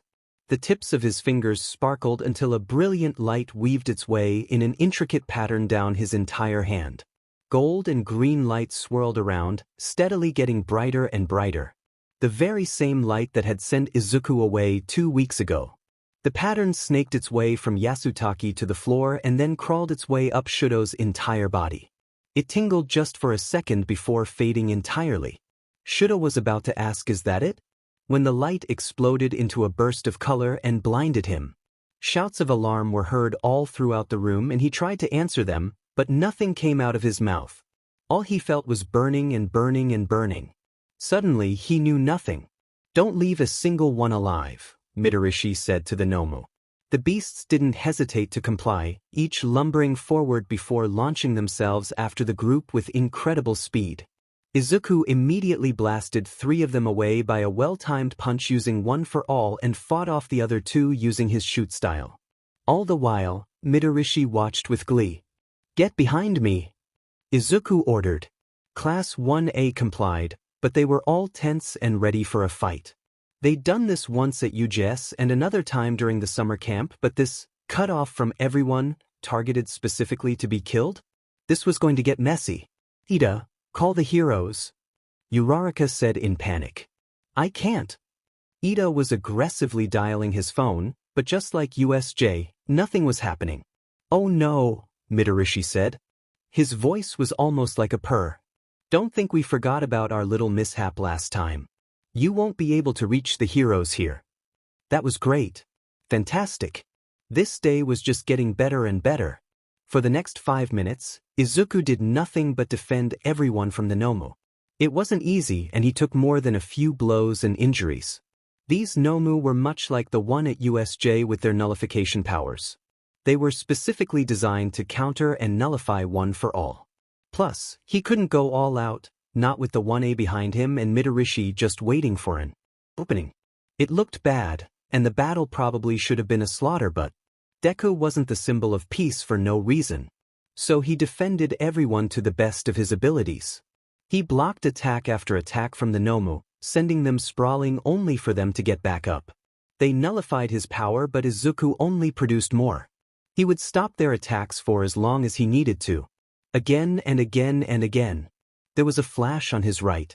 Izuku didn't have enough time to even turn before pain burst through his side and he was thrown off his feet. He flew 10 yards before crashing into a stack of boxes. They shattered on impact, letting the splinters rain down on him. Izuku tried not to groan as he hoisted himself up to his feet. He had to get back to the students. Midorishi stood in the way, his left side glowing white. Izuku had no idea what type of quirk that was. Knowing all for one, Midorishi probably had several. "Hey, stop that," Midorishi said. "I want to see the Nomu kill them. You're in the way." How could someone like that ever be him? The Nomu advanced, this time slowly. Izuku glanced desperately at the class and tried to rush around Midorishi, but he consistently stood in his way. Izuku had no choice but to fight his counterpart if he ever wanted everyone to get out of there alive. Midorishi must have seen the change in his expression because he laughed. The glow faded from his arm, replaced with red sparks of lightning, and looked eerily similar to Izuku's own. Oh yep, he definitely had more than one quirk. Great. Fantastic. It was fine, he could still do this. He'd beaten All for One. He'd beaten Shigaraki Tamura. He'd stopped the League. If this villainous 15-year-old version of himself wanted to fight, then fine, he would give him a DMN fight. Izuku bared his teeth in a dangerous smile and raced to meet Midorishi when he attacked. The impact was enough to shake the entire warehouse. The wind was so strong that it almost tipped a Nomu off balance. Behind him, he would hear the class duck for cover even as the Nomu continued to advance. Midorishi didn't give him any time to make sure everyone was alright, sending blast after blast of pure power. He switched quirks so fast that Izuku didn't have time to learn what they did half the time. His villain version was good. It was obvious that he trained under All for One. But Izuku knew All for One. His quirks, his fighting style, his power.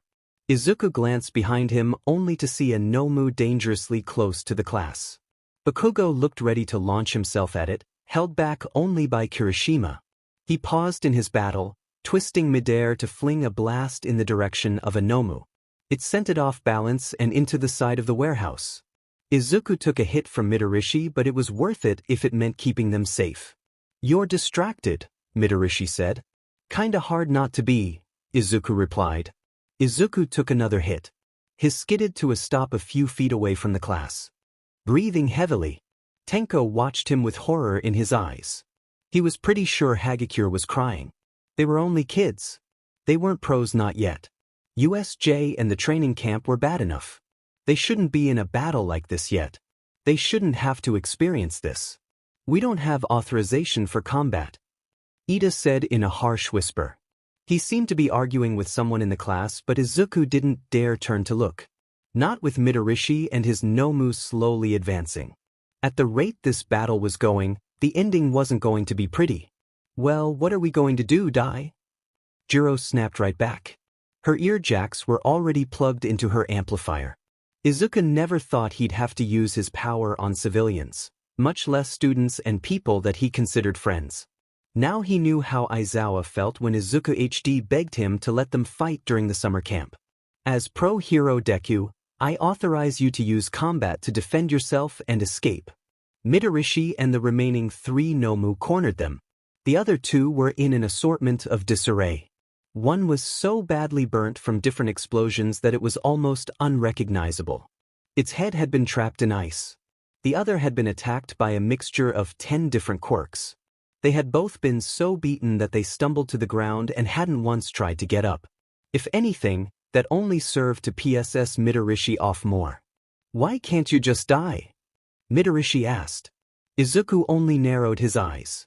One for All crackled around him dangerously, but his arms ached from the forced output from such sheer power. He was the only thing that stood in the way of Midorishi and his Nomu. He wouldn't let them get to everyone again. An explosion rocked the warehouse. It came from the back, out of sight from Izuku. He didn't dare look in the direction, eyes firmly on Midorishi. Uraraka squeaked in surprise. Ida tried to shield as many other students as he could despite the lack of debris. They all tensed up, ready for another villain. Midorishi seemed entirely unbothered as he glanced over his shoulder with a glare. "Nomu," Midorishi said. The 3 remaining Nomu stood at attention, waiting for orders. Their huge heads turning to stare unblinkingly at the very man that commanded them. "You on the right. Go make sure that wasn't the heroes. That would be unfortunate." Izuku sure hoped it was the heroes. He only let himself be a little relieved that Mitarishi didn't know what, exactly, that was either. So, we have time to kill, I guess, Mitarishi said, leaning casually against the side of one of his Nomu. He met Izuku's eyes and raised an eyebrow. Why a hero? Why a villain? Izuku challenged. Because I'm strong, Mitarishi replied, immediately. Yet you call yourself Deku. Someone once told me. Izuku grinned. He thought of Ochako with her words years ago. He thought of how his name evolved into the person that he was today. He was proud to call himself Deku. He was proud of his name. That might Deku sounds like you can do it. It still means useless. Not to my world, Izuku said. Not to me. That was the difference between the two of them. This Mitarishi had let the word useless become who he was and everything he did. He tried to escape what he himself had created and, in turn, got lost along the way. Izuku wasn't like that. His useless meant useful. His power meant hero. He fought for his family, his friends. For all the innocent people that needed him. He wasn't going to let down his friends.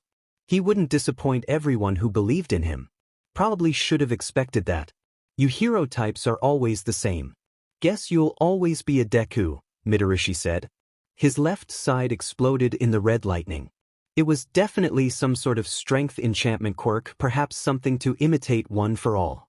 Mitarishi probably thought of it as a joke, to defeat someone with their own power. Mitarishi noticed him looking and smiled in a cruel way. Like it? Sensei gave it to me. Pretty similar to your quirk, isn't it? I think it's funny. Izuku thought he had a pretty terrible sense of humor. Mitarishi readied his fist. Izuku powered up One for All. He wouldn't let this man hurt his friend. He wouldn't let this man kill any of them. Just as Mitarishi was about the attack, a hand tapped on his shoulder. Mitarishi blinked in surprise while the lightning around him crackled out of existence. Confused, Mitarishi turned. Hey, Todoroki Shudo said and cold-cocked the BS-30. There, standing in a blue and white jumper, was Shudo. An older, more experienced, more familiar Shudo. There was no doubt that this was Izuku's Shudo, the very same one that he had grew up with, that he had fought with, that he had become best friends with. The one that always seemed to have his back after years and years of fights. Shudo, Izuku breathed. He felt like he could cry. Is this a bad time? Ochako stepped out of the shadows with a smile on her face. She, like Shudo, was dressed in her hero costume. The pink and blue colors were a welcome sight, as well as was the Nomu that floated several hundred feet above her, flailing around wildly. She met Izuku's eyes and laughed, loud and relived and happy. Shudo smiled at him and gave a two-fingered wave. You guys, Izuku said, and, yeah, he was definitely crying. Mitarishi stumbled to his feet, eyes wide and crazed. He spat blood onto the ground. His body sparked with power. Shudo Barley turned to look at him. Ochako rolled her eyes. Mitarishi stumbled forward with a snarl. You? How did you even get here? It's a parallel word, and, for the second time that night, Mitarishi was sent to the ground. Izuku could honestly say he was surprised when he saw his Kaken standing over Mitarishi and cracking his knuckles.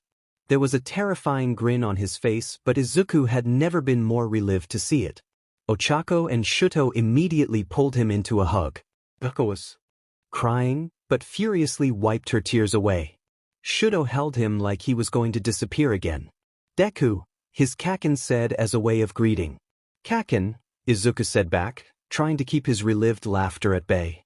Kaken rolled his eyes and almost immediately lunged at Mitarishi when he tried to attack again, a sheet-eating grin firmly in place.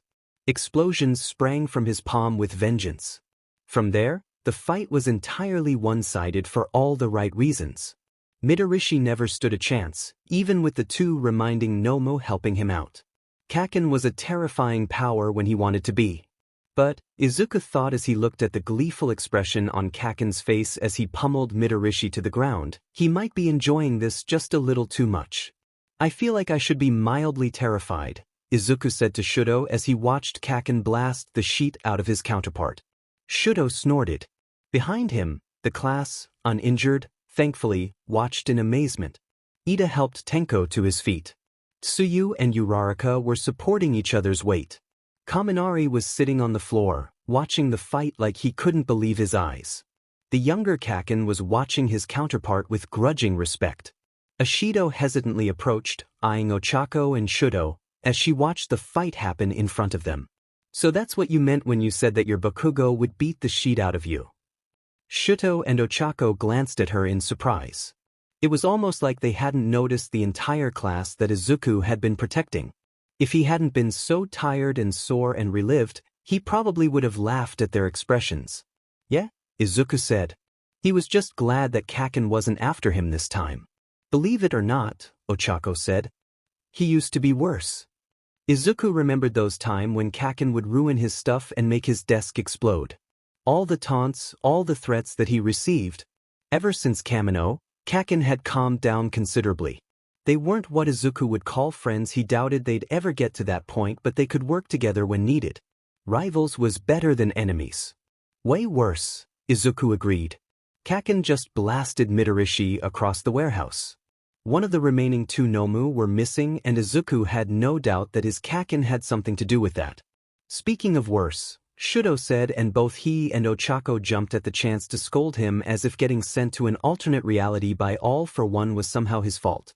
It's not my fault, Izuku said with a huff. All you had to do, Shudo said, was walk across the street to a coffee shop. It was 2 blocks away. But no, instead you got sent here and we had to find you. Todoroki was staring at his alternate self like he couldn't believe that was actually him. Everyone else didn't seem to know how to approach this new, different Todoroki. Ochako grabbed his cheeks and pulled. Izuku tried to swat her away, but she had a grip of steel. But take my eyes off of you for a day and you disappear to an alternate reality. Seriously, why is it always you? That's what I want to know. Izuku cried because if someone godly force or otherwise was doing this to him, then he would like it if they stopped, please. Class 1A watched on in the background. No one was quite sure what to make of the newcomers. Shudo was an intimidating presence, but he was softer than his counterpart. Ochako had the confidence of a hero with years under her belt and the experience to match it.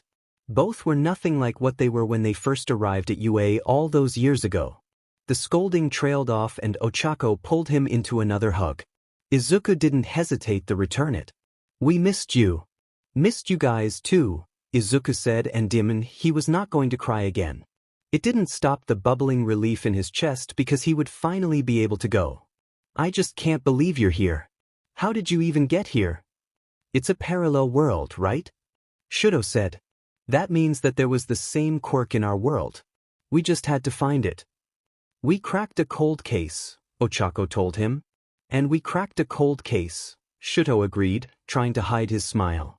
Izuku was definitely going to ask for more details when he got back home, but for now, Izuku was content to watch as Shudo scanned the class. His eyes landed on Tenko. Oops. Izuku forgot about that little detail. Ochako seemed to notice and visibly tensed up. Tenko looked like a deer in headlights. An alternate reality, huh? Izuku liked Tenko much more than he liked his counterpart. Tenko was a fun person to be around.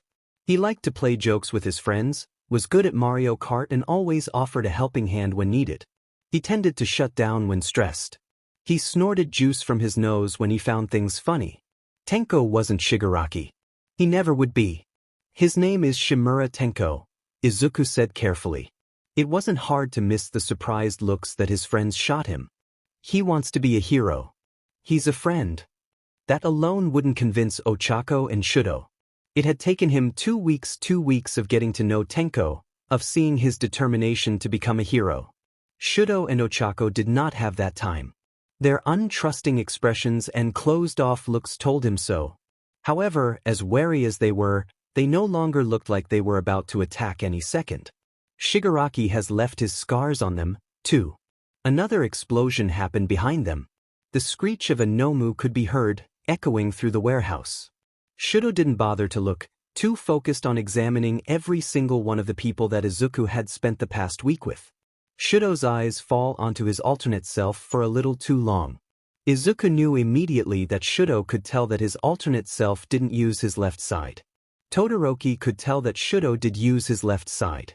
Izuku couldn't tell which side was more surprised. I was working on it, Izuku said instead when he caught Shudo's look. Shudo nodded as tilted his head as his younger counterpart glared at him. Todoroki asked, "Why?" "Someone once told me," Shudo said steadily and ignored the looks from the entire class, "that it was my power. My abilities. Everyone else was giving it their all. It wouldn't be fair to everyone if I didn't give 100%, right?" Todoroki's eyes flickered over to Izuku. Understanding blossomed there, but Todoroki immediately closed off his expression and said, "I see." Todoroki still had a long way to go. That's okay because he had his friends to help him out. Uraraka hesitantly approached, looking at Ochako with wide eyes. "Wow. This is me as a hero?" "Sure am," Ochako said proudly. Then, she seemed to realize something and looked up at the Nomu that was still screeching at them 100 feet above. Speaking of, Ochako pressed her fingers together and the Nomu promptly dropped from the sky. It hit the ground with a thud, not 10 feet from where Kaken and Midorishi were still fighting. Shudo froze it to the ground before it even had the chance to move. It cried out, struggling to escape its icy prison, but not even a Nomu could escape from something like that. "Watch it, round face," his Kaken snapped as he dodged the Nomu. He flung Midorishi over his shoulder when the villain tried to take advantage of his distraction. Kaken then nearly slipped on a piece of ice, cursing all the while. "Effing half and half." Midorishi sneered in their direction right before taking an explosion to the face, courtesy of Kaken. Ochako caught sight of it and whistled, visibly learning back. I don't get this," she said. Shudo nodded in agreement. Izuku didn't know what they were talking about. "Midoriya, I have no self-preservation when it comes to anyone in danger, Izuku," Shudo said. Izuku nudged his side with a snort, but Shudo paid him no mind. "As a villain, I've seen him break his arm to save a cat," Ochako told Wane like it was a story that everyone needed to hear. Izuku felt his face heat up when several of them, including younger Kaken and Tenko, turned to look at him. "He does seem to break his arm over everything," Shudo agreed, which was a load of bullshit because Izuku hadn't broken his arm in months. "Thank you very much." "Guys," Izuku tried. They didn't listen. Tako gave Shudo a weird look. "Yeah, but a cat." To be fair, it was Hitoshi's cat. Hitoshi's cat hates him. "She does. Are we sure we're talking about the same person?" Tsuyu asked. Ochako smiled at her, but Izuku knew that smile. Nothing good ever came from that smile. Unfortunately for Izuku, Ochako wasn't the one that he needed to worry about.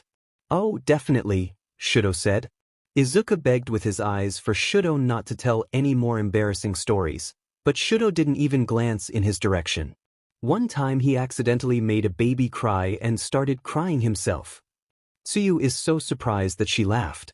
Tenko shot him a look and Izuku tried to hide his face.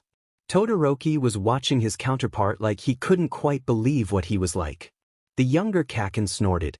Kaminari and Kirishima laughed so hard that they had to sit on the floor. "Shudo, please," Izuku begged because his friends were awful. He'd rather be beaten up by his alternate self than listen to Ochako and Shudo drag his good name through the mud. But, as much as Izuku was embarrassed, he couldn't help but thank his friends silently. Shudo and Ochako were heroes. Very good heroes. They'd gone through hero training, they'd been in countless situations. They dedicated their lives to keeping people safe and calm, which was exactly what they were doing there. Keeping everyone's mind off of Midorishi Izuku and the attack that he had just tried to make. They knew what they were doing. Kaken had the fighting part down. They just had to keep everyone from panicking until another hero, one from UA, Izuku hoped, arrived on the scene. So far it was working. A door slammed open behind them. Light from the outside streamed in. Izuku sighed in relief when a familiar voice called out, "Is everyone okay in here?" Aizawa-sensei. Most of the class called out, relived. At the sound of their voice, Aizawa quickly entered the warehouse. His students flocked to him and nearly tackled him to the ground from the force of their hug. Aizawa stumbled, huffing at them, but there was an undeniable amount of relief in his eyes when he saw they were all okay. "Over here," Izuku called. Ochako waved at him. Aizawa took one look at the two newcomers and sighed. He walked over anyways. What happened? Aizawa asked. He still seemed to be checking over all his students to make sure they weren't terribly injured.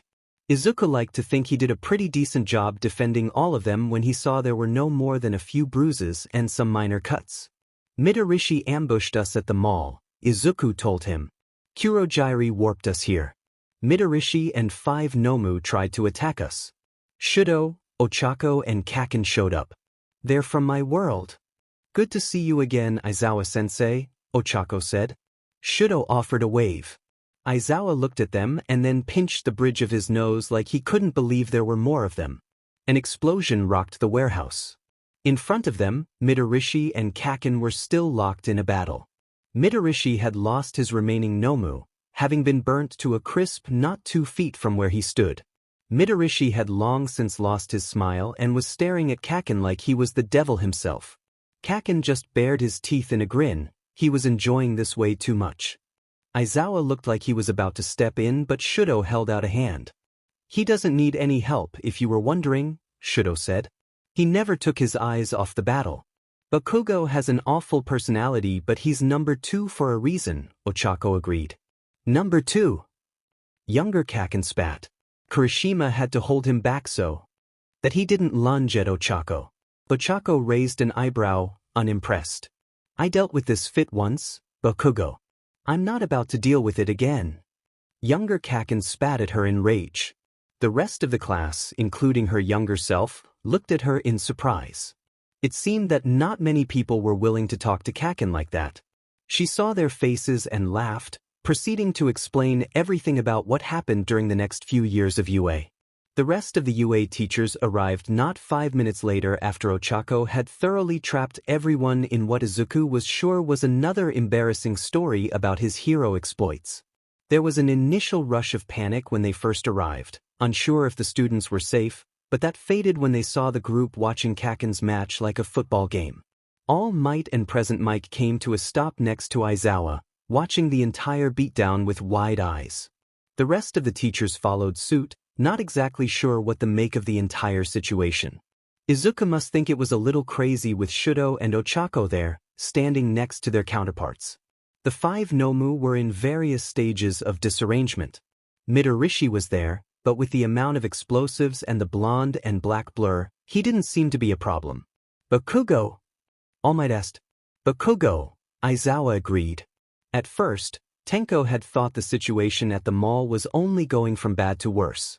Kurojiiri, the fucker, warped them all to what looked like an abandoned warehouse. Now wasn't that just cliché? Midorishi and his 5 Nomu were a terrifying sight to behold. When Midorishi attacked, Midoriya was immediately on the defensive, desperately fighting to keep them safe. Tenko couldn't help but think this was like Kamino Ward all over again. Except, this time, they didn't have any way to escape. Then, by some miracle, they were saved by people from Midoriya's own world. Not just any people either. Todoroki Shuto, Uraraka Ochako and Bakugo FNG Katsuki. As the tide changed and the battle raged on, Tenko couldn't help but admire the 3. They were so different from what he thought they would be like. Tenko had seen Midoriya's pictures, he knew they were different, but knowing something and seeing something were 2 very different experiences. This Todoroki carried himself with a dignity that their Todoroki didn't have yet. The calm, cool persona but without all the coldness. He was more approachable, more friendly. He joked and laughed and teased Midoriya. Midoriya's Ochako was confident. She knew her abilities and used them to the fullest. She was strong and capable and let everyone know it by the way she carried herself, yet Tenko could still tell that she was every bit as kind and honest as the person he liked to call a friend. Tenko didn't get to form much of an opinion about their Bakugo, seeing as he blasted off to go beat up Midorishi almost immediately, but Tenko couldn't help but be at least a little bit grateful that he was here. He couldn't help but admire the strength as he held off a hero that almost killed Aizawa in USJ with apparent ease. The most surprising change wasn't one of the newcomers, it was Midoriya himself. Tenko hadn't noticed how reserved Midoriya was being until he saw him next to people that he was comfortable with. He laughed and joked and took their teasing in his stride. His expression was open and truly happy, a far cry from the smiles that he'd been giving the entire time he'd been SCK in their world. Tenko was happy for him. Now, the battle was winding down. The teachers had arrived and Tenko could hear the distinct wail of police sirens on the distance. The man that had caused them all so much pain and suffering, from USJ all the way to Kamino Ward, was finally defeated. It was over for Midorishi. When All Might first got the news that the class had been attacked and were currently missing, he panicked. He begged Aizawa to take him and let him search even though his power was completely gone. Aizawa had agreed if he stayed with the police. All Might had never felt so useless. Those few hours wondering if his students were even still alive were the worst of his life. They'd gotten a call from Aizawa he'd found them, they were safe, and All Might could finally breathe again. When he arrived at the scene, he could safely say that he was not the only one surprised by the outcome. His students were safe, of course, but they were not alone. Midoriya Izuku stood beside two newcomers, two very, very familiar newcomers. All Might was willing to bet that there was a third, based on the explosions and the yelling that were oh so familiar. Todoroki Shuto, Uraraka Ochako and Bakugo Katsuki were not three people All Might expected to see. At least, not as grown-ups. The battle winded down to a close with Bakugo standing victorious. The gathered police didn't quite know what to make of the situation. All three of the newcomers showed their hero license, although the debate over their validity was fresh on everyone's mind. They took it in stride, not quite sure if they were valid but not willing to argue, and promptly tied the unconscious and beaten Midorishi as much as they could. With that, All for One was left without a successor. It wouldn't stop him. Not for long. All Might knew that the most out of everyone, but it would slow him down. Give them time for a counterattack. They would stop him before he ever got strong enough to search for another. With the combined might of UA, the knowledge that Midoriya had given them, and the heroes from all around Japan, All Might was confident they would win. He looked at his students and hoped that they would never have to worry about that man again. The line of police was difficult to get through, but All Might managed. He approached where all of his students were gathered around, giving statements to the police. None of them seemed injured, and for that, All Might was grateful, but they weren't who he was looking for. He found Midoriya Izuku and the rest of the people from his world near the corner of the warehouse. They seemed locked in conversation, and All Might almost didn't want to interrupt, but some words needed to be spoken. As he approached, he started to hear snippets of their conversation. "You can let go of me," Midoriya was saying. The other Todoroki shot has his hand firmly clamped onto Midoriya's wrist. Midoriya seemed to be giving him an exasperated look as he struggled to free it. "No," Todoroki said. "Naomasa said we have to be touching you if you want to be sent back with us." The older Uraraka scratched the back of her head sheepishly. "We only had 2 hours to find you. We kinda got caught up in the chaos and lost track of time. And you're a dumbass who would definitely get his butt stuck here a second time if Halfie let you go," Bakugo said. No. "I think I'm done with dimension hooping," Midoriya said, but still failed to free his wrist. Bakugo was the first to notice All Might, crossing his arms over his chest and raising his eyebrow. He was covered in a variety of bruises and cuts. One of his arms seemed to have taken the worst of it, with a large purple bruise spanning from his shoulder to his fingertips. One of his gauntlets was broken. Their Todoroki gave him a nod in greeting. Their Uraraka waved cheerfully. Midoriya turned around to face him with a smile on his face. Looking at the four of them, standing together like the heroes they were, all Might could say was, "Thank you." Midoriya looked confused, like he didn't understand what All Might was thanking them for. "What?" All Might glanced back at his students who crowded around each other and chatted in excitement. All Might was just glad they were still alive to do such a thing. "You protected them. For that, I thank you." Midoriya blushed to the roots of his hair. Their Uraraka threw an arm around his shoulder with a smile and said, he couldn't be able to not help someone even if he tried. "I know," All Might said. "Your world is lucky to have him." Midoriya sputtered out something incomprehensible with their Uraraka laughed. Todoroki nudged him, wrists still firmly clasped in his hands.